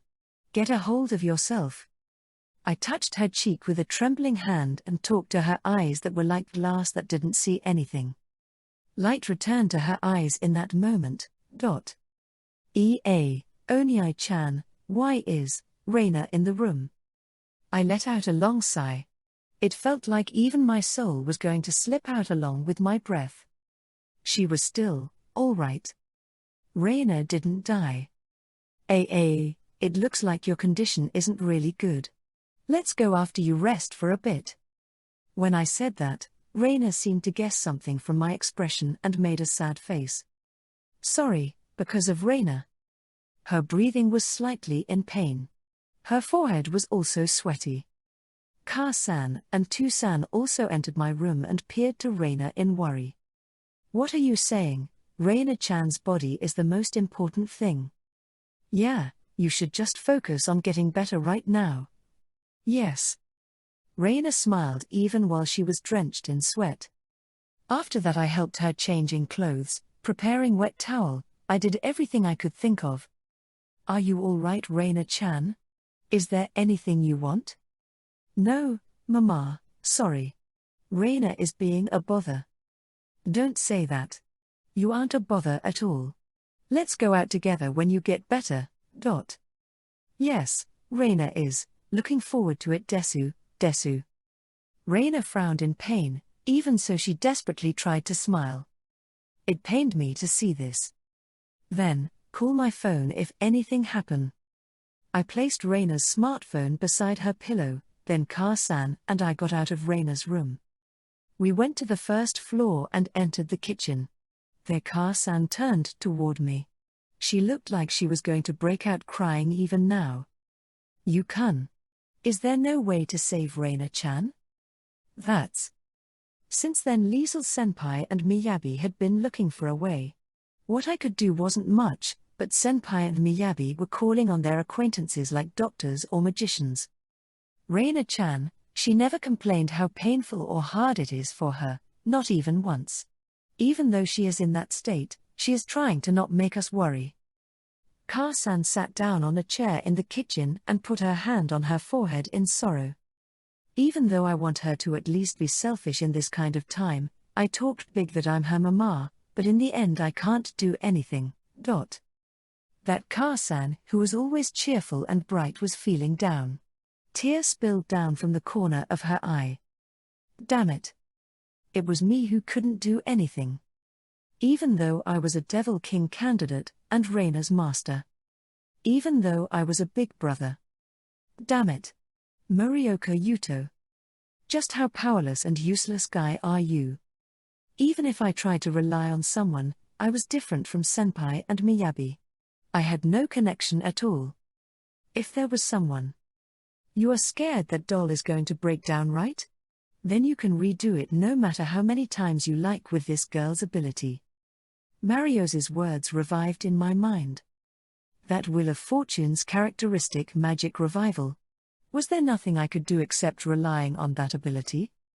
But even though that tower was telling me to become their ally, he tried to kill me. No, he tried to kill Reina too. His action didn't match his words. Was he acting because of his whim, or was he forced by a situation and so he was reluctant to invite me, or perhaps, the alliance wasn't united in one purpose? Could I entrust Reina's life to someone that couldn't be trusted like that? Then, what should I do? Think, Morioka Yuto. In the end you were just a human. You were accidentally chosen by an arcana, and by luck you were helped out by amazing people like Liesl Senpai and others. You were just a mediocre man. I wasn't reliable at all. However, I didn't have many devil acquaintances. The headmaster told me before that he couldn't back up any particular Devil King candidate. I already tried asking Geld if he might know something. The rest of my acquaintances were only other Devil King candidates, but I would show my weakness if I relied on them. Liesel Senpai had tried asking Nath, but I couldn't just carelessly try relying on Stella. After all, when I was going to save Liesel Senpai from a spite, she asked me to give her Liesel Senpai as reward. There was no way I could. Wait. Something got caught in my mind. What could it be? Yukon? What's wrong? No. It was something that I almost completely forgot. Just now, did I recall someone's name? Come to think of it, that Geld once said. Wah. What's wrong? Yukon. I suddenly yelled loudly. Ka-san was looking at me with worry. That was right. There was one. Even I had one. Someone I could rely on. A guy with the perfect power for this kind of time. The neighbors seemed to think of that house as a deserted house. Once it was a splendid mansion, but it became a deserted building in one night. The second floor vanished and the first floor's walls also became full with holes. The windows were also smashed up. I didn't pay any attention to it at that time, but now that I saw it like this, I understood after this late that we were really running wild. I pushed the iron bar gate. The gate didn't swing open. Instead it collapsed to the other side. The building ahead of me was truly a deserted building. Was he really in this kind of place? I walked through the front yard that got glasses scattered everywhere on the ground. Then I put my hand on the front door. It wouldn't open. I went around the garden and entered inside from a spot where the wall was blown away. Trace of fire was remaining inside the room. It was painful to look at. I got through the room and went out to the corridor. There the floor was covered with wall fragments and glass fragments. I walked through that corridor deeper into the building. There was a door that was damaged relatively lightly at the end of the corridor. I grabbed the door handle and twisted it. It wouldn't open. It seemed this was the place. I backed away for 2 or 3 meters and kicked on the door with the momentum that I gathered. A spitey. There was the sound of the lock getting busted, then the door opened hard. The inside of the room was dim. There was a sour smell. At the corner of the room, a man was sitting while hugging his knees. A blanket was covering him from his head. This was the man who was locking himself in this room. The shut-in showed a shocked expression at the sudden intrusion. It has been some time, isn't it, the world a spite. Yo, you bastard, Morioka, Yuto. He was just barely saying that with shaking lips. I cut across the room and headed straight to the window. Hi? I paid no mind to the frightened Aspite and opened the window's curtain all at once. You. Aspite covered his eyes from the dazzling light. Surely he hadn't seen the sunlight for a while here. He was trying to crawl deeper into his blanket. Oi, get out from there already. I grabbed on the blanket and forcefully peeled it off from him. Aspite appeared from below it, hugging himself while shrinking his body as small as possible. Why, you bastard, how far, you are going to ridicule this me until you are. Aspite's eyes were teary. Don't bother me any further than this. Morioka Yuto. Seeing him like this even made me felt somewhat sympathetic. He was simply reaping what he sowed, but when I saw him falling this low, there was guilt welling up inside me. Sorry. I apologize that I suddenly come here like this. But I have business with you that. Shut up. This is a space only for me, a world for only me. Aspite looked up at me with a gaze of resentment. That's right. This cramped space is my whole world. What's so wrong about it? I don't want anyone stepping into it, I don't want to talk to anyone here. Get out. Get out from my world. I actually wanted to respect his feeling. Even if I had to talk to him, I wanted to take my time more without being forceful. But, right now I didn't have any leeway for that. I kneeled in front of the teary Aspite and grabbed his shoulders. I'm begging you, Aspite. I need your power. Eh? Aspite blinked repeatedly. The dark circles around his eyes from lack of sleep had darkened even more than before. I stared into those eyes that were like dead fish and talked. I talked while hoping that my feeling would be conveyed to him. We are being put in a difficult situation right now. Aspite's expression was frozen in surprise, but a cynical smile surfaced on his face before long. What? Should I say serve you right here? It doesn't really make me that happy if it's not me who is making you suffer though. Yeah, feel free to insult me as much as you like. After all, I'm coming here to lower my head to you and begging for help. He? Aspite frowned. You bastard, what are you saying? Light returned for a moment in Aspite's eyes when he showed expression of anger. However, even that light immediately vanished. Wah, what kind of incomprehensible thing you are talking about? It's over already for me. I lost against you, and lost everything. There isn't any point anymore. Aspite's hand reached out to his blanket. I thought that I'm number one in the world, there is nobody but me who can become the next Devil King. That's only natural. The world is the strongest, other people are all servant, and yet this is how I end up. Aspite made a self-depreciating smile and put his blanket over himself once more. I'm already finished. I felt strangely irritated seeing his figure. I grabbed his blanket one more time and tore it away even more roughly than before. Don't screw with me. What? Aspite was bewildered by my menacing look. I'm just a human, while you are a devil and a noble at that. You are a damn blessed guy, so what the hell are you doing sulking just because of a single setback? I grasped the hand of Aspite whose willpower had declined. Are you listening? Aspite. I gazed straight at Aspite who was looking at me with fear somewhere inside himself. Your world revision is amazing. Yeah? Strength naturally filled my hand on his shoulder. I stared at Aspite with a serious gaze. I focused to make my heart got through to him through my eyes. The me right now need your power no matter what. You need. Aspite's face distorted in hatred. Yo. You bastard, don't talk with your own convenience. Within his dead eyes, there was light flickering even though it was weak. I'm already finished. You were the one who finished me off. Because of you. You are still not finished. I shook Aspite's body back and forth and brought my eyes closer. You are still right here. You aren't being sent back to the Devil world. You still have the qualification to continue fighting in the Devil King War. Aspite gritted his teeth. I could faintly hear the sound of his teeth grinding. But I'm the same as finished. I lost against the like of human. I can't show my face to anyone, anywhere, anymore. I defeated the devil Mitsuishi Ibiza. Are you still ashamed even then? Sue. Aspite's pupils shrank into a dot. He was staring at me open-mouthed. Yo, you bastard, defeated Ibiza? That's right. Ibiza got sent back to Devil World.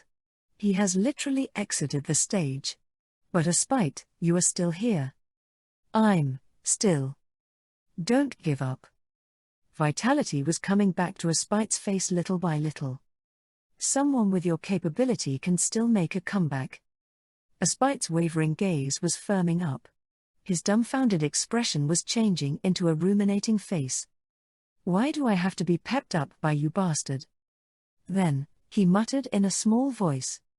It's rude, and impertinent on top of that. Just one more push. I filled my fingertips with strength once more. That's because you want to get back on your feet. If you are annoyed from getting pepped up, then stand up one more time. Aspite. Aspite slapped away my hands and yelled angrily. Shut up. Don't talk as you please. Who are you telling to get back on his feet? You aren't coming here to help me, you are here just for your own convenience.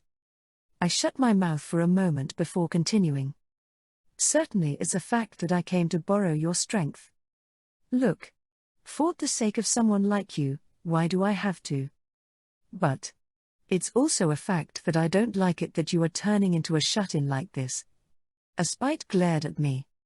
However, I didn't really feel hatred and contempt from those eyes. Listen to me, Aspite.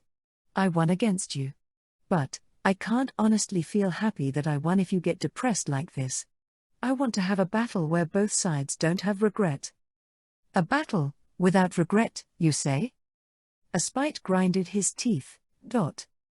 There isn't any battle that won't leave regret. If it's for the sake of winning, no matter what kind of method you have to use. Did you take Liesel Senpai hostage because of that? That's what's so bad about it. Because that's the cause of your defeat. Aspite stared at me dumbfounded. At? You let guard down after taking Liesel Senpai prisoner. Besides, you underestimated me because I'm a human. If you steadily cornered us and used your ability fully, perhaps we would be the one losing. Certainly. Because I captured Liesel, I played the role of drawing out your strength? That's right, because of that woman, shit. You already have an amazing power even without using petty method like taking Liesel Senpai hostage. Isn't that right? Aspite clenched his fist. It's humiliating. He whispered with a voice that couldn't be heard. To be treated like this by the one who defeat me, this is only heaping humiliation on top of humiliation. Aspite was emitting mana that felt like a deep-seated grudge. Wait a second. Fuck. Aspite roared and stood up and then. Aspite? He wasn't using any attack magic. He was simply looking down at me. You're going to regret this. Morioka Yuto. A gaze that was lording over other people. It was like the Aspite in the past. However, I could see flame that didn't exist there in the past being lit up. After all, you are setting fire within this me one more time. There was a faint smile on his lips. Even that smile felt somewhat different in atmosphere from before. My cheeks also unconsciously loosened. I immediately stood up and stared straight into Aspite's eyes. This is how the world Aspite should be. Aspite snorted haughtily. Speak. You have something you want to ask from me, right? I might just listen depending on what it is. I asked Liesel Senpai to investigate the best place to carry out the operation for exchanging Reina's core. The flow of mana in the ground and space would differ depending on the time. If there were places where sorcery could easily succeed, there were also places that had opposite effect. The place that was selected as the result was Miyabi's mansion. It wasn't the rundown shabby house where I visited previously, but the magnificent building beside it that had vast plot of land. A magic circle was drawn at the front yard there with an altar at the center. Reina was laid down there. She was unconscious because she was made to sleep with sleep magic. The white cloth that was covering her chest area was silently rising and sinking. And then standing beside the altar was Liesel Senpai and me. At the other side were Miyabi and her mother Miyako-san. Miyabi turned her gaze to her mother with a twitching face. Say, Okaya-sama? I'm happy that you are helping us, but that attire is. Certainly it also bothered me. See-through lingerie, and then negligee that was also see-through. It was difficult to decide where to look. No, when I heard that Yuto-san is coming, I thought that I'll do my best. The reason is completely nonsense. Okaya-sama is too enthusiastic. Or rather, don't make a move to your daughter's boyfriend. But I can perform magic better when I dressed in a stimulating way. Liesel Senpai let out a tired sigh at that conversation. Miyabi, Miyako-sama is helping us here, so let's respect her opinion in this occasion. Miyabi accepted reluctantly after being told that. Next, Senpai turned a cold gaze that was like a blade toward me. Also, Yuto, don't ogle too much. Huh? The brunt of the argument was pointed at me. No, I'm not. When I started to make excuse incoherently. Oi! The man who was standing near Raina's head yelled in irritation. How long you guys are going to waste time? Also, why do I have to wear blindfold like this? Aspite had black eye mask on his face while complaining to me. He was sending his gaze to a subtly wrong direction. That's because you'll be able to concentrate better like that. Liesel Senpai answered in my place. Then Aspite clicked his tongue. I'm not asking you. Liesel Senpai shrugged and turned her gaze at me as though to pass the baton. Aspite, actually in order to exchange the core, Raina is naked right now. Aspite's lips twisted in annoyance and intentionally made a loud TSK. Perhaps it was just my imagination, but his ears looked a bit red. And? I just need to use world revision to change the world's rule so that the homunculus's magic formula organization ceased moving, right? Yeah, please. During that time I'll use World Fall to destroy just Raina's core. And then Liesel Senpai. I will insert the new core. After that Yuto will use Cutting Connect to connect Raina with Okar-sama once more. Yes. I'll also do my best to give support. This place is Yugao's house's territory after all, so our bloodline magic Cutting Connect can work well here. Surely. By the way, I had called Ka-san too, but she wasn't here. It would be easier to use Cutting Connect if she was at a nearby place. Besides, it was like Miyabi said, it felt like the land of Yugao's house was lending me its power. Even so, I felt a bit awkward to show Ka-san the ritual directly, so I asked her to wait inside the mansion. Is everyone ready? Everyone nodded at Liesel Senpai's voice. Seeing that, Senpai urged the blindfolded Aspite. Then, Aspite. However, Aspite kept his hand on his waist without moving. Before long. Oi, Morioka Yuto. What? Don't tell me, he wouldn't back out after this far, right? It seems your queen is prattling something just now. Liesel Senpai looked at me with a very annoyed face and nodded. Aspite, please. The only one who can do this is just you alone. The eye mask was covering his face so we couldn't see, but Aspite was making a smug expression, I think. Fufu, naturally. I'm the only one in this world who is able to do this.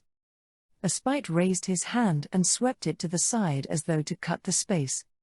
Feast your eyes. To the full-powered world revision of the world Aspite. A magic circle floated up around us with Aspite as the center. The inside of this sphere was moving with different principle from the outside world. That was Aspite's world revision, another world with diameter of 3 meters. It's done, Morioka Yuto. I can't keep this for long, so do it quickly. Roger. Here we go, lovers. The lover's arcana that was dangling from my neck shined bright. Infinite lovers. Mana swelled up from the depth of my body. The mana circulated through my whole body and increased the processing capability of my mind drastically. It enabled me to form magic formula that I normally wouldn't be able to construct. World Fall.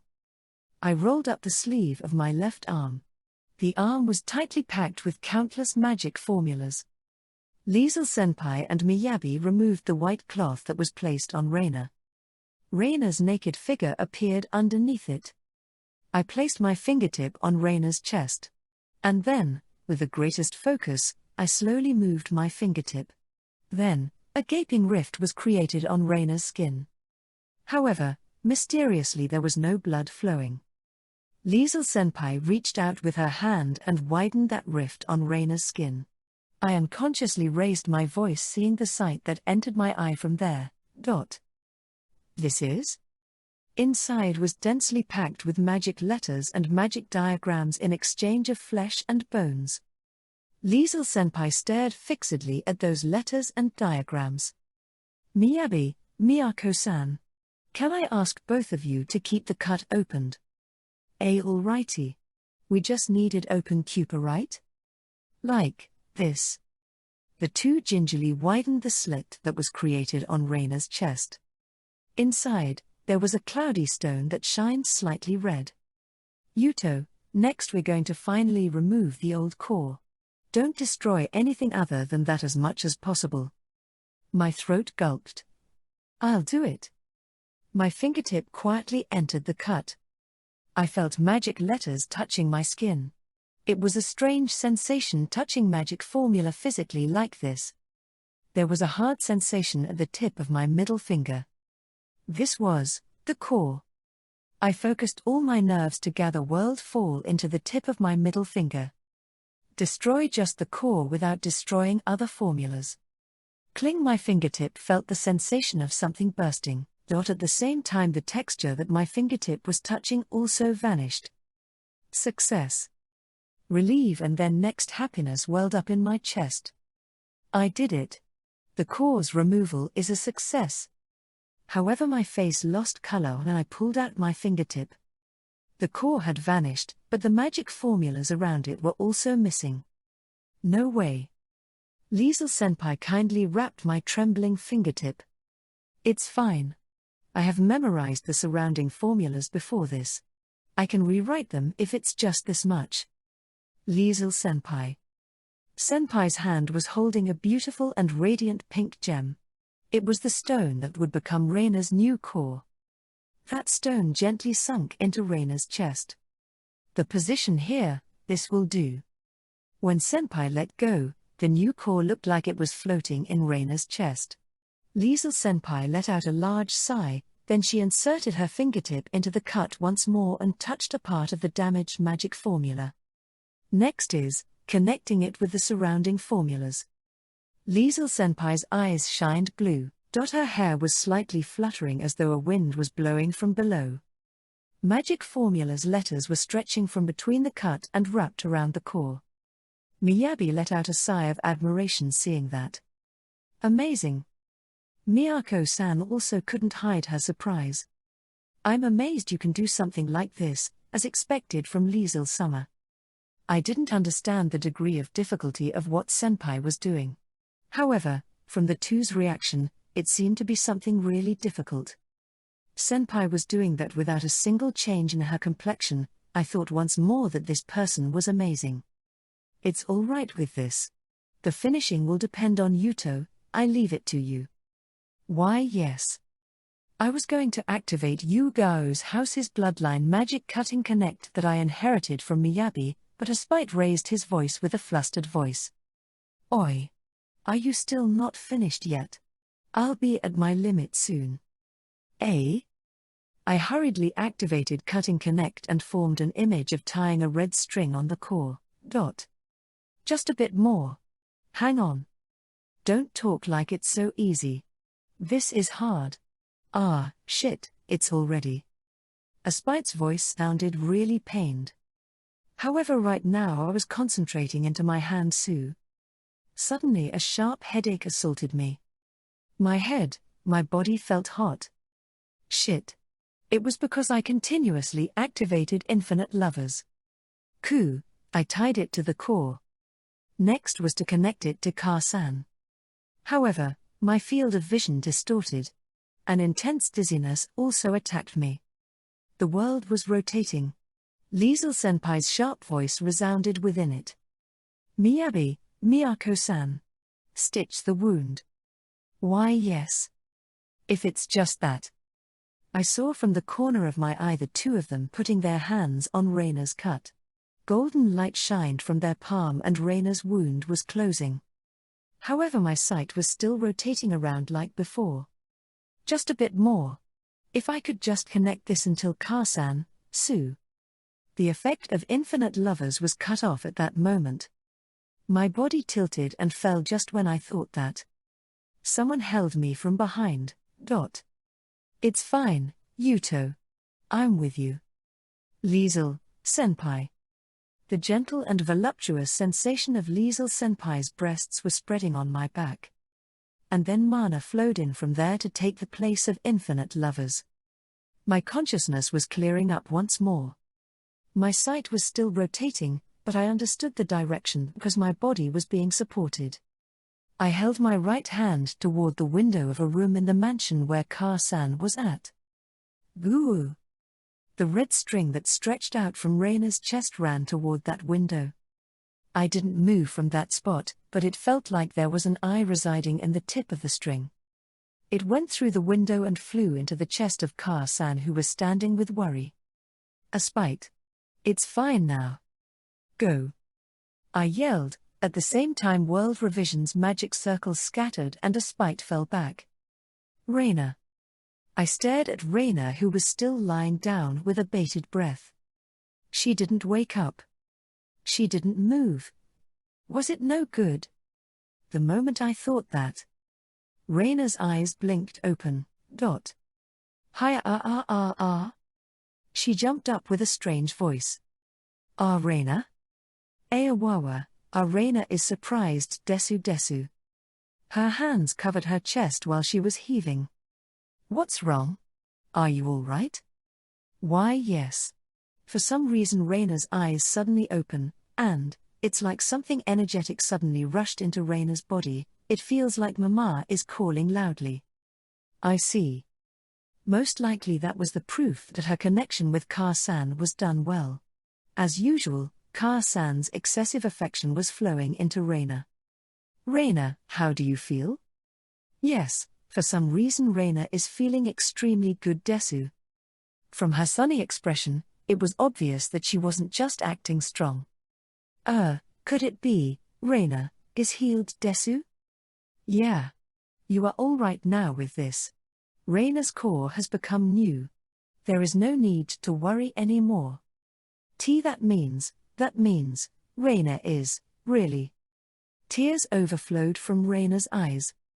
And then, Oniai-cha an. She leapt at my neck from the altar. Reina, I'm glad.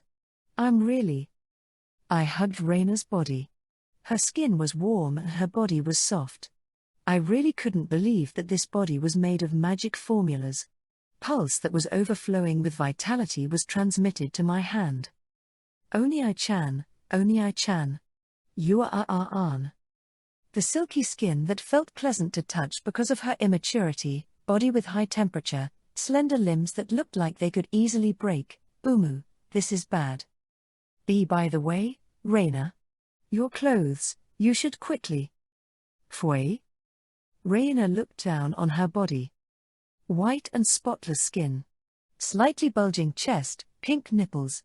Thin waist, then the smooth hill below it. Reina's face quickly turned bright red and her lips were trembling. Kia. She hugged herself to hide her body and crouched on the spot. Then Liesel-senpai put the cloth that was put on Reina before the ceremony on her shoulders. Miyabi, lead Reina to inside the mansion. It'll be a reunion of parent and child. Miyabi and Miyako-san led Reina away. Liesel-senpai saw them off before she stared at me. Thanks for your hard work, Yuto. Liesel-senpai brought her lips toward my face. The lip's soft texture touched my cheek. Senpai. There was a chew sound before her lips moved away. A perfect score. This is a special reward, heart. I touched the place where Senpai's lips touched half in a daze. Thank you, very much. A cold voice theatrically spoke to me while I was immersed in happiness. Oi. A spite. Are you all right? You're saying that too late. A spite abruptly got on his feet and tossed away the eye mask. I just couldn't move from using World Revision too much. There isn't any problem now. I see, that's good. A spite stood up and snorted. I wonder if you can still say that later. You might have committed an outrageous mistake just now. What? World Revision has become even stronger than before. This me has become even stronger by overcoming my setback. I can't be compared with my past self anymore. That might be a great threat. But, even so, Reina was saved thanks to that. I will never regret it. Aspite snorted one more time and he started walking toward the gate. Liesel Senpai called out to his back. My thanks, Aspite. Aspite stopped walking at that voice and replied without looking back. You bastards, are you in the middle of fighting the tower? Tower? Yeah, if you mean Takakuzuo Mario's, we were attacked by him once before this. He said something about making alliance and invited me, but I was attacked in the end. I didn't get that guy. I gathered the recent information, but it looks like Mario's has lost almost all his cards. He only has 2 remaining from what I heard, but it wasn't you who did that. What? That wasn't me? Just what in the world happened to Mario's? Even I don't know. But it seems he is obsessed with you. I'll give you a word of warning. Aspite looked back across his shoulder and stared into my eyes. Kill before you are killed. Aspite left those words behind and left. Liesel Senpai and I automatically looked at each other. Senpai, did something happen to Mario's? I don't know. But it seems almost certain that he is fixated to Yuto. It'll be better if we prepare to confront him. You're right, furthermore, we better hurry. Liesel Senpai's eyes shined strongly. We can't underestimate Mario's characteristic magic. We have finally saved Reina. No, this isn't just limited Reina. I can't allow anything important to us to be destroyed. We better strike at Mario's before he can finish creating his model. Liesel Senpai, thank you very much. I'm not doing anything that you need to thank me for. Even so, I'm happy that Senpai is treasuring all of us. Liesel Senpai slightly smiled and shook her hand to left and right. Geez, don't speak about it. As I thought, Senpai is different from the other devils. Eh? She stared at me with an astonished face. Somehow, it feels like Senpai is thinking more of us instead of yourselves. Senpai said that Reina is different from other devils, but Senpai yourself also feels special. Senpai made a troubled smile. That's not true. Even I is putting myself above all else. That means, Senpai's caliber is just that great. You still have the leeway to think about others even while prioritizing yourself. Geez, I won't you give another reward even if you say all that, heart. Liesel Senpai made a slightly embarrassed expression and walked toward the mansion. We should hurry rather than doing this. We're going to return to our palace first for preparing. Eh? For what? Liesel Senpai winked cutely. For a raid. Mario's almost never used his palace inside the academy. He was using his own mansion outside the academy as a fortress. Liesel Senpai had obtained that information beforehand. It was a 50-story tower mansion.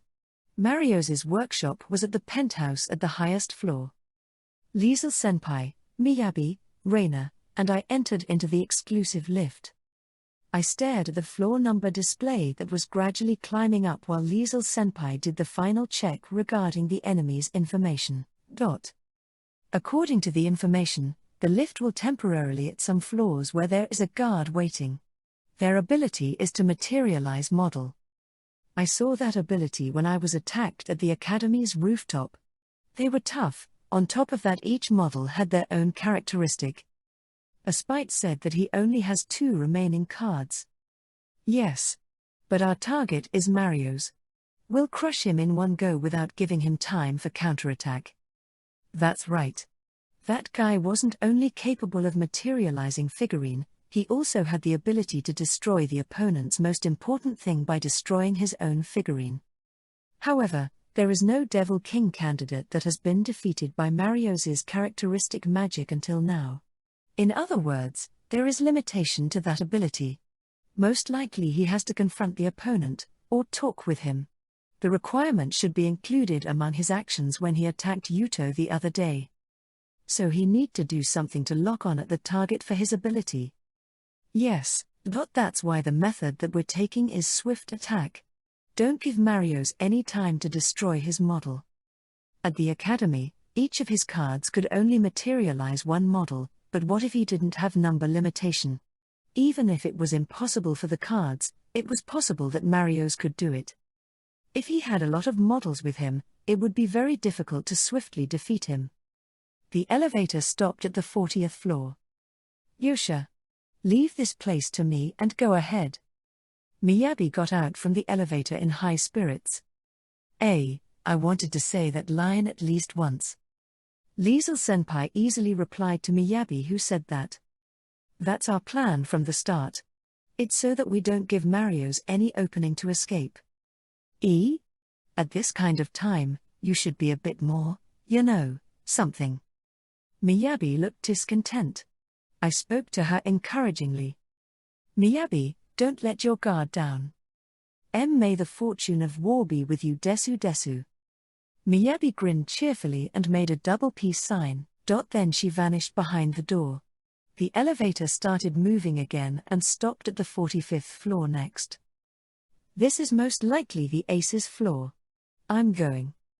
Liesel-senpai got down from the elevator. Senpai, as I though, rather than separating like this. Before I finished talking, Senpai cut me off with her usual smile. You don't need to worry about me. Rather than that, Reina, it will depend on you whether we can defeat Marios or not. Reina jerked and straightened her back. Marios is most likely lying in ambush. That's why do it just as we talked beforehand, do your best. Why yes. This life that is saved by everyone, Reina will use it to accomplish Reina's job at all cost desu. Senpai's expression loosened into a smile and then she vanished behind the door. And then the elevator began to climb up. Next was the highest floor. It was where Marios was waiting. Reina. Yes. Reina untied the string on her shoulder and put down the katana on her back. And then she drew out the katana from its sheath. Reina lowered her waist and took a stance with the katana. Her face was staring forward at the seam of the door in front of her. Reina, don't rush. I'll back you up no matter what happen. Thank you very much, Oni-chan, but, Reina is feeling like she can do anything right now. Reina's expression was free from tension. Her atmosphere was relaxed and her smile was calm. She really didn't look like someone who would get into a life and death battle after this. Reina is the happiest person in the world, desu desu. All my senpais has saved Reina. Oni-chan and Papa and also Mama gave Reina a lot of love. The elevator moved from 48th floor to 49th floor. This time Reina want to be the one to make everyone happy. Reina will also be happy if everyone is happy. When Reina think that, strength is welling up endlessly inside desu. 50th floor. Somehow, it feels like Reina has become the Knight of Lovers for real right now, desu. Her face that I watched from the side looked really happy. Car-san is cooking a feast for our return. Let's take care of this right away and go home together. Yes, desu. Reina's forward bent stance deepened further. I could sense her gathering strength into her feet. She was like a bow that was drawn to the limit. Reina's body was strained hard. She was gathering her whole strength and waited for the moment she would shut off. The door opened. Countless monsters were visible from the crack. Bipedal reptile, therianthrope monster, mollusk with tentacles, etc. Eerie monsters that couldn't possibly exist in reality were clamoring outside. Just from peeking slightly through the opening gap, it could be felt that the number of monsters was completely blanketing the room. What the hell is with this damn amount? Marios's figure could be seen through the gaps between the monsters. Ahead of the hallway, at the deepest part of the room, there was his figure lifting up both his arms. There were 2 figurines in his hands. Moron. I know that you guys are coming. Marios swung down both his arms. 2 figurines for you 2 assholes. The Devil King candidate will definitely die facing this many monsters. I don't know who will break from the figurine for the Devil King candidate though. The door opened. An opening that one person could just barely pass through was created. Reina. The elevator's floor broke. The monsters that were right in front of the elevator were all blown away. Sue. They were cut down by Reina as she dashed out. The long katana in Reina's hands that was as tall as her own body. It instantly slaughtered 3 monsters. Reina ran like an arrow that was fired from its bow. The next monster was scattered in pieces. The slashed monster didn't even have time to return to its former form before the next monster was defeated. Reina dashed with all her speed. The marble hallway was smashed and the fragments floated in the air. The dolls that were let go from Marios's hands were falling while rotating in the air. The monster that was standing in front of them was mowed down by Reina's sword. Several monsters were sent flying with a flash of katana. Reina was simply heading to a single point. Only at Marios's dolls. Reina dashed like a gale in a straight line from the elevator. Her long sword ran like wind or even light. It was like a boisterous dance of light. The sound of floor breaking. The sound of enemies getting cut down. All of them rang out almost at the same time and roared as a loud explosive sound. The dolls that Marios threw approached the floor. Reina threw away her katana. She dived head first. Her hands spread out. Both her hands each reached out to a doll. It was just a bit more until the dolls impacted on the floor. Small hands slid in between them and caught the 2 dolls. Reina immediately held them on her chest and her body was sliding. What? Marios was shocked by Reina, who flew toward him with a terrific speed and jumped to the side. However, at the next moment when he saw that the dolls he threw were settled in Reina's hands. You bastard! Marios pointed at Reina to instruct his figurines. Reina charged straight at Marios after she got out of the elevator. All the enemies on her way had been cut down. Speaking another way, all the enemies that weren't in her way were still alive. The remaining figurine monsters rushed at Reina. Oh no, you don't. I leapt into the room and pushed both my hands forward. The magic circle that was deployed ahead of my hands fired a lump of flame. Fizzed. The upper body of the monster attacking Reina was blasted off. Not yet. I'm not gonna let you touch my little sister or infinite lovers. Fizzard's magic circle brightened in that moment. Normally the flame would weaken after it was fired and vanished. However, Infinite Lovers was forcefully sending mana to Fizzard's magic circle. The hell flame further increased in strength. The flame pierced even the mansion's wall and gouged a large hole. I opened my hands to left and right as though to hold the magic circle with my hands. Flame passed above Reina, who fell on the floor and slashed through the inside of the room. That flame mowed down the remaining monsters. Conveniently, all the monsters were tall. Fizzard's flame burned the upper bodies of the monsters and instantly turned them to ash. The flame vanished after it made a round inside the room. Only the lower bodies of various types of monsters remaining inside the room. It was an eerie sight. However, even those immediately returned to their original form. They only became the half remains of figurines with melted surface.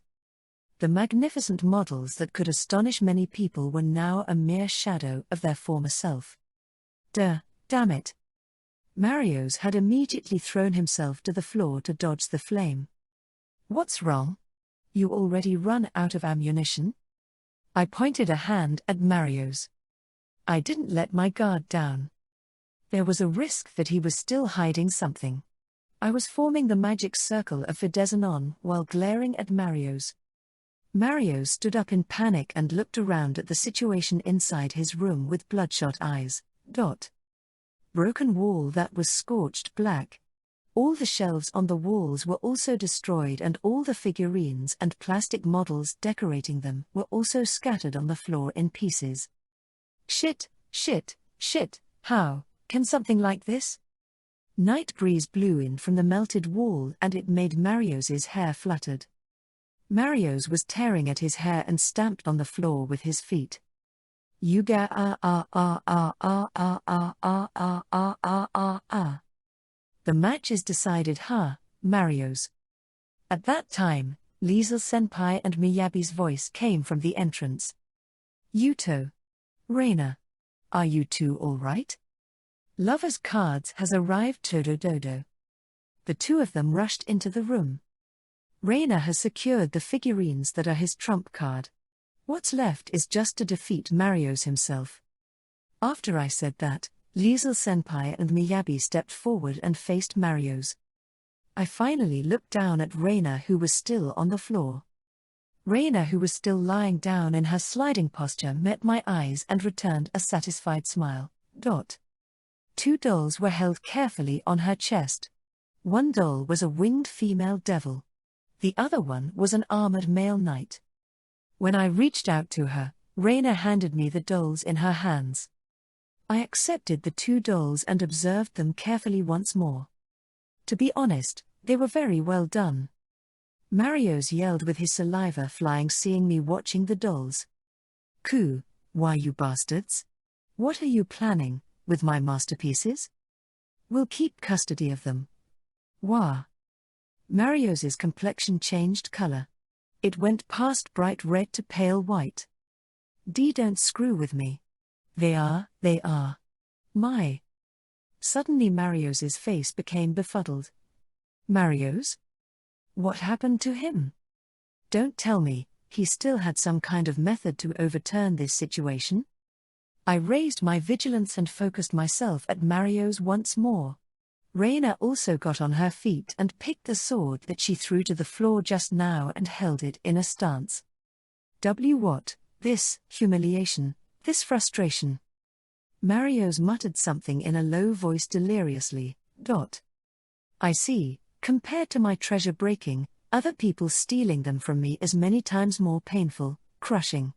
My guts is seething. I see. So that's how it is. I didn't really get it, but he seemed to be intoxicated by something. What's the deal with this guy? Ha. Awesome, it makes me I want to die. It makes me want to destroy everything. Destruction. I'm rushing headlong to destruct. He was crying. However, I didn't know whether he was sad or happy. Marios continued to talk like a river, and then NTR is the best. His eyes that were directed toward me were shining glaringly. Was he going to do something? The moment I thought that and braced myself. Marios jumped out to the night sky from the hole in the wall that was created from my fizzard. He jumped off for suicide. I hurriedly ran toward the hole. That's a winged reptile. I saw Marios riding on the back of a creature that looked like dragon. That dragon spread open its wings and flapped it to fly away in the night sky. That must be Marios's model too. So he still has a way to escape, shit. Even though we have cornered him. Yuto. Liesel-senpai put her hand on my shoulder consolingly. It's a great accomplishment that we have crushed Marios's base. Besides, his cards are also annihilated. It will be easy to corner him from now. Besides, it looks like we have also obtained unexpected spoils of war. Her gaze dropped toward the dolls in my hands. I handed Marios's dolls to Senpai and she closely observed them. This might looks good for the palace's interior. Nice. It's gonna be cool to make the palace look subculture-ish somehow. Reina, you get a nice loot. It's thanks to everyone desu. And then Reina looked up to me. Her eyes looked like a child who was waiting for her grading in excitement. You did great. When I patted her head, Reina squinted her eyes in pleasure. Reina is the little sister I'm proud of. Oni-chan. Tear spilled out from Reina's eye. However, that was a tear of happiness. Reina replied with a smile that was filled with happiness. Oni-chan, Reina is the happiest little sister in the world. Desu. The dragon that Marios was riding was gradually descending and landed at a forest. Damn it, fuck. Marius got down from the dragon's back while cursing.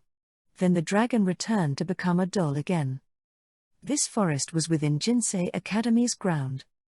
Normally he used his tower mansion as his base, but he also had a palace in the academy. Marius was thinking to recover there.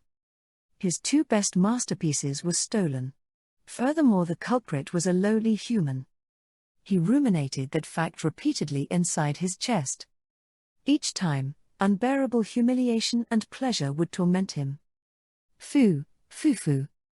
He didn't know that having his important thing taken away by other people would bring him this much exaltation.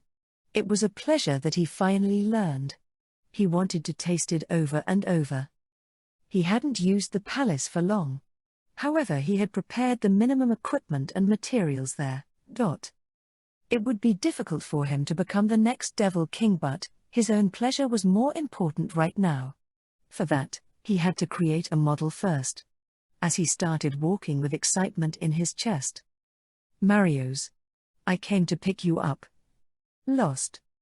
Jiaodogahama Lost's figure appeared from within the dark forest. You bastard, why are you here? However, Lost only smiled. He didn't answer the question. That tower mansion is dangerous, you know. I understand that you want to live in a building that's like a tower, but there is a better place. I have prepared a new hideout for you. He wouldn't give in to this guy's cajolery anymore. Marius stared at Lost with a cold gaze. You aren't a student of this academy, right? Why are you suddenly asking that? Lost tilted his head in puzzlement. I too have investigated about you. You said about getting suspended before enrolling here, but that's just bullshit. Isn't that right? But I still don't know what's your background. You ain't a student of this academy, and you also ain't a noble. Then, who the hell are you? Good grief, how troublesome. Lost raised his hands in a surrendering pose. I didn't expect that you are such a busybody. Huh? You're the one treating me like a damn pawn. I'm not going to act like you want. A chill ran through Marius's spine. What? Lost's atmosphere changed completely. There was no friendly smile there. His face was expressionless, and his eyes also looked like a corpse. He muttered with a withered voice that contained no vitality. Dreaming, dream and hope atrocity. Killing intent. No, an aura that was even more sinister than that flowed out like a polluted air. Lost's figure turned hazy and it became impossible to perceive his shape. What the hell this guy was? Lack mist, no, it was a black color that was even thicker. That's right, a mud. It was something that stole the qualification to exist in this world and sent it back to hell to be sealed. It was an existence that was like the visualization of despair and death. This guy himself was like a bottomless black mud. That overwhelming death was approaching. The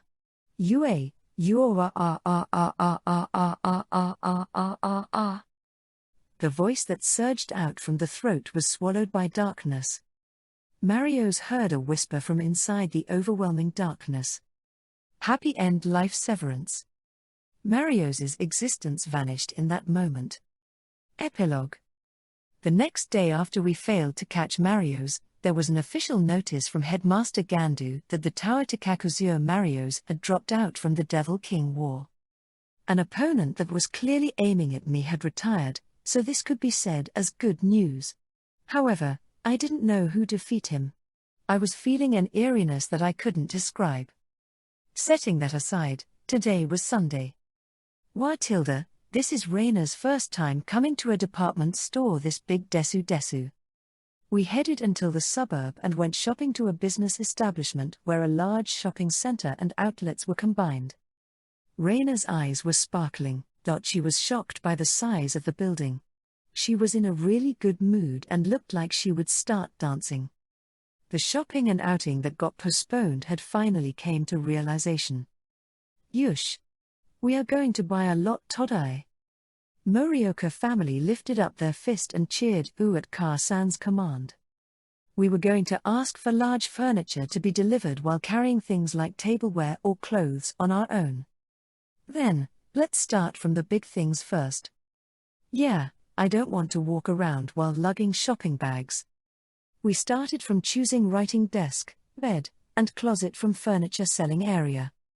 Raina kept acting reserved when the time came to buy, but it would be troubling if she didn't have them, so we had to persuade her each time we bought something. Rather, it was Tu-san and Ka-san who were acting like they were high. It even made me wondered if they were shopping to reduce their stress. The morning passed in the blink of eye and we ate lunch together at the food court before moving into the second half of the shopping. Then, we're going to look at clothes and underwear after this, so we will split up temporarily. With that notice from Ka-san, I ended up having free activity for around an hour. Then, Tu-san is going to look at bookstore. What about you, Yuto? I suddenly recalled about a wireless headphone that I saw in a commercial once and it made me wanted to look at the real thing. And so, I parted from Tu-san and headed to an electronics store.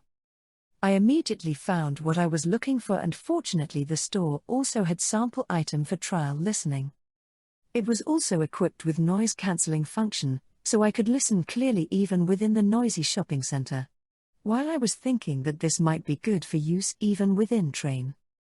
Warning. Danger is approaching. Recommending a swift retreat. Arcana? I took off the headphone. Was it just my imagination? No, I certainly heard those words just now. I heard the voice even through the headphone's noise cancelling, so there was no doubt it was the Arcana's voice. There was no way such words could actually be mixed within the music that I was listening. In that case, there was an enemy within this shopping mall? Yeah, Morioka Yuto-kun. Exclamation mark. The man who was also trying out headphone beside me talked to me. That guy took off his headphone and returned it to the sample rack. His age was around the same with me. His hair was flashy with its red color, but he had a friendly smile. Who? I had never seen him before in the academy. Could it be he was a student from my previous school? He seemed to read my expression and waved his hand with a smile. This is our first time meeting. It's natural that you don't know me. Then. Warning. It's dangerous. Recommending a swift retreat. The Arcana warned me once more. Don't tell me, it's this guy? He looked like a normal young man from a glance.